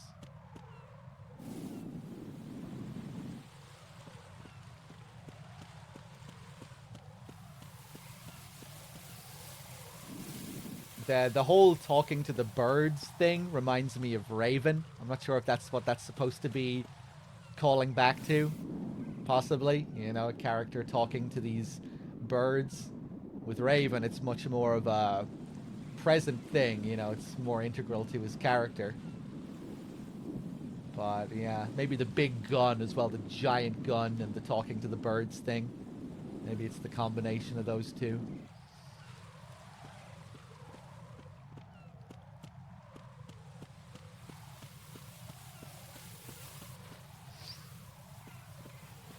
Fat man wearing shades.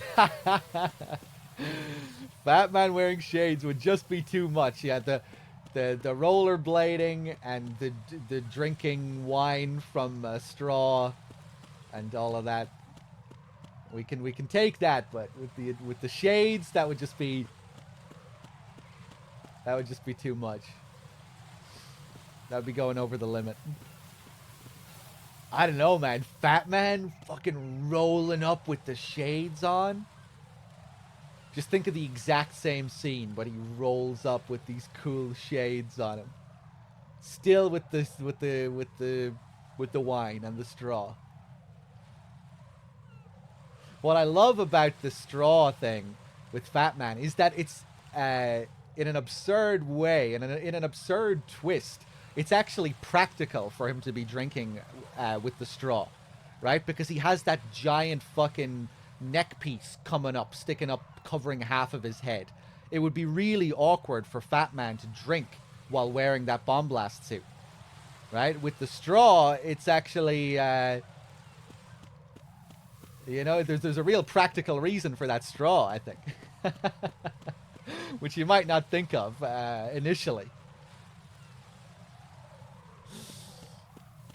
But of course, being able to carry all that weight and rollerblade around like that, that's supposed to be unreal. I don't know, I think I might like seeing Batman with the shades. The shades that they were going to wear, it was going to be similar to what Snake wears. You know in NG Plus how Snake gets the cool guy shades and Raiden gets the doofus shades? Dead Cell were going to have those cool guy shades. But yeah, if they couldn't get the shades looking better than how they look on Snake, then maybe it was a good idea to not include them. Although, like I said, that wasn't their reason. They said it was because they thought people would think it was too much like The Matrix. Although maybe if those characters were going to wear the shades, they would have been able to make them more detailed. Because it was just an NG Plus thing, maybe they didn't put as many resources into those items. Bad Humans, I saw you post about this on Twitter fairly recently as well. Yeah, originally Snake was going to chew gum. And you were wondering if that was something that was still in the game based off a couple of subtle animations that Snake has. You were wondering if they were supposed to be chewing animations. Like that close-up of Snake on the tanker when he's turning around slowly. That's a weird, kind of a wonky-looking scene, I think. Even back in the day, you know, that looked kind of wonky. The way Snake slowly turns his head around, moving his eyes to the side. It kind of has a weird, you know, almost uncanny valley look to it. Where he looks kind of off. Oh, Fat Man was supposed to be chewing gum as well. Oh, okay, I didn't know that. I didn't know Fat Man was supposed to chew gum.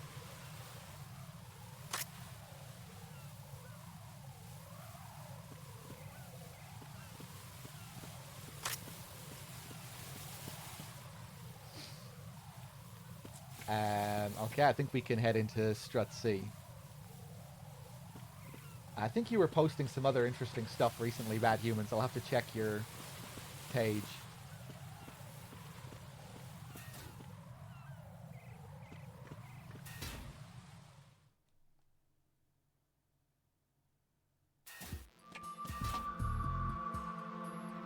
But concerning Snake and gum, Kojima noted to an interviewer that Snake was chewing gum in the cutscene.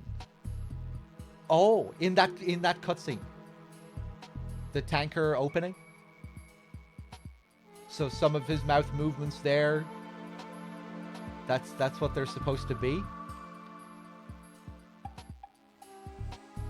Yeah, I guess they really just wanted to highlight the new technology and what they could do with these new models and animations and mocap. But I guess they couldn't quite get that gum chewing thing looking all that great.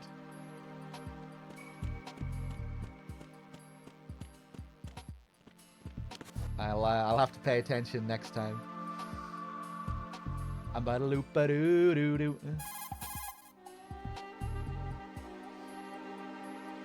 It's possible the terrorists will attempt to destroy the big shell in retaliation for the SEAL strike. Defuse the bombs before they make that move. The bomb disposal expert is somewhere in Strut C where you currently are. Locate him and request his assistance. I haven't posted anything worthy of value, but I would keep an eye on future Did You Know Gaming videos. Oh shit, are you being featured in a Did You Know Gaming video, Bad Humans? Have you been working with them on an upcoming video? Bald Steve with the 2 months as well. Thank you.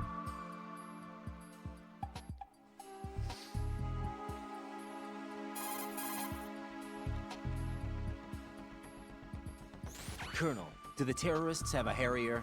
Yes, an AV-8B Harrier II designed for the Marines. It is a VSTOL attack aircraft outfitted with a 25mm gun, air-to-air missiles, and anti-ground rockets. It's not something you want to try to take on in a SEAL helicopter. Yeah, even more so if unprotected. Colonel, where do they get such a weapon? I don't know. Are they really just run-of-the-mill terrorists? Relax, Raiden. Right now, just think about your mission at hand. Do you understand?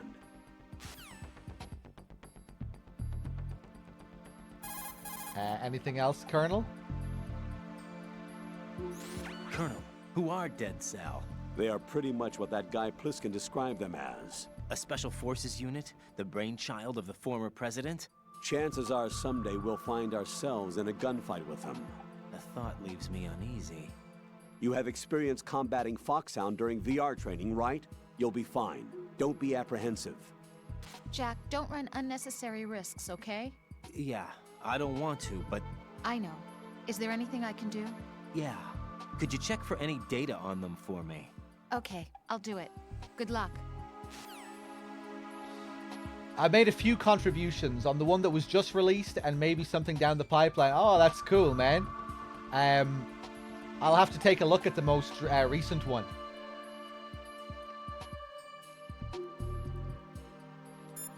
I think I saw people posting it, and maybe I saw like a little bit of the start of it, but I haven't watched it in its entirety. I'll have to check it out.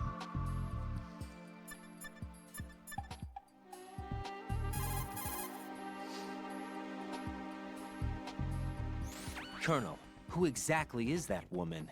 Her name is Fortune. She leads Dead Cell. Hang on a moment. I'll look her up for you. So this is another interesting little thing related to the members of Dead Cell. It's quite awkward getting this information from the Colonel / Rose, from Rose. First you have to call to get her to look the information up. And then you need to call back a bit later to get the information. It's just kind of unique in how you get this information from Rose. You know, usually when you call a character in these games, they have the information for you. They don't need to go and look it up, where you need to call them multiple times to actually get the info. But that's how it works with Rose here. But it's interesting because it contrasts with Snake, who is also the character you can get information on Dead Cell from. Both Rose and Snake give you information on Dead Cell characters. And with Snake, when you call him, he does have the info for you. He doesn't need to go and look it up. He has like information from experience. It feels like they're kind of trying to make a point between the types of information that you're getting. You know, where Rose is looking up this like official information online, and with Snake, you're getting information from like first-hand experience. And I think usually you get a bit more information from Snake. I think usually he has better info compared to Rose. And it's just kind of interesting how the information is delivered to, you know, with Rose, it's like very cold. Like she's reading off Wikipedia entries or something. Whereas with Pliskin, it's much more casual, you know? It's like he's telling a story when he talks about them.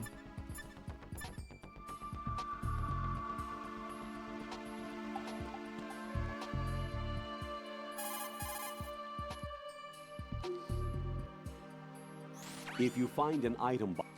Acquire, you just made me think of the brochure dialogue, which we still need to do.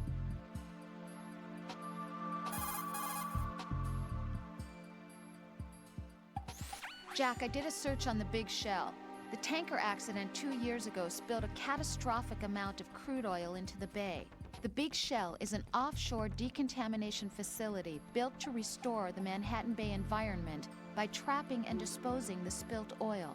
Around the perimeter of the Big Shell, oil fences were erected in order to protect against any further dispersal of the oil. You see those steeples erected here and there in the fence? Those are piles to draw up the polluted seawater. Gathered seawater is carried to the pump room in Strut A first, and all of the larger garbage is collected in sediment pool number 1 of Strut D. This is followed by a 2-step purification process in the Shell 2 core water reserve, in which oil is removed by microbes. Then it is sent to Strut L and sterilized, and finally once again carried to the surface piles and flushed back into the bay. Did the military database include information on the marine filtration facility structure as well? No, I didn't use the database. Huh? I used a brochure. There it is. Good timing.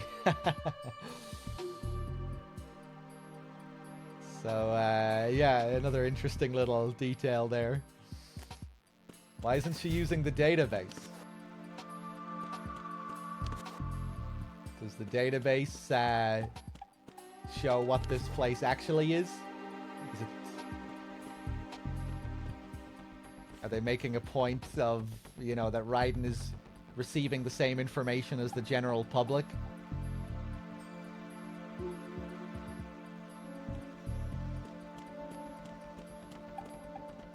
We're just a member of the gullible masses.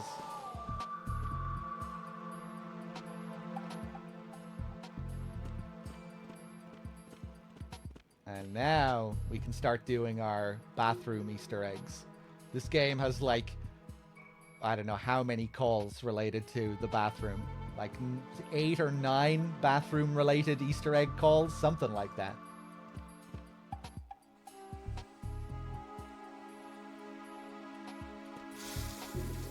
Flushes as well when you come back from it.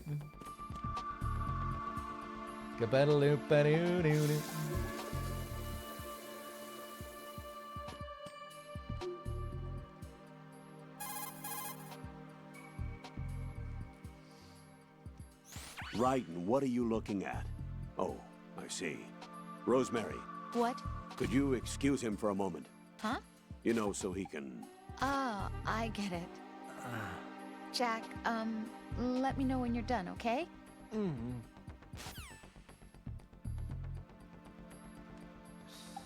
And now, if we crouch down and start getting a closer look here, we can get another call.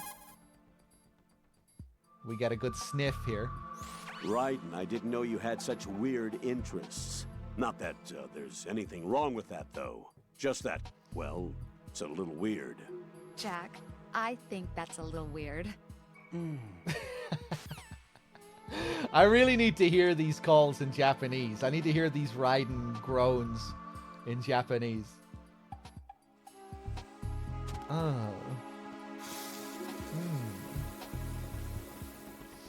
All right, now we're going to take a little trip over to the women's bathroom.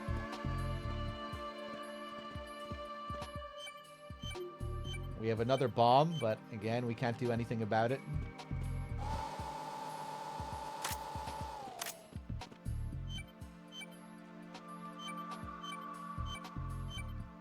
If you stand on your toes here, you know, with L2 you strafe. L2 you strafe left, R2 you strafe right. If you press both of them at the same time, you stand up and you get on your toes. But if you look at your reflection and you stand on your toes, oh my god. They didn't animate a reflection for it. So we can actually look down on our own reflection here.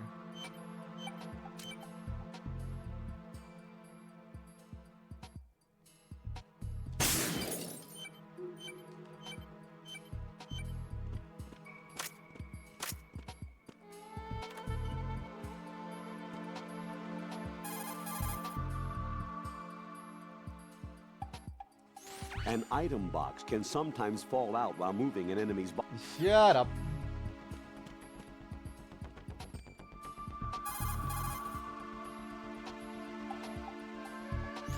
I can't believe you, Jack. Do you know what that place is? What a dimwit. I just thought maybe the bomb disposal instructor might be in there. Why would he be in there? Well, you never know. He's AWOL and... Even AWOL, a normal guy wouldn't go into a woman's bathroom. How do you know that? You're the only one I know who would. You're like really strange. Rosemary, settle down. But It's all right. Right. Rosemary is right. You should probably look someplace else. I can really sympathize with you there, though. what, sir? Nothing. Raiden, that's that. Return to your duties. Mm-hmm. You guys are unbelievable. Cute.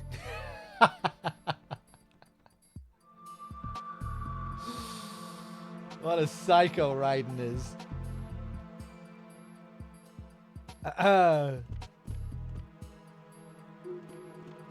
So now if we go into the stall.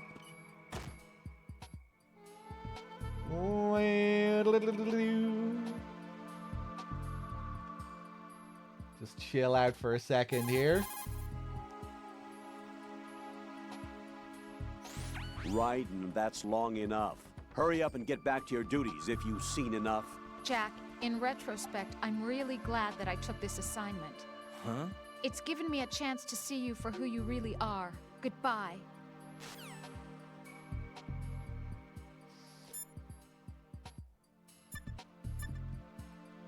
We're still not done though. Because what if we go back into the stall here, but just like with the urinal, what if we kneel down to get a little sniff of the toilet seat?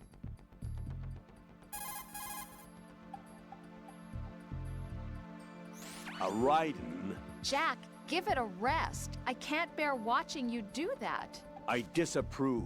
Return to your duties. That's what I feel like saying, but I'm beginning to feel like putting you in charge was not such a good idea. I love this that the Colonel can't even say his return to your duties line anymore. Although I guess we're still in the early game. He hasn't said it too much yet, but it's one of his recurring lines. I wonder, can I usually get the book call in the other bathroom, in the men's bathroom, but I can probably do it here too. Let's see. Publication with adult-oriented material, full of girly photos and interesting columns.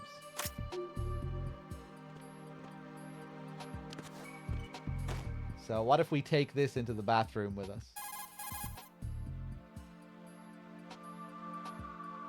Raiden, what are you doing there? With that? I don't believe it. What are you thinking?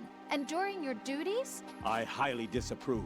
Even though every one of us is scrambling to do our best to support you, this? And what exactly are you going to do? Drool over pictures of voluptuous girls? Exactly. At least use a picture of me instead. Why? I mean... I completely disapprove. Exactly. All right. Hey, what's up, Andrew Ryan? Good to see you. Melody.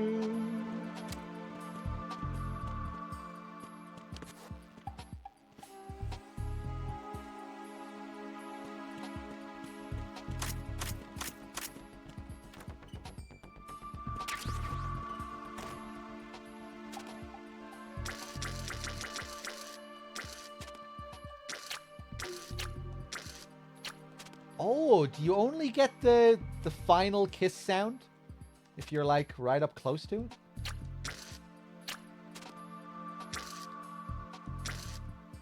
I'm not getting the ending sound here. See, up here I get. Down here I only get this. Oh, it worked! Why wasn't it doing that the first time? This is very important MGS2 research here.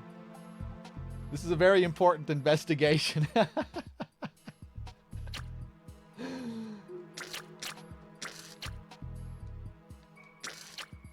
Why? Okay, anyway, it's fixed itself. Oh wow, you can even kiss over here too.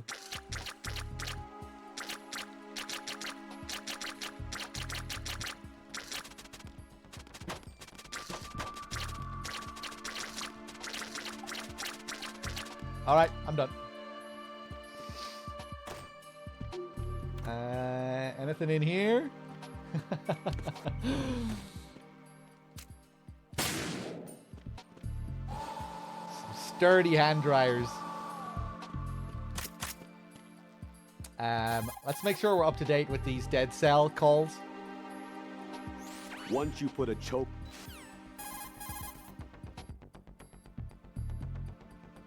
Keep in mind, Raiden, that this is a covert mission. There's a lot of them and only one of you. You'll be surrounded in no time if they discover your presence.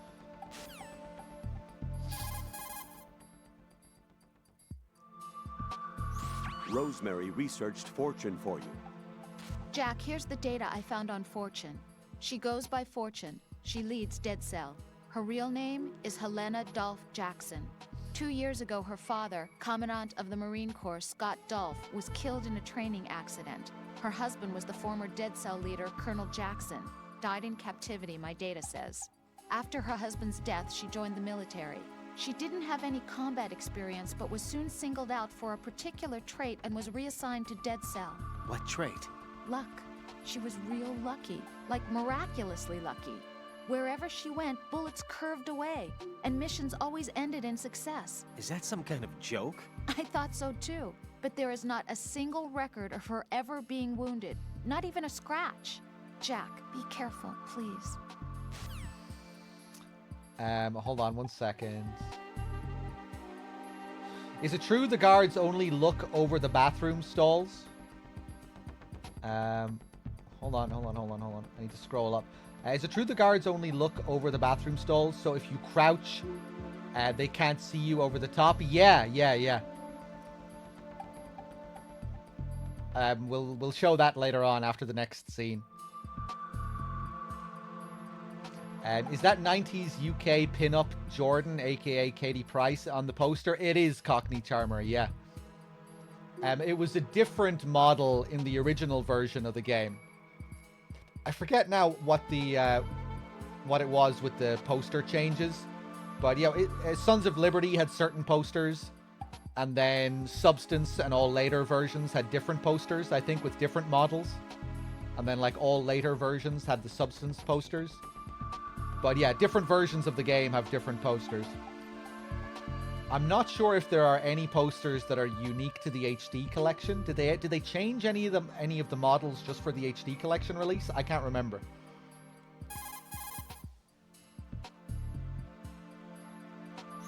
Strut C is the residential area.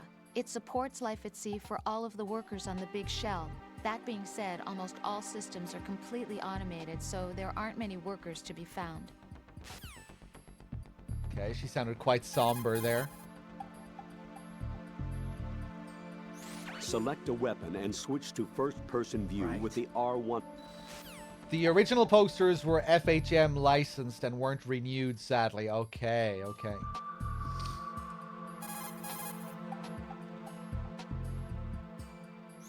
You can straight, left, and right, even during a first-person view attack. But Whatever.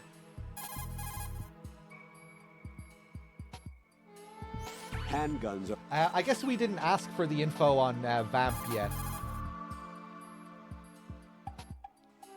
It's possible. Although, I thought we did. Raiden, the trank...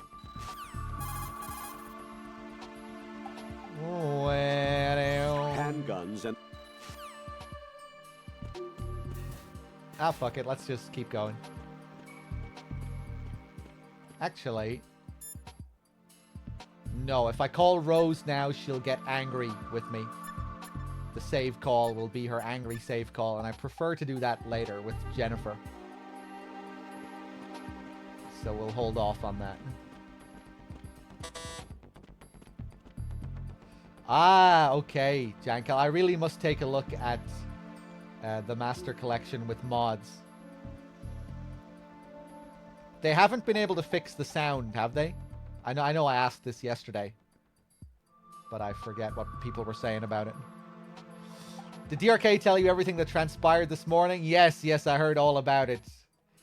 The NG Plus reaction dialogue from Snake. Yeah, I hadn't heard that before.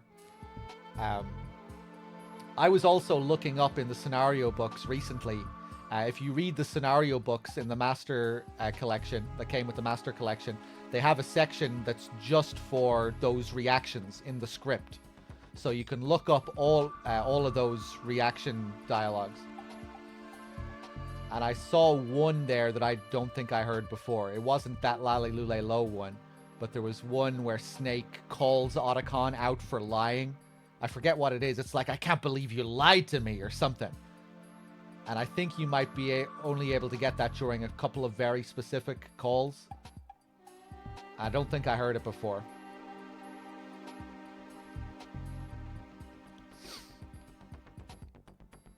NG Plus dialogue. On NG Plus, you get different thought reactions.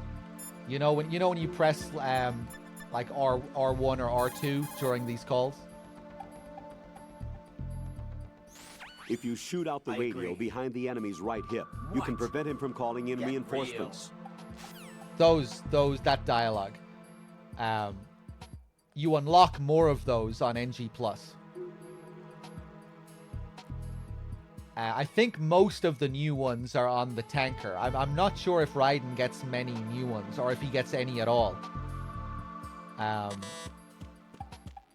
But yeah, in the scenario books, you can look all of them up if you want to see.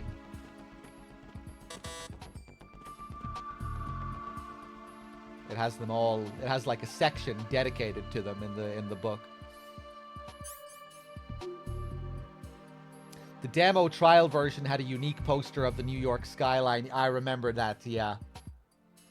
It showed the Twin Towers, didn't it? So I'd imagine that's why that one was removed.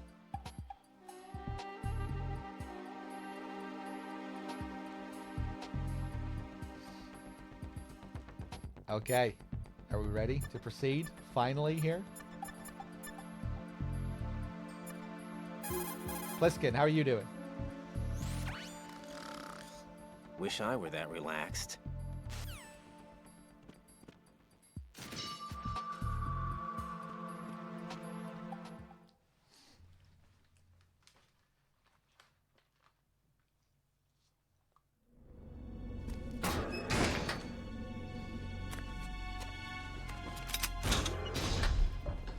Freeze!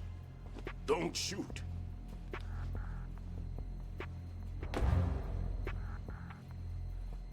You a cop?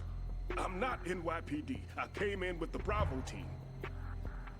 Who are you with? And what happened to SEAL Team 10? They're all dead. All of them? That's bad. Did I tell you you could move? It's all right. He's not one of the bad guys. Don't go pointing that thing everywhere, kid. What's your name? My name is Peter. Peter Stillman. Lecturer at Nav Scolio at Indian Head. Also a consultant for the NYPD bomb squad. A poor old man who got dragged along for this picnic. I thought you'd retired. I did. Can't keep up with everybody, as you can see. A famous church got wiped off the map thanks to me, with too many lives inside. All I lost was this leg. So you're the bomb disposal guy.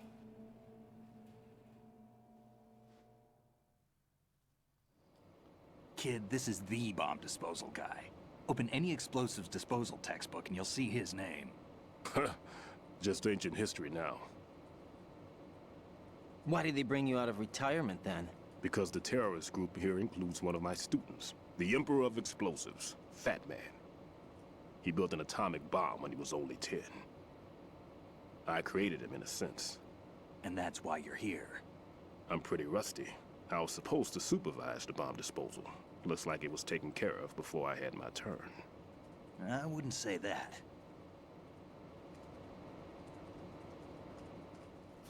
There are at least 2 people here who can claim to be experts at bomb disposal. Are you two with SEAL Team 10? I didn't see you at the mission briefing. Oh, we're with another squad. My name is Pliskin, Lieutenant Junior Grade. Honored to meet you, sir. Mr. Pliskin, do you have any experience with explosives disposal? Don't worry about me. And he looks young, but he can do it. But we need more manpower. What's your name? Raiden. That's an odd name. Any other survivors? There was also an engineer with me. An engineer? A skinny guy. He went in with us. Where is he? I haven't seen him since that skirmish. Was he killed? I don't think so. I didn't find his body. I see. They told me he was a security systems architect for the big shell. Why would they take a civilian along? Everything in this structure is computer controlled. He was supposed to get us past all the security measures. I never heard anything about that. He had official orders with him. We'll leave that for later. Right now, we need to figure out how to deal with all the bombs. But there's no one left from the SEAL's EOD squad. Yup, so we have to do it ourselves. But I've never defused a bomb before. Hold on a sec. Off to confer with the CO again?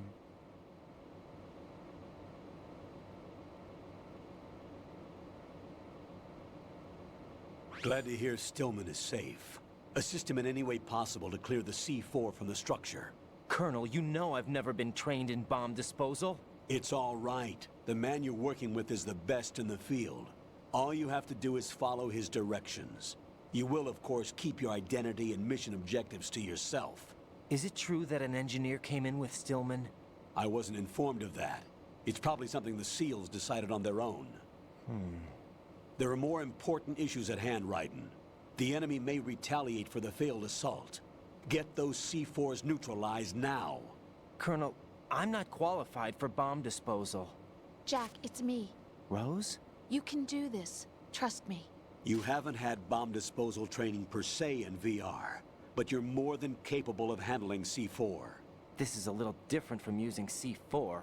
You're up for this. You know that. How about it, kid? Are the results in yet?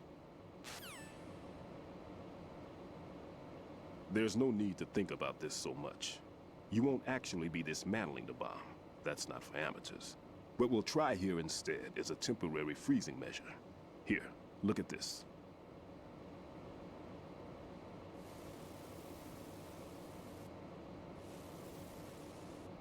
This is a C4 bomb.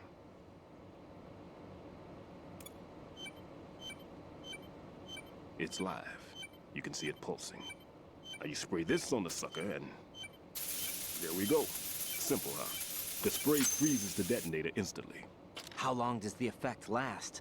There's no way the thing can detonate in this condition. Even if you leave it alone, it'll stay out of commission for at least 24 hours. That's enough time. If we had the manpower, I'd recommend complete disposal. But this will have to do. The spray can be used from several yards away. Now check the floor, ceiling, walls, under a table, everywhere. Try to imagine the locations the bomber would choose. That won't be easy. We don't know a thing about Fat Man. Is there anything that'll help us locate the bombs? Here, take this with you. It's what they call an ion mobility spectrometer. It can recognize ionized gas emitted by C4s. The what? In other words, that little gadget sniffs out C4's scent. That's right. I've established a link up with your radar network, so any scent detected will be represented visually. Have the sensor activated and keep your eye on the radar. What if he's using some other odorless substance? I know Fat Man well. I know how into his own aesthetics he is. Signatures? Yes. On every bomb he builds, he always leaves a trace of the cologne he uses. The sensor also picks up that particular scent spectrum. Is that something he learned from you? No, it was his own quirk. He wouldn't work by any rules except his own, and he followed them like a religion. And common sense wasn't one of his strong points. I thought I taught him everything I knew. I have no children of my own, and I thought I found a son in him. He had the right stuff, you know. There's something very unusual about an ability like that. Even at Indian Head, he got special treatment. I remember some people called him one of the fat cats. Maybe that's what started all this. I didn't teach him the most important thing I had to tell him. There are some things you have to pass on. The trick is to know which one. Right. All I taught him was skills. And now I have to stop him from using it to destroy us all. Let's see how well that sensor works. All right. I'm activating them. Watch. You see the green stuff on the radar? That's a visual representation of the C4 scent detected by the sensor. It's a pretty big area, isn't it? Don't complain. It's better than nothing. Just activate the sensors and search the area, okay? All right. Don't forget that you need the radar to use this system. Log into the node at every strut and turn the radar on. We have to keep out of the enemy's sight, too. Because the radar gets knocked offline when we're spotted? Exactly. Fat Man would have allotted some C4s here in Strut C as well. Here?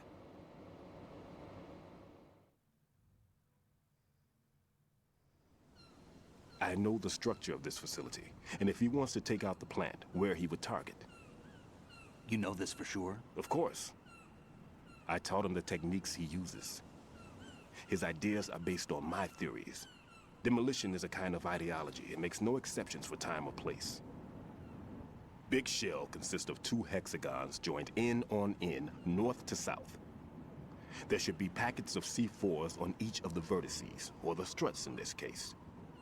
You need at least that to take a building of this integrity out. 6 on Shell 1, another 6 on Shell 2. A total of 12 bombs at least. Considering the shell's architecture and composition from an engineering standpoint, that's my conclusion, and it's exactly what he would have decided as well.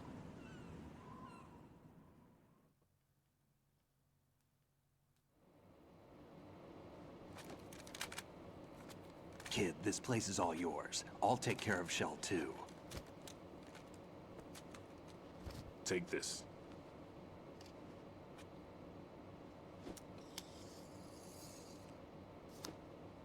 What's this? Security card, issued to Shell personnel. The Big Shell security layout includes varying levels of clearance. The clearance level is identified by the number printed on these doors. Raiden, your card key can open doors with security clearance level 1. Pliskin, your card can get you into level 3 areas. You'll need it to get next door to Shell 2. How did you get this? That engineer I told you about gave it to me. He was supposed to program a set of all access cards once we were on site. Unfortunately, this card won't get you into every area of this structure.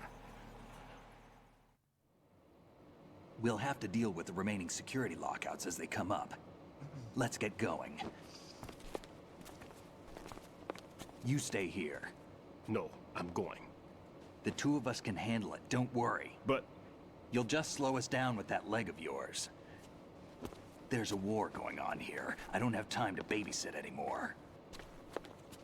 Why don't you just let us handle the grunt work? You can tell us what to do over the radio, like in the original mission plan. All right. I'll give you instructions from here. I may also need to prepare a backup plan just in case. In case of what? Good luck to both of you. This is a dangerous one. Who dares, wins. If anything comes up, let me know. My frequency is 140.25. Good luck, kid. I'll see you later. Semper Fi. That man's no SEAL. I don't even think he's a Navy man. What? Semper Fi. Marine Corps talk.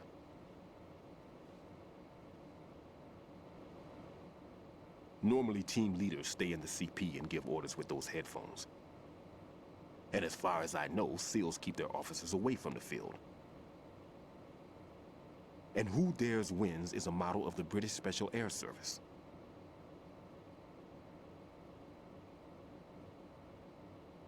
Is he one of the terrorists, then? No, somehow I don't think so. If there's someone to suspect, I'd put my money on you.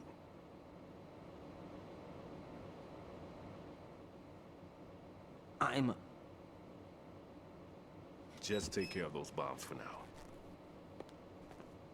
What about you? They could be back in this area soon.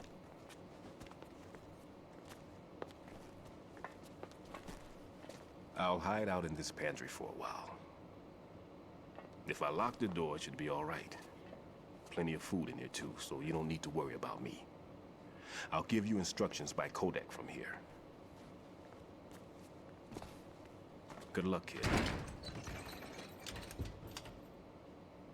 Bomb disposal is a face-off with your own mortality. Don't let the fear get to you. When you give in to the fear, the darkness comes.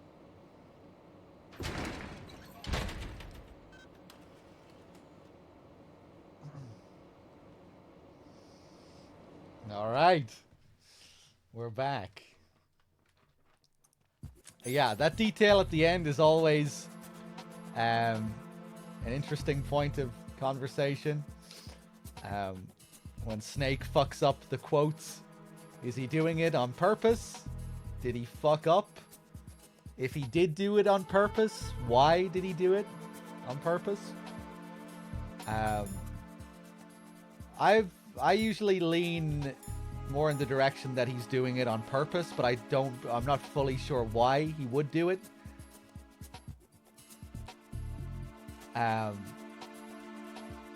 But I'm not really sure one way or the other. I wonder if they talk about it in the scenario book. Actually, it might be something to check. Although they probably don't comment on it. We probably would have heard about it by now. But yeah, it kind of makes me think that like maybe Snake wants to show Stillman who he really is in a way. You know, because it's interesting that the scene ends with the point of Stillman, like, he sees all this bullshit coming from Snake, but no, he still trusts him. And maybe Snake can sense that Stillman would trust him, even if he, you know, let his guard down like that, if he let his mask down. Maybe that's why. You know, because the scene ends with Stillman drawing the attention away from Snake and putting it on Raiden. It's like, no. If there's anyone to suspect here, it's you. And then there are optional calls later with Stillman where he talks about Snake and how trustworthy he seems. And just how there's like a certain, like, he just gets a vibe from him, basically. Just a feel that, a unique kind of feel from him, that he just has this trustworthiness and sense of, like, honor or courage. But with Raiden, you know, Raiden is kind of, Raiden doesn't have all that. Raiden's on edge and unsure of himself and a kind of more obscured, mysteriously working for this colonel that they don't know anything about, and with his sneaking suit, he kind of seems more like seems more like someone that could be used as a pawn. Unlike Snake, I guess. And maybe Stillman can just sense this from Snake, and maybe Snake can kind of get a... Maybe Snake is getting a certain vibe from Stillman as well and feels that he can let his mask down around him. I don't know. I don't really know what to make of it. I'm just kind of rambling here. It does seem a bit weird, you know, that Snake would... Like, not only does he fuck up one quote, he fucks up two of them. And the fact that he does it right as he's saying goodbye and leaving them, you know, kind of feels a bit cheeky, maybe. Kind of adds to that feeling that he might be doing it on purpose, just kind of leaving them with this little mystery. You know, right as he leaves, he starts spouting this fucking nonsense. I don't know.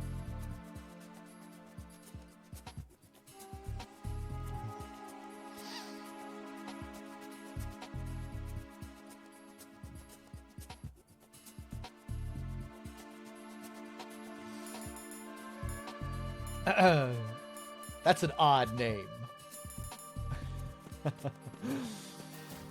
Let's go out to the bridge here before we do anything else.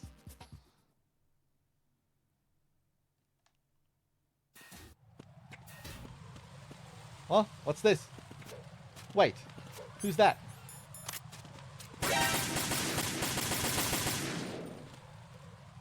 Pliskin. Who is this guy? Help me. Huh. No response from Pliskin here.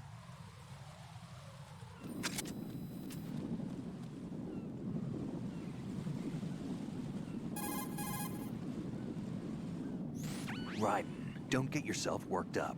It's safer to take out the enemy first, then look for the bomb. Don't even think about searching for the bomb while looking over your shoulder for the enemy. Knock them unconscious or take them out altogether first. I think it was during the last playthrough I got like the perfect call after seeing him in the box here. Like he started giving me the tutorial on the SOCOM or something right after I was shooting him in the box. I can't remember what it was, but it was just perfect. But yeah, he just wears an infinite layer of cardboard boxes here. If you glitch an assault rifle into the game and you fire at him, you can break off like 20 cardboard boxes, maybe more, before he gets into the next room. He just has an infinite amount of them.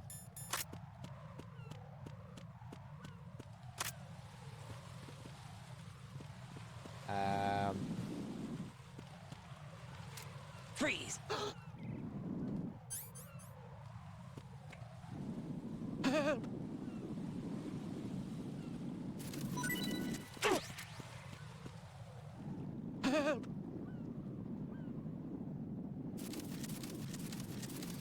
He doesn't say anything else, Snake.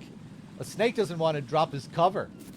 He doesn't want to let you know that he was the guy in the box. So he's just playing it cool.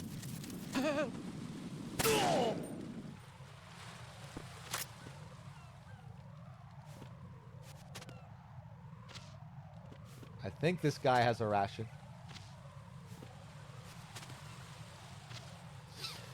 There are more calls related to the box. Oh, yeah. Yeah, we'll get those later.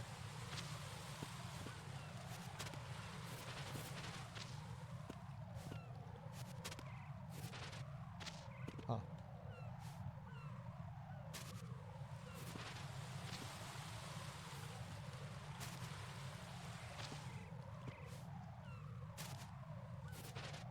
Hey.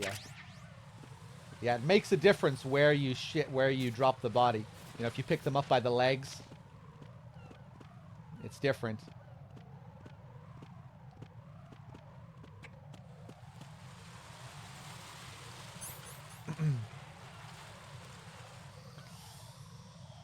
Won a second game, and I have to say Spice Wars is pretty slick. Very diverse in terms of goals and ways to achieve them if you want to try your hand.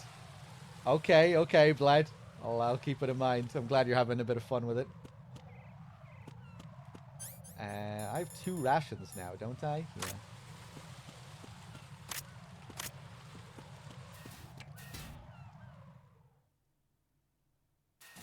Yeah, there are a couple of calls. He'll ask Rose to look up information on anyone wearing a cardboard box. At least I think he asked her.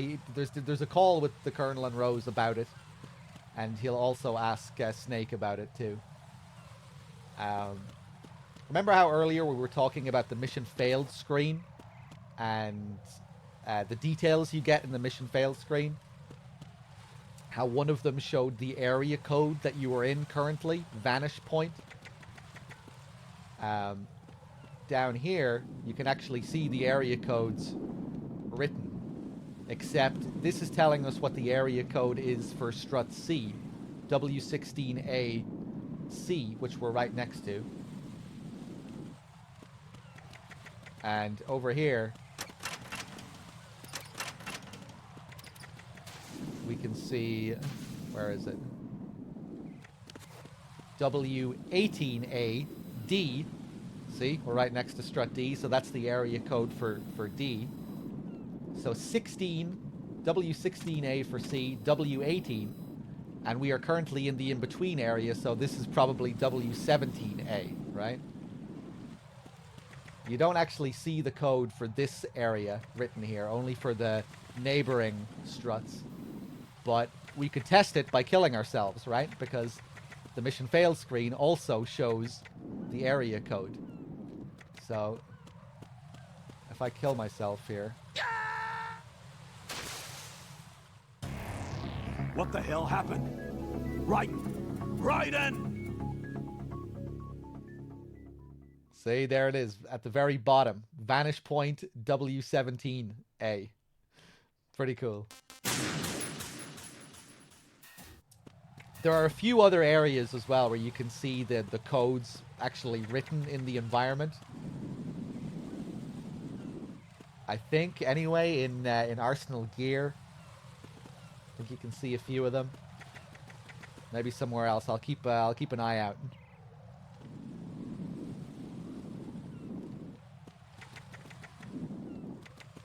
What's written on the pipe? Which pipe? Down at the bottom? Can also drop down here. Then it falls on top of you.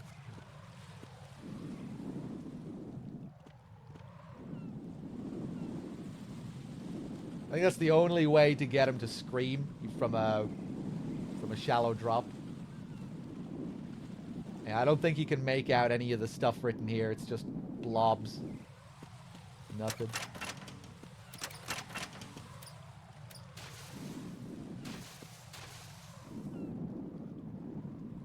It's cool how you can see the ripples.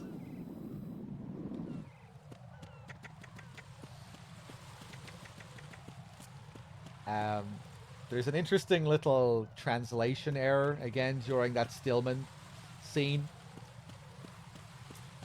You know, when Stillman is talking about Fat Man and that he passed the wrong things down to him. And he says, there are some things you have to pass on. The trick is to know which one. Right. All I taught him were skills. That right is supposed to be responding to Snake's dialogue. Stillman speaks dialogue in that scene that should be Snake's dialogue. Stillman is supposed to say, there are some things you have to pass on. And then Snake interjects and says, the trick is to know which one. And then Stillman replies to Snake and says, right, agreeing with him. But in the English version, as we have it now, Stillman has the whole conversation with himself. If you listen to it, it's kind of awkward. Because he says right, reacting to his own dialogue. So, yeah, they fucked up the script there somehow. And Stillman got all of the dialogue where he should be responding to Snake there. And in that scene, you really start with this whole idea of legacy, which becomes a big thing throughout the game and by the end of the game. All these characters concerned with the legacies that they're leaving behind. Stillman feeling like he has to atone for creating Stillman, or creating Fat Man rather, Stillman. believes he's created him. I think that's part of why why Fat Man has Stillman's dog tag as well. You know, when you kill Fat Man and you shake him down and take his tag, he has Stillman's tag, as if he is Stillman in a way. Stillman's legacy. But then, of course, you have Solidus later on, and Emma following in the footsteps of her stepbrother.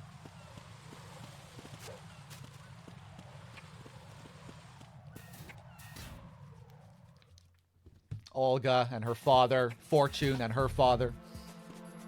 Olga inheriting her father's legacy and inheriting her father's unit. Fortune inheriting Dead Cell.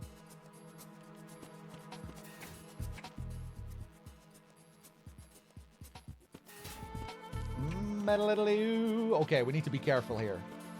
This guy. Hey, what's up, Droops? AJ with the 63 as well. Thank you. Am I behind on thanking anyone else? Rob's earlier with the raid. Chabinski.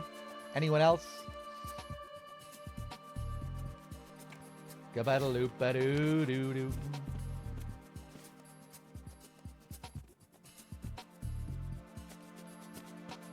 Sounds like softcore porn music. It does have that bit of a kind of a vibe about it. Whoop. It's the enemy. I need help. Do I have any bandages? I won't be able to do it. I wonder if I'll still be able to get away with it, actually, even if I'm bleeding. Let's see.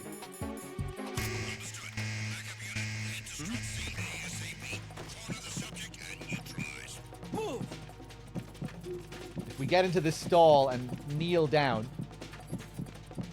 will I get away with it? Oh, they're just gonna open it. Okay. Wait, what?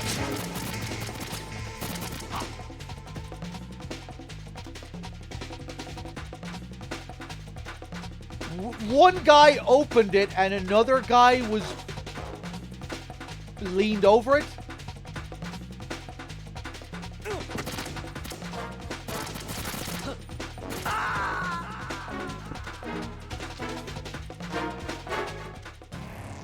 Raiden, is everything all right? That was weird. Raiden! I don't think I'm maybe it had to do with the bleeding. Maybe the bleeding fucked up their usual pattern. Because usually they don't open the doors at all. They'll well, I guess they will, but only after they peer over the edge to see if there's anyone in there, right? Well, let's do this again.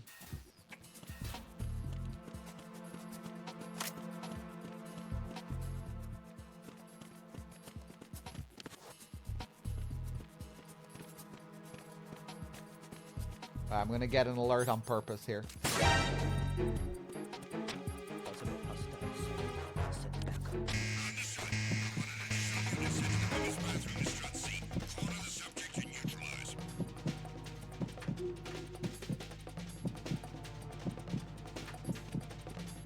I don't think we're even getting a clearing sequence this time.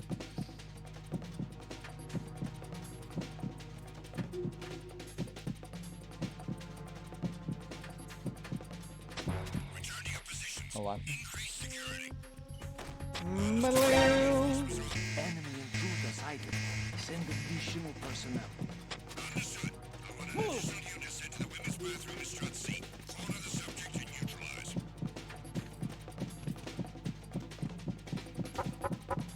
They're very polite, aren't they? Knocking.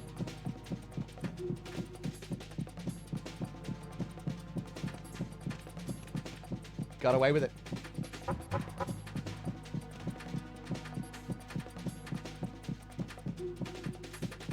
If you're on the ground, you will get away with it. If you're standing up, they'll see you. I guess he doesn't look all the way down.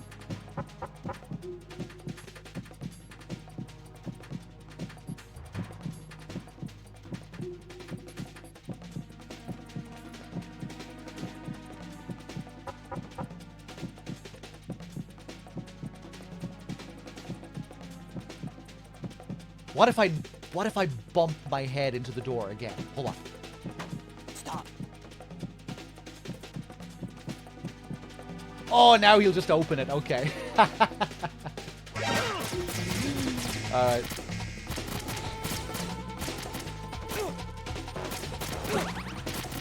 Just kill me. Just kill me. Oh, nice.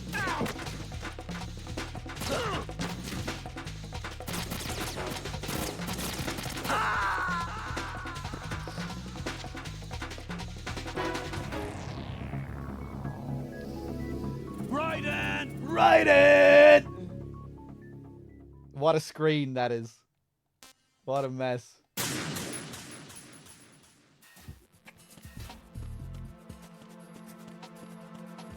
Just one more thing I want to do here. It's the enemy. I need help.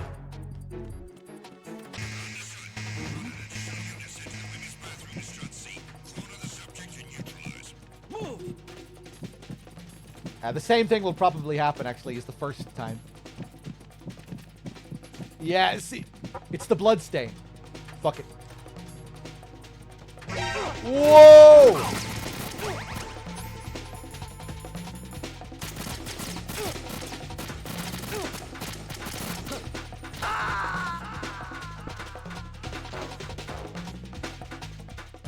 No, this isn't happening. Jack, you have to answer me. Jack! Okay. Jack! Right, I swear, this is the last time.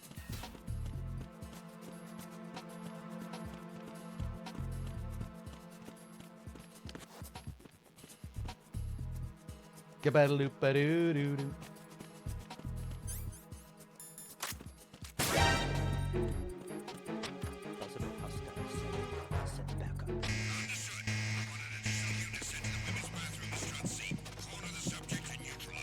Move.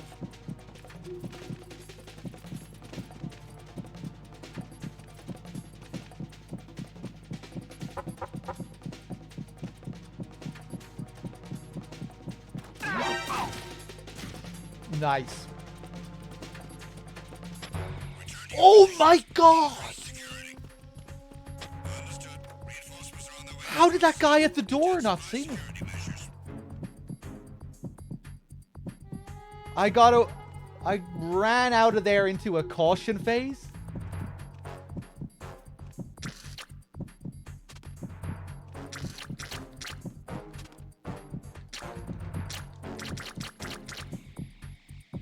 You know, I never thought as well how posters actually, they make the stall safer. There's no danger of smashing your head into the door. You can press as hard as you want and all you do is kiss.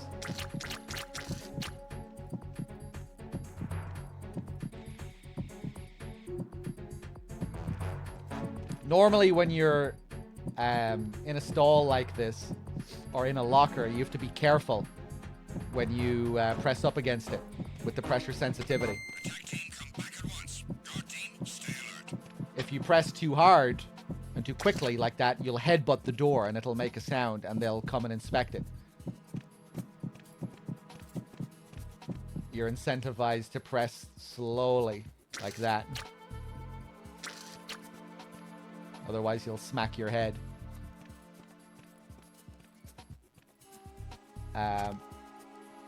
Okay, I have no idea where this other guy is.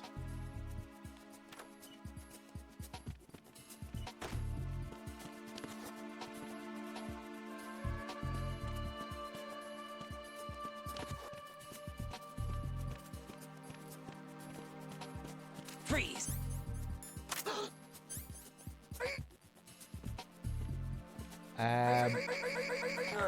Yeah, I'm just gonna kill this guy.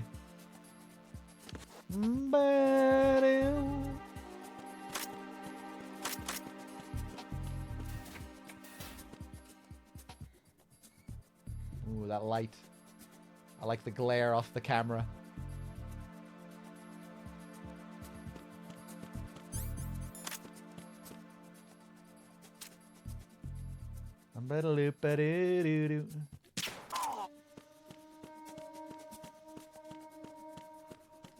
Okay, let's interact with the node.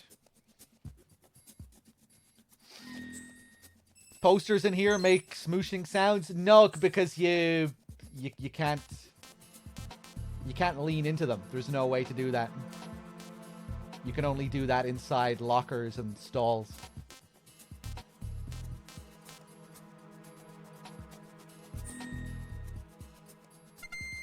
Like here, I can look at it in first person, but when you're like this, there's no way to lean in further. You can only do that when you're in a locker.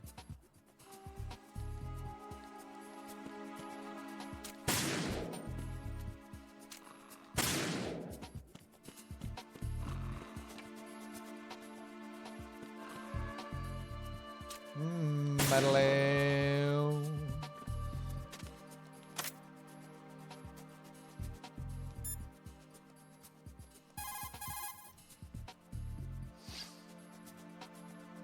Looks like there's a lot of stuff laying about. Make sure not to scatter it around.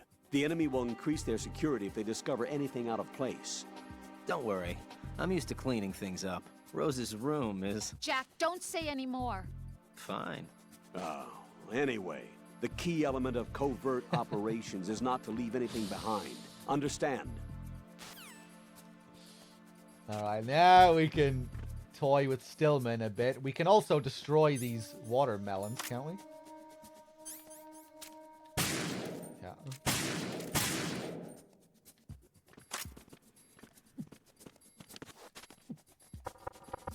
If you need to talk to me, use the codec. No need to worry.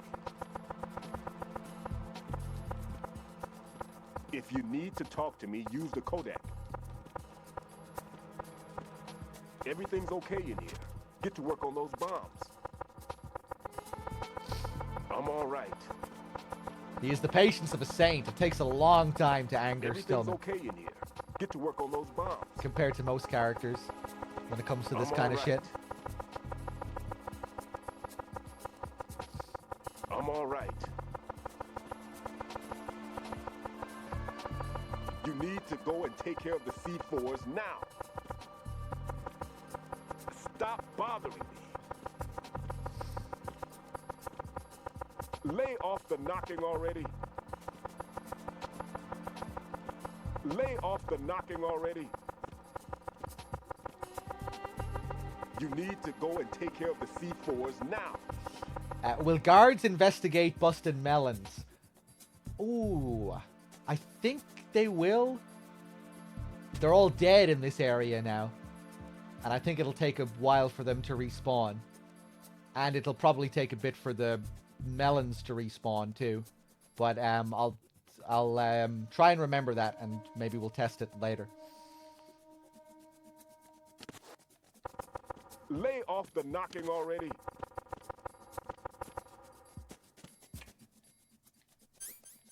There are no codec follow-ups to this. He never gets angry on the codec.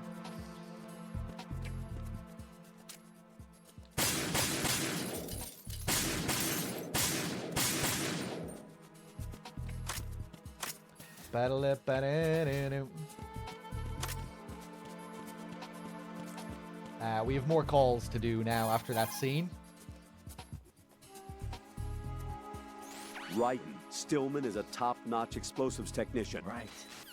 Oh yeah, that's the call where he asks Rose to look up info. Make doubly sure you stay up. That's not it.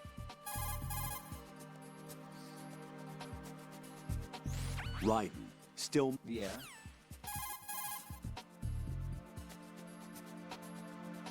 Colonel, I just saw this guy go running by wearing a cardboard box. A cardboard box? Who do you think he was? A dead cell? The dead cells are a bunch of weirdos, that's for sure. But they don't wear cardboard boxes. I'll look into it. I'm counting on you.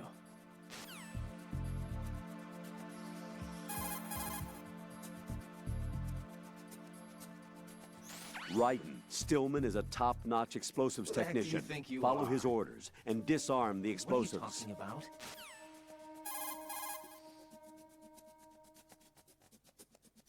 Colonel, do you really think they'll blow up the big shell? It's highly possible. We'll have to listen to their demands in full. Yeah. They are pros. They won't hesitate to take the upper hand if they see an opening. Do you plan on meeting their demands? Absolutely not. Yeah. You're the only person I can depend on. You must remove the explosives quickly. What are you talking about?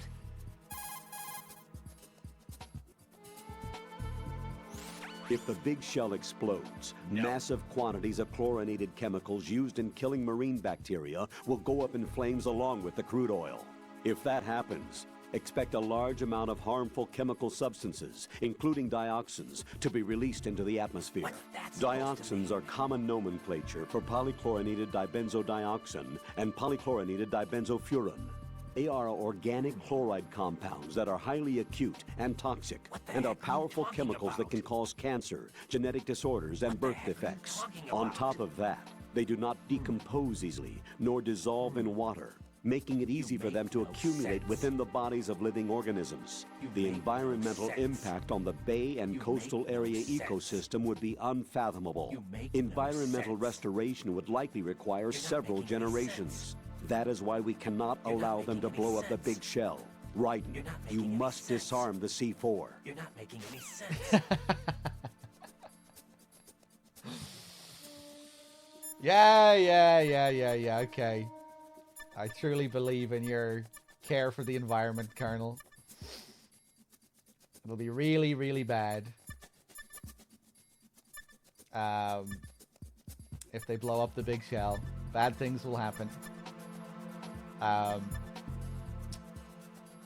Anything else? Tell me what you know about Fat Man. Okay, hold on a minute. I'll look him up. Yeah, Wexford, for sure. He goes into a lot of detail there.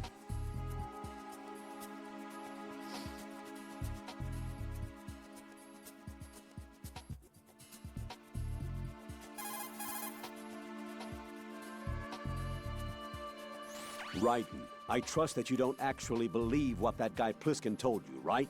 I believe him. There's something about him, like an iron will. An iron enough will. to trust. Raiden. He's not included in the simulation. Don't trust him, ever. You got it? Roger that.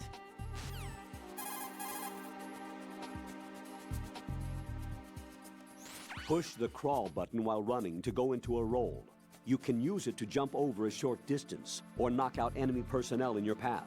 Use it to maximum advantage.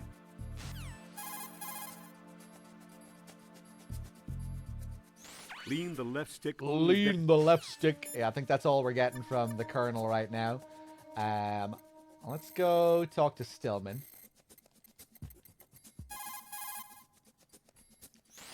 Raiden, there's still C4 in the strut where you are. Where? All right, let me give you a hint. Look for a place that guys have never entered up to this point.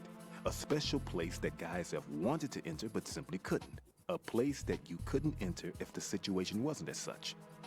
Oh, looks like you were in there already. My. Why can't he just say the woman's bathroom? Why does he have to make a riddle out of this? What is it with the mystique of the woman's bathroom? Why is he turning it into a puzzle? A place that guys have wanted to enter up until this point. A place they have always wanted to enter up until this point. A place that you couldn't enter if the situation wasn't as such.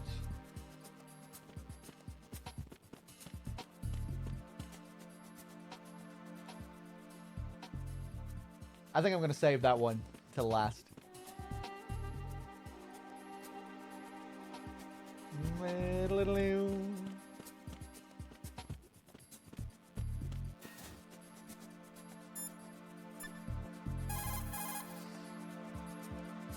Raiden, I've frozen the first bomb. How are you doing? Nothing yet. Pliskin, what was the exact location of the explosive? The heliport. It was behind some cargo. Thought I was gonna have some trouble with the patrols, but it was an easy job. I see. What's the matter? Nothing really. Pliskin, just don't let your guard down. Don't relax even after you think you've defused it. I know that. Raiden, Shell 1's all yours. Sure. Tell me a little more about Dead Cell. Dead Cell was a shadow unit within the SEALs organization. Right. They handled surprise raids on vital government facilities, didn't they? Yes. They were originally put together to check the nation's military security system. The unit was the brainchild of ex-President George Sears. Dead Cell was a secret unit positioned at the opposite end of anti-terrorist outfits such as Delta Force and SEALs. Were they always a group of madmen? Yeah.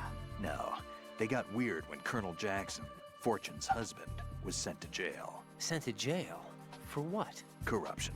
He misappropriated government funds. Sounds like he deserved it. That's what everybody else thought, except for the members of Dead Cell. They felt the colonel was falsely accused. Fact is, they took the case to the powers that be, but they never managed to reopen the case. Was there any truth to their claim? Who knows? Whatever the situation is, Dead Cell's name was tainted. And Colonel Jackson? He was being held at Leavenworth. Was? Meaning he's been released? Well, in a manner of speaking, the colonel's dead. Oh. Apparently, he lost the will to live and died in prison. The members of Dead Cell snapped with the loss of their leader. They underwent a radical change and became uncontrollable. And that's why they undertook this terrorist operation. Seems as good a reason as any. So again, tying into what we were talking about with the real life Dead Cell, Red Cell. A lot of very, very similar details. A lot of comparisons you can make. Anything else, Pliskin? Any other members of Dead Cell? Vamp is a member of Dead Cell. Born in Romania, his specialty is knives. But I guess you know that by now. When he was just a kid, he lost his family to a terrorist bomb that went off in a church they were attending. His body pierced by a crucifix, Vamp was buried under the rubble for 2 days before he was finally rescued. During those 2 days, he survived by feeding on the blood of his family to quench his thirst. That was how he acquired a taste for blood. So that's why they call him Vamp. No, Vamp isn't for vampire, it's because he's bisexual. Rumor has it, Vamp was the lover of Scott Dolph, the Marine Commandant who accidentally died 2 years ago. Scott Dolph was also the father of Fortune, the Dead Cell leader. Fortune's old man? But Fortune and Vamp? You noticed, eh? Not bad for a rookie. What a soap opera. Right. As you say, Vamp and Fortune are very close. Not lovers, but very close. Friends? No, there's more to their relationship than that. But Vamp was her father's lover. Would it have been better if it was with her mother? Well, I don't really think they care what you think. Focus on the mission.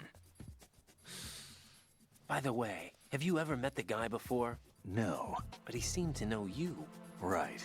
Well, No, it can't be. What? Nothing. I told you the Dead Cell is a group of madmen. I wouldn't take anything they say very seriously.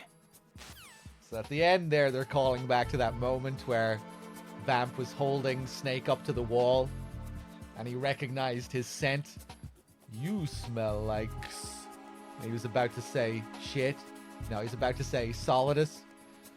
Because obviously he works with Solidus, and both being clones of Big Boss, they have the same scent. It seems like Vamp has some kind of superhuman sense of smell or some shit. You smell like... Alright, we can do more of these Dead Cell calls later. Let's freeze some bombs.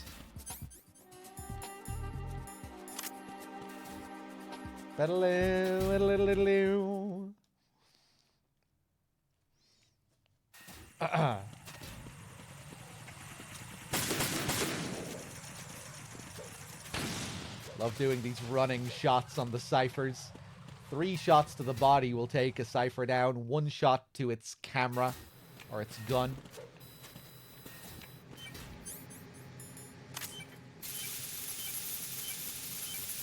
There's our first bomb. Raiden reporting. The C4 in Strut B has been disposed of. The wall containing the transformer panel was set to blow. That's not like him. Anything wrong? Maybe. Pliskin's reported other locations too, and none of them are effective demolition points. What do you mean? It means that they wouldn't be the best places to choose if you wanted to destroy this place. Are you saying they don't plan on blowing the shell up? It certainly seems that way. So far, we haven't seen anything but a waste of good explosives. Unless, of course, we're missing something. A trap? He couldn't have overlooked the fact that I would be called into this. There's something going on. Pliskin, how are you doing? Raiden, another C4 down. There was one planted pretty high up on the ceiling. The coolant spray couldn't reach that far, so I had to get up on a stand to do it. We don't have to check in on Pliskin to see how he's doing, but if you do, every time you freeze a bomb, you can get an update, which is kind of cool. You can see how he's dealing with his bombs, and he kind of gives you hints for how you might be able to find your own bombs, too. Give me that M9. No.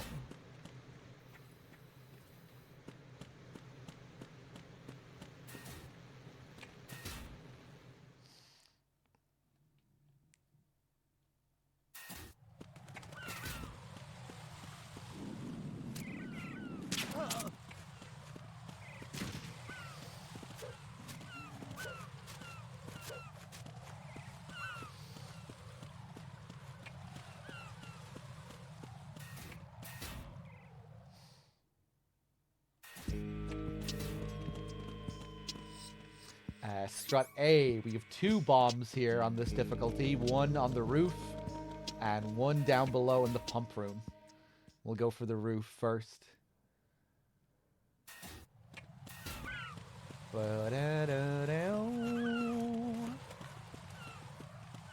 Bum, bum, bum. Freeze.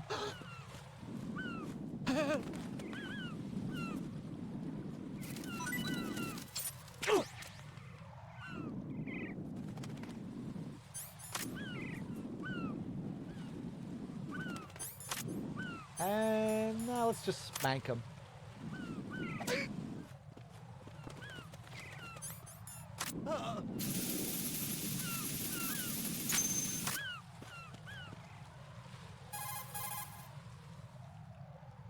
Looks like the enemy sentries have the defensive perimeters of each strut covered. You'll be safe as long as they don't radio for more men, but if you're spotted, run for it. Find a good concealment and wait until the backup leaves. You won't be able to defuse the bombs while you're being chased down, believe me.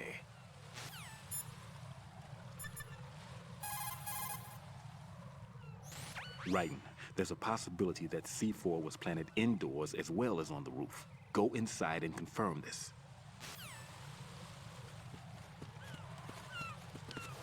Any good celebrity feat today, Doug? No. Why would there be? What did you expect would happen? All I'll be doing for the next few days is eating, sleeping, and playing MGS, Pew. I won't have a chance to go out and, you know, scour the London streets for celebrity feat.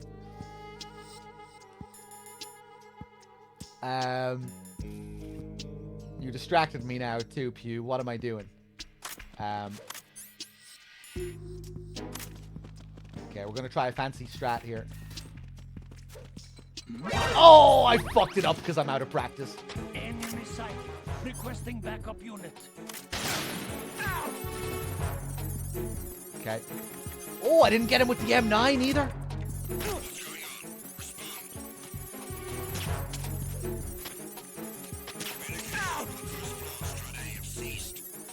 I shot his fucking radio in third person. I didn't even know that was possible.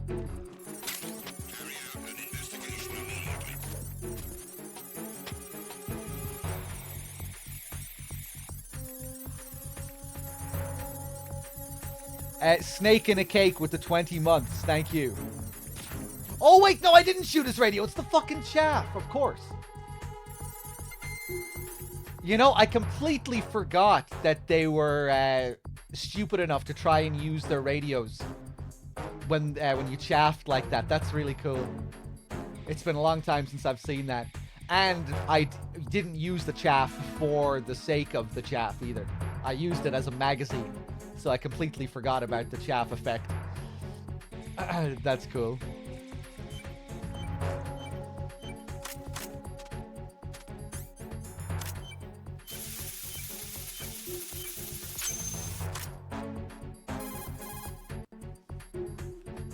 This is Raiden. The C4 found in Strut A has been frozen and disposed of. Explosives were planted in the pump room on the first floor. You're taking too much time. You should work a little faster. There's no time, Raiden. I've got my hands full here, so it doesn't look like I can help you. It's in your hands. Well done.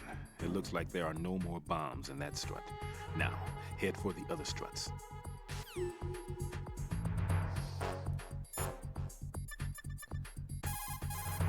Pliskin, how are you doing? Raiden, I'm done with one more C4. This one was in a spot so narrow, I had to crawl in to get at it.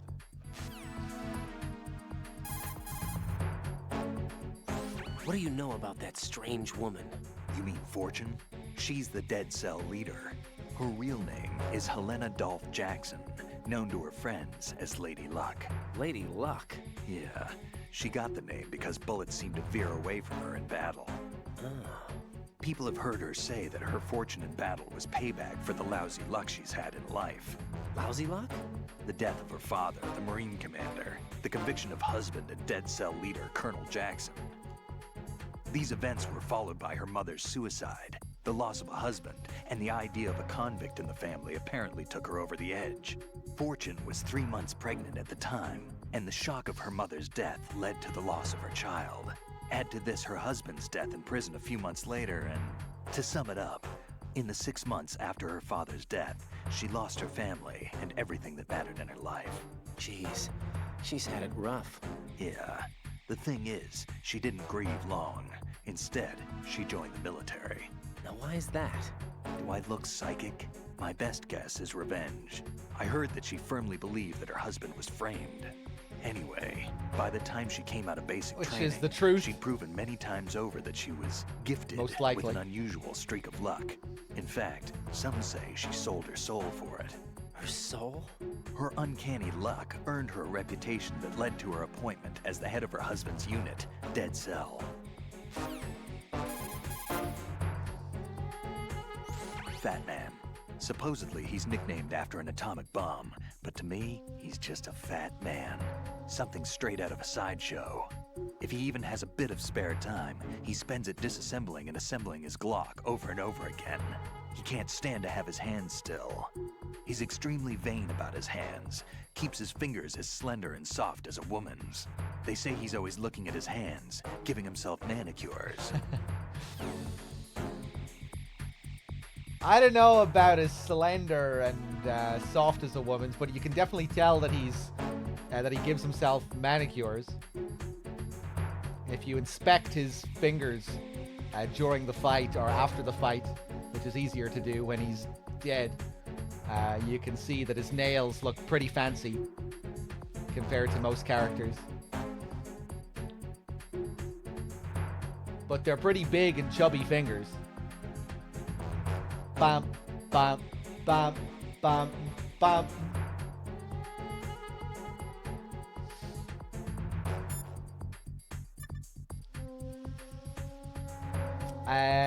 Let me see here. I think we have more information to get from Rose. It's possible the terrorists will... I don't feel like it. Raiden, Rosemary has some information to report. I looked into Mr. Peter Stillman's file. Full name is Peter Stillman, known as Peg Leg Peter. He is a legendary bomb disposal technician. He is also a longtime instructor at the Naval School Explosive Ordnance Disposal and a consultant for the NYPD bomb squad.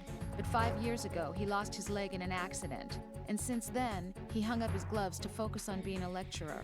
He was called back into service because, as he said, he is the only explosive specialist who can stop Fat Man. Although no longer an active consultant, he is still without a doubt the #1 guy when it comes to disarming explosives. He should be very helpful to you. Thank you, Rose. He should be very helpful to you.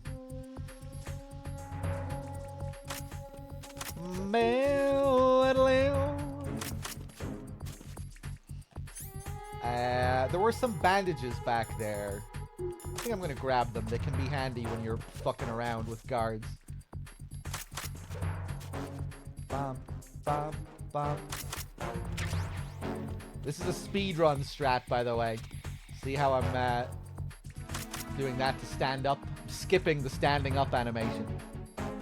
Normally, when you stand up, you have to wait for that animation. But if you quickly go into first person with coolant, and then stand up, and then quickly unequip your coolant, you'll skip the animation.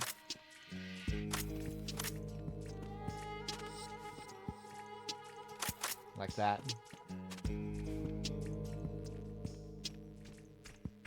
Ooh. Bam. Bam.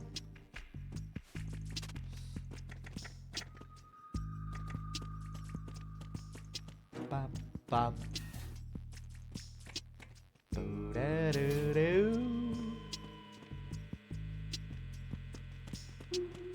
Freeze! Something I never do here, but you can also shoot these screens out. These monitors.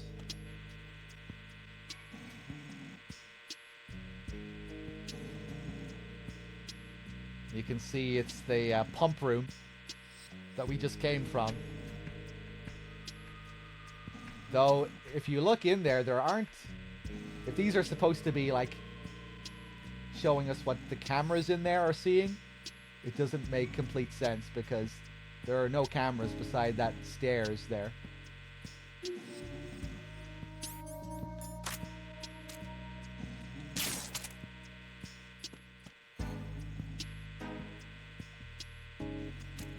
What if you shoot the cameras in the room? But that's the thing. The cameras, it doesn't even line up with where the cameras are pointing in there.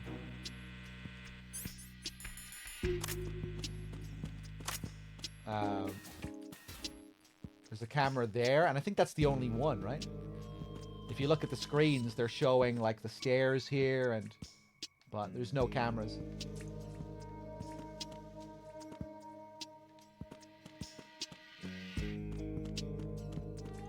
Oh, I forgot about that box.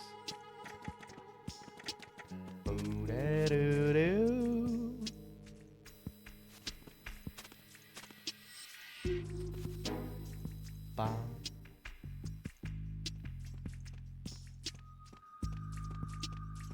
Be careful.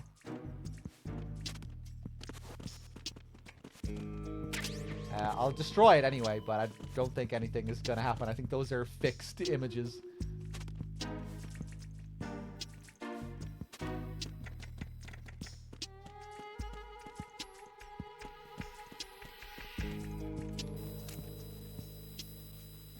Oh.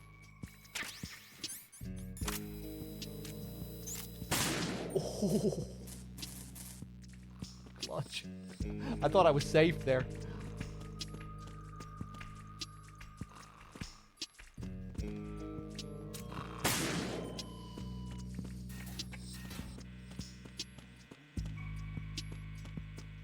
Ba-ba-da-ba-da-ba-da.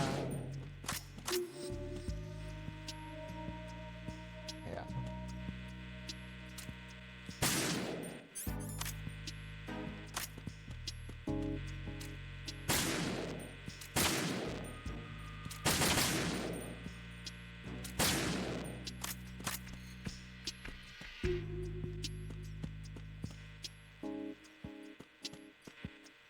Oh yeah, another little thing you can do with the coolant here. These flies that you see above the doors, you always see hovering around these lights.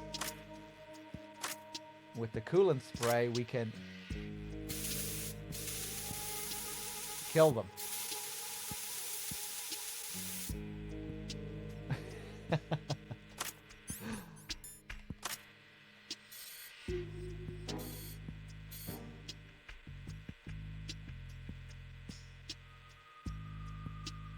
Actually look pretty cool if you zoom in on them.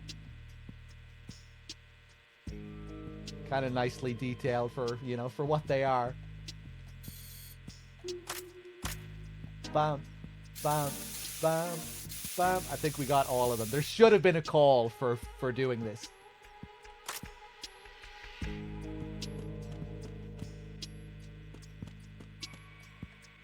Raiden, are you really that bored?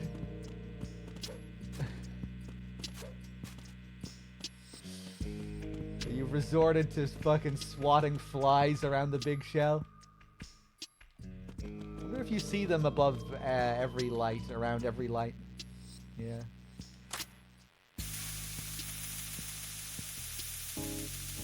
Ba ba da ba da. Can you kill them with grenades like the oil-eating ones later? The sea lice? The sea lice are a whole different kind of beast. I don't think you can kill the flies with anything other than the coolant, but I could be wrong. Maybe I'll test a grenade later on.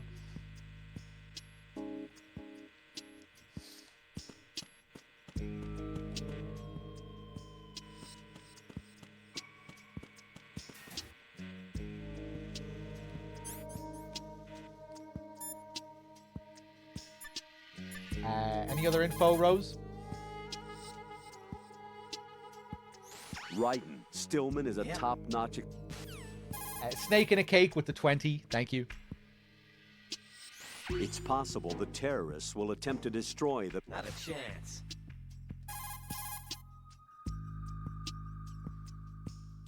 Raiden, Stillman is a top... Who the heck do you think you are?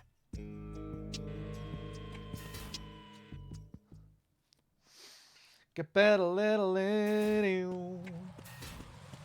Okay, to strut F. Oh.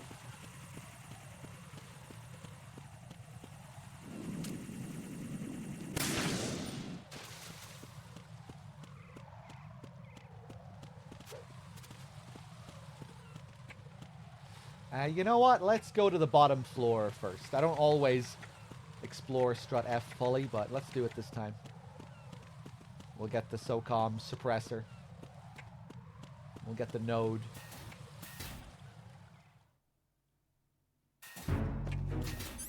It's actually much easier if we take the top floor first, shoot these guys at the bottom from the top.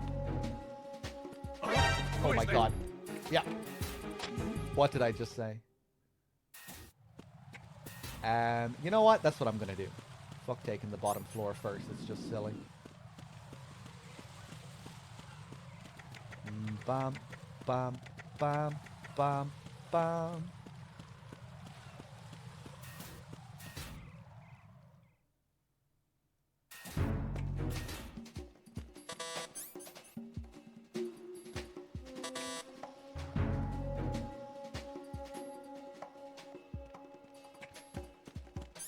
I'll wait for him to radio in. Usually I'll take him out there, but...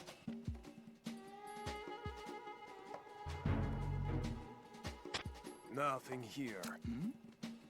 Who's there? Who's there?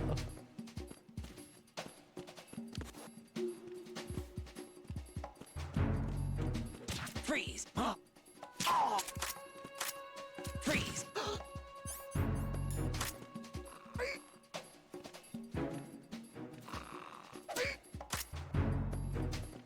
Actually, let's knock him out. Let's put him to sleep.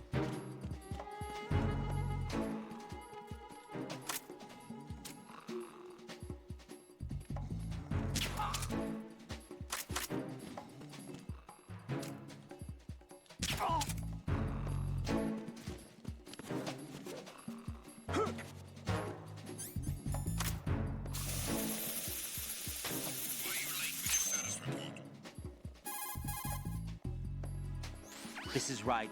I just finished disposing of the C4 in strut F. Found explosives on B1. This is all wrong. This is something only an amateur would do. What do you mean? All the bombs that have been found so far don't appear to be in the right kind of locations. And the quantity of explosives isn't sufficient either. Even Fat Man can make mistakes, right? No, there's something else going on here. Get a move on with the disposal, Raiden. I've got a bad feeling about this. Do you think it's a trap? I don't know, but I'm gonna tell Pliskin to watch his back too. Just hurry. Can you throw them down onto the guards below? If you had them set up in the right positions, I don't see why not. You could kick them over those rails, and if you have them lined up correctly, you could. What's going on?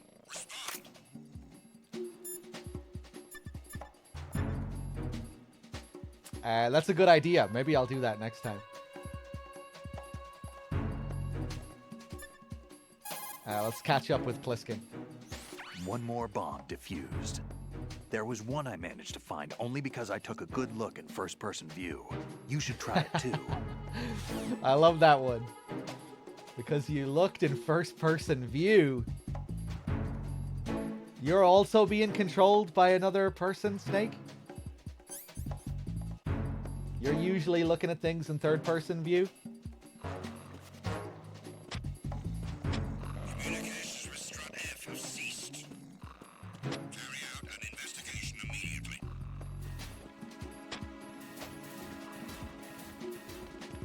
Yeah, let's check the node. Hey, music box with the tier 3. And the year. The big year with the tier 3 on top. Thank you so much, music box. Always appreciated. How's it going?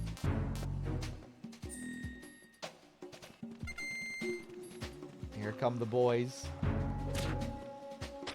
The situation is normal. All clear. It was nothing. All clear. Okay, we got another box. Bam, bam.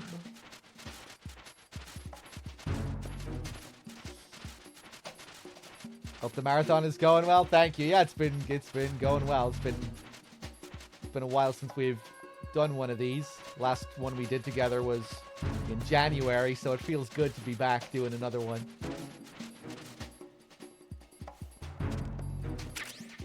We get a SOCOM suppressor. Bum, bum.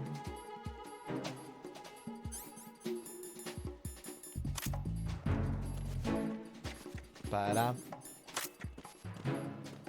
Mine detector, which we won't really need, but kind of fun to pick it up anyway. Don't even think about searching for the bomb while looking over your shoulder for the enemy. Knock them unconscious or take them out altogether first. Pliskin, I saw someone wearing a cardboard box just now. A box? I don't know anything about that. You sure you weren't imagining things? Of course I'm sure. Do you think it's one of the members of Dead Cell? How should I know? I don't want to fight someone like that. Why not? Because it looks so dumb. Anyone who's willing to be seen like that must be completely insane. I mean, he's a psycho. There's no question about it. Yeah.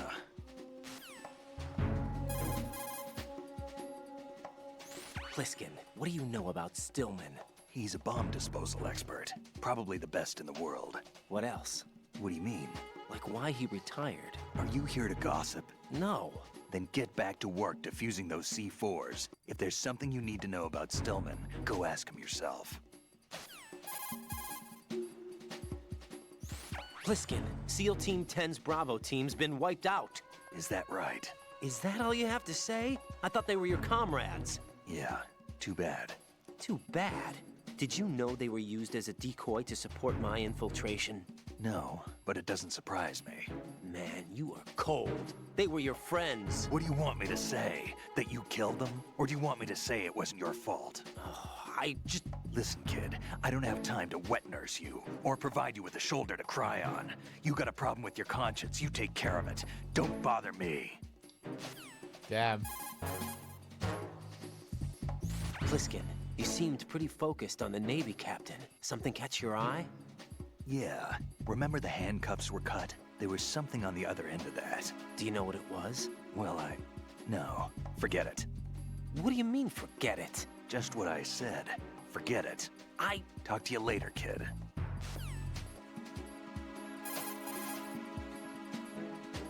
Hey, Pliskin, were you really a SEAL? That's what I told you. But what?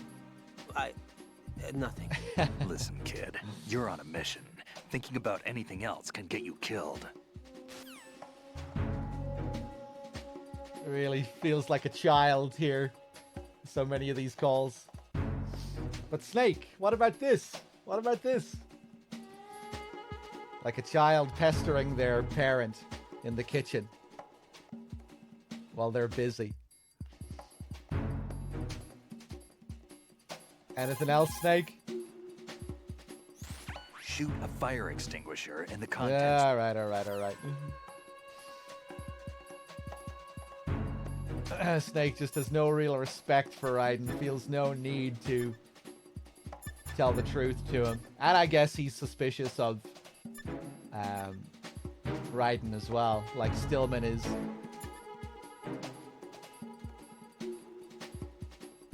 This guy who seems very easy to manipulate, perhaps. Someone you could easily use as a pawn. And they might be wary of who's really using Raiden here. Who's the puppeteer behind this guy? At least Stillman was thinking that way. Stillman and Pliskin seem to be more on the same wavelength.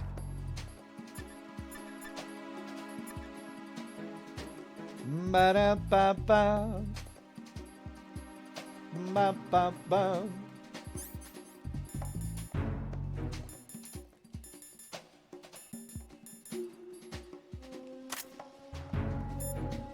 Let me try and do the cigarettes call. At this point in the game, we might trigger the King Kong call. What can I do for you, Jack?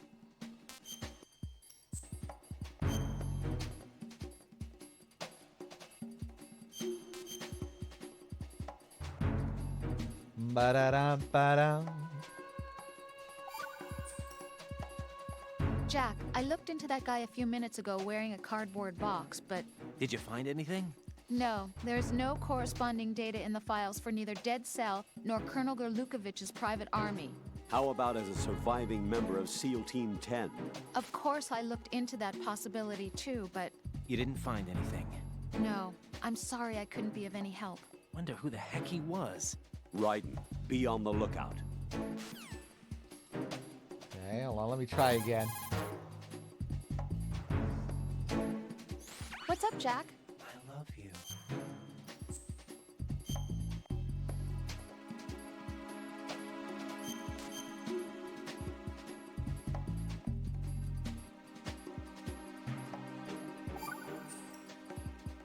I looked up information on Fat Man. Fat Man, the Emperor of Explosives. You've already heard how he manufactured an atomic bomb at the age of 10. He appears to have been known throughout the world of explosives since he was a child. He entered the Naval School Explosive Ordnance Disposal at Indian Head and graduated at the top of his class. That's around the time that he met Stillman. He was assigned to the Nuclear Emergency Search Team. He quit soon after, though. After that, he joined Dead Cell as an explosive specialist. He's been there ever since. Why didn't you ask Mr. Stillman?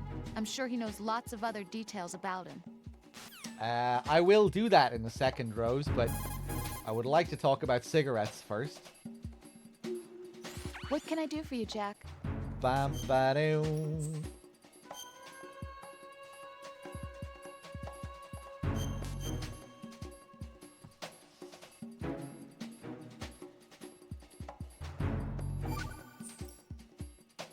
Rose, no comment? About? I've killed someone. Jack, it's a battlefield. My opponents are living, breathing human beings. This isn't like the VR training. They have bodies. They have had lives.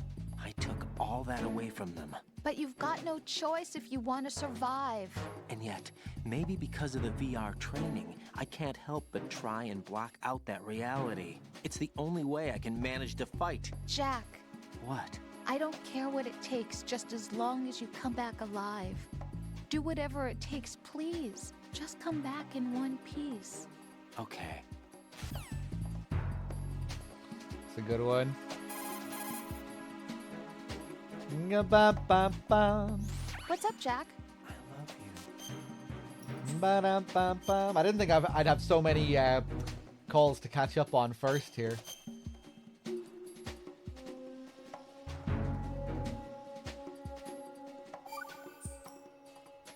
Jack, it must be so nerve-wracking to defuse a bomb. Yeah, I'd say so. Okay, that was a stupid thing to say. Sorry. That's all right. It's just that I've never been trained in this stuff. You okay? Are you feeling well? I almost threw up a few times. Oh, Jack. But I'm okay. It's not like I'm in this alone. Oh, yeah, that's true. What do you think about when you're defusing those things? I don't think so much as remember. And I know that I need to resist that and keep my mind blank. I can't let myself be overwhelmed by the fear. So, am I a part of what you try not to remember? I was just kidding. But I guess this isn't a good time for that. No, it is. And I do think about you. I'm trying to remember what's so special about April 30th. Any success? No, not yet. You need to stay alive so you can. Okay, that's a deal. Okay. Maybe I'll try and do these cigarette calls later because we're struggling at the moment. Who's there? Oh no. Fuck it. Go back around the top. Ba-dum-bum-bum.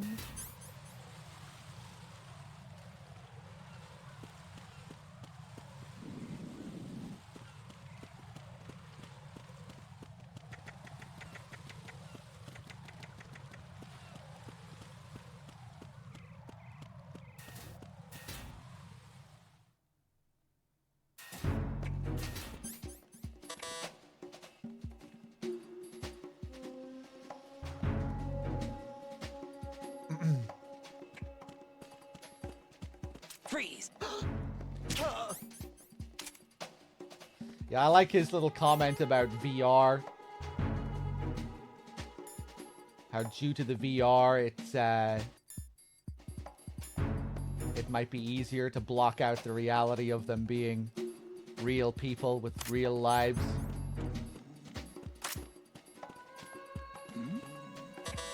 Who's there? I really like how the game also does a lot to really make the soldiers feel more human in this too.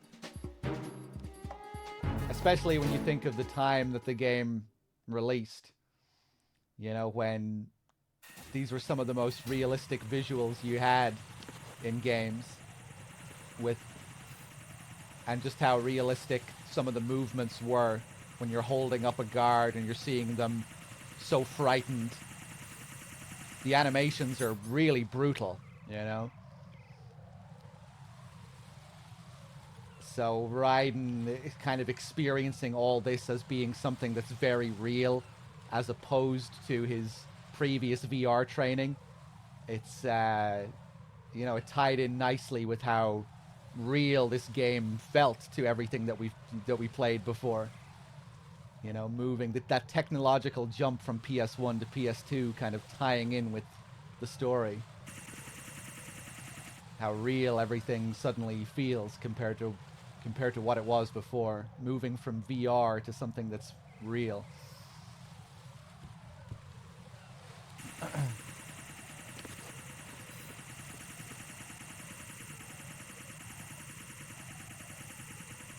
You know, I think the game was kind of self-aware of its status as this kind of technological marvel for the time, and it used a part of that to tell its story. I think maybe some of that is a bit lost now as the game has aged. But yeah, I think some of the game's surrealism was designed to kind of tie in with that.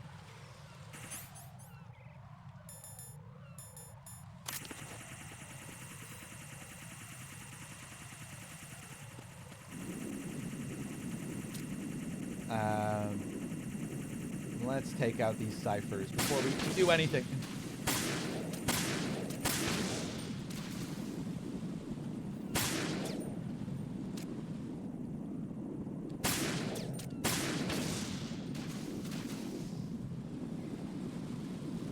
Another thing as well I think is interesting. I don't think I usually bring up this point, but you know how Raiden is really supposed to be a player avatar in a lot of ways, how your experiences and your previous experiences align with Raiden's VR and all of that.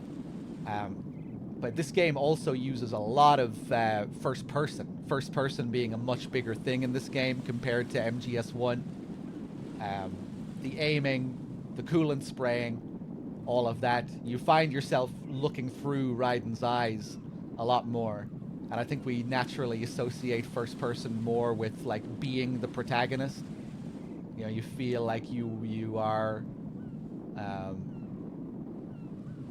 you feel more like that player avatar when you're looking in first person, I think.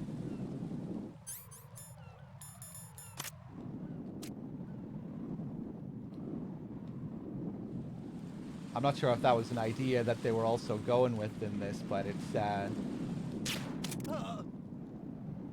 it gives me that feeling anyway.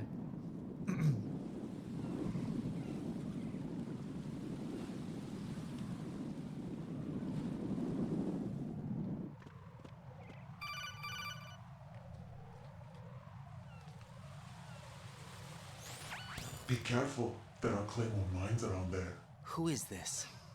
Stealth-equipped Claymore mines, invisible to the naked eye. Use the mine detector. Identify yourself. Just call me Deep Throat. Deep Throat?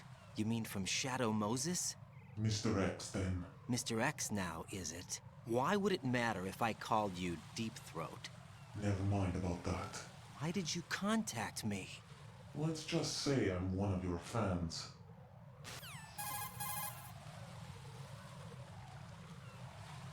Colonel, someone calling himself Mr. X just contacted me. Do you know anything about it? No. And whoever it wasn't a burst transmission. The transmission was sent from within the big shell. He called himself Deep Throat at first. Do you think... I caught that part too. But the possibility of it being true is none. Gray Fox was the one who used that alias in Shadow Moses, and he's dead. Is it an enemy trap? Could be. Exercise extreme caution. I'm just catching up with the chat here. Music Box, I'm always a fan of seeing their humanity. I'm just thinking back as well when I first played the MGS2 demo. I think a lot of us were like this with the MGS2 demo back in the day. Like, I would play that tanker demo more than full games that I had. I would constantly go back and replay it and fuck around with the guards. And that was one of the big things that stood out for me, I remember when I was a kid, was just like how detailed the enemies were and how advanced the AI was compared to MGS1. Like being able to, like, you know, you kill a genome soldier and they fucking disappear. They start flashing and they disappear. In this game, you know, you can pick them up, you feel the weight of them, you can stuff them into lockers. You shoot their legs. You know, like you can torture them. You're making them shake, you know, shaking them down, taking out their arms, taking out their legs, seeing their fucking legs wobble and shake while they fucking whimper. Like, it's like really, really brutal what you can do with the guards in this.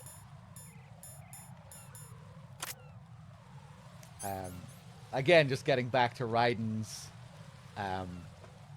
codec call and how he kind of puts the attention he puts on that, you know, that they're real living breathing people with lives, you know, as opposed to the, you know, he's comparing it to his VR training as, you know, this is something different from VR. Almost maybe drawing attention to well, it's reminding me of the scene with Pliskin that seems to kind of go into the danger of video games, potentially. War is a video game. What better way to raise the ultimate soldier? I think Kojima might have had other games in mind as well, like stuff like America's Army and games that were used around this time as like propaganda tools, recruitment tools. Games that were designed to recruit.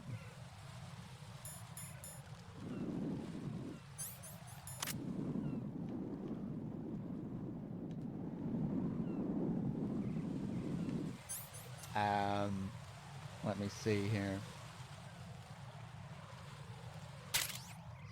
Project Liquid with the 5-pack. Thank you very much.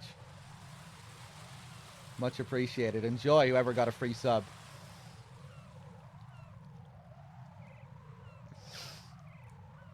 Yet it stopped none of us from being sadistic to them when we played MGS2. Oh yeah, I mean, like, putting that stuff in the game is you know, you want to see all the things you can do. Playing games is often an act of sadism. Like you want to experiment and see all of these horrible things that you can do.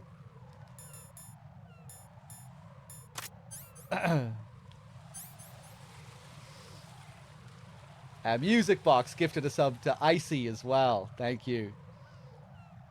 Wasn't the Delta Force? Wasn't Delta Force exactly a game like that, which is also mentioned in MGS2? I'm not sure.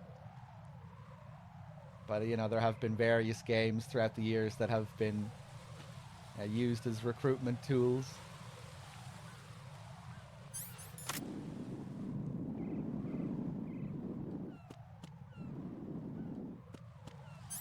This scene that we just got with Mr. X is interesting. Again, in Japanese also. It's quite interesting because whenever Mr. X repeats lines that are directly ripped from MGS1, you actually heard the MGS1 dialogue. Like, if the ninja said neither enemy nor friend in the Japanese version, it would play the MGS1 audio. Which I would imagine was quite surreal. Like, you're listening to one character 1 minute, and then out of nowhere, MGS1 audio. Literally the MGS1 dialogue appearing out of nowhere. It was apparently done partly as a homage to, as a tribute to the voice actor who played the ninja in Japanese, because he died after the release of MGS1. So, yeah, apparently it was a way to honor that voice actor by putting him into the game again, putting him into MGS2.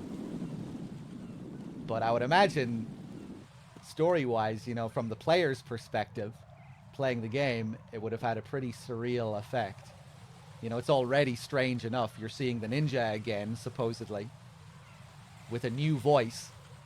And then when he's repeating MGS1 dialogue, you hear the old ninja's voice. So that just adds to the fucking craziness of it. What the hell is going on here? What is the reality of this person? Which voice actor?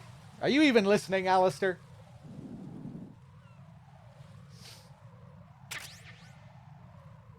The Japanese Grey Fox voice actor died after the release of MGS1.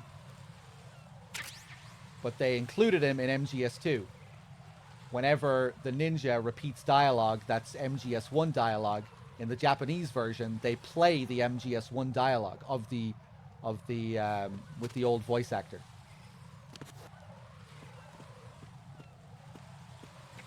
In our English version, Olga's VA just speaks the whole thing. We don't hear any Greg Eagles. But yeah, in Japanese, they use the old audio, partially as a tribute to the voice actor who died.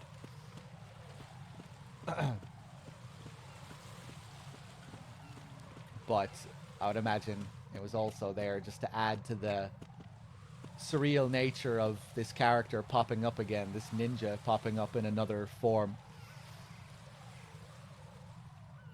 Just, yeah, add to the artificiality of the character, I guess.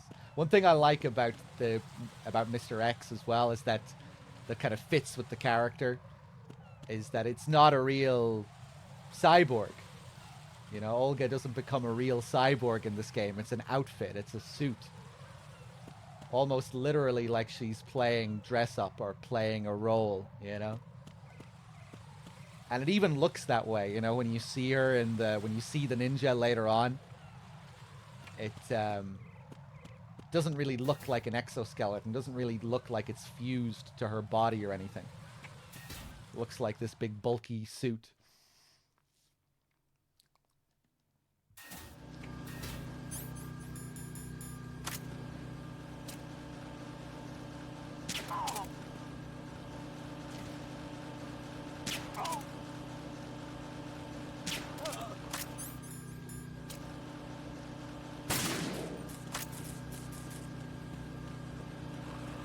Freeze! Move!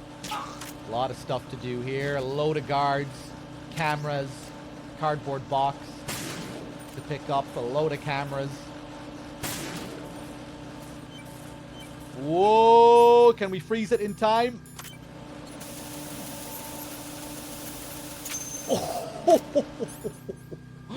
Oh my god.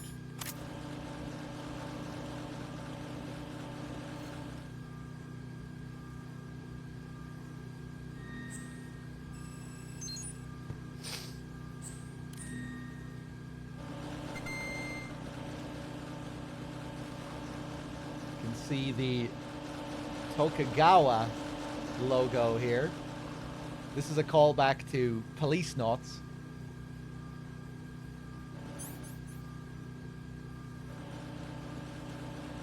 The Tokugawa Corporation is kind of like the Patriots of Police Knots.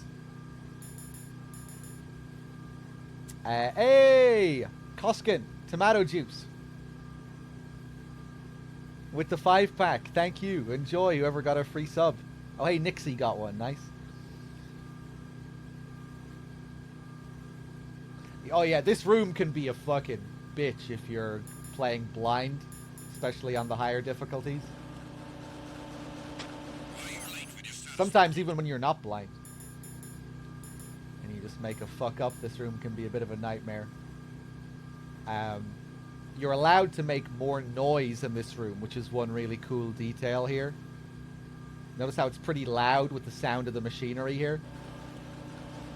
The enemy's hearing range is lessened here. You can shoot your SOCOM off, and their hearing range won't be as good. You can get away with shit that you wouldn't normally get away with. Like when I shot that first camera, there was still one guy left. There was still one guy left in the room, I think, when I shot that first camera. But he didn't hear it. Normally he would hear it.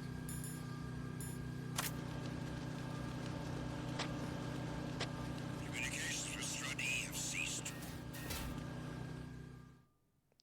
We'll do some traveling around in the box. Yeah, you can also use those conveyor belts to travel around in your cardboard box.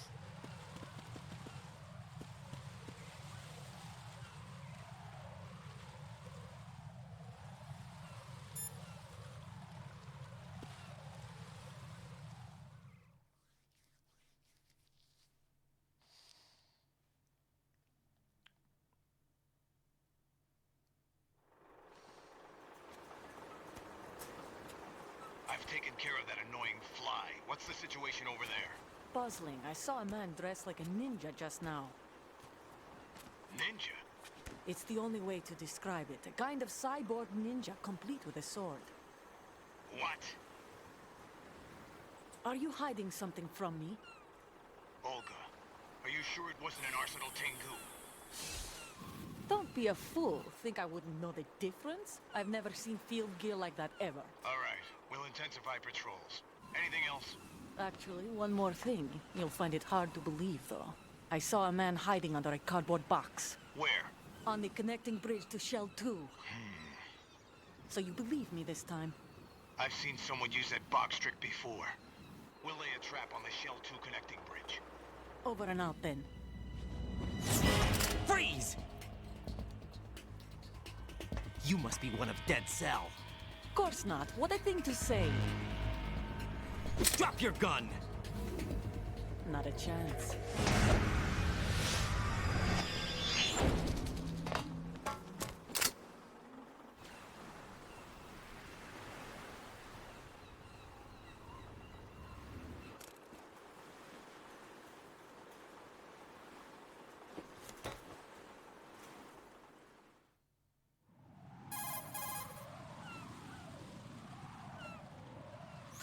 saw a female soldier. Russian.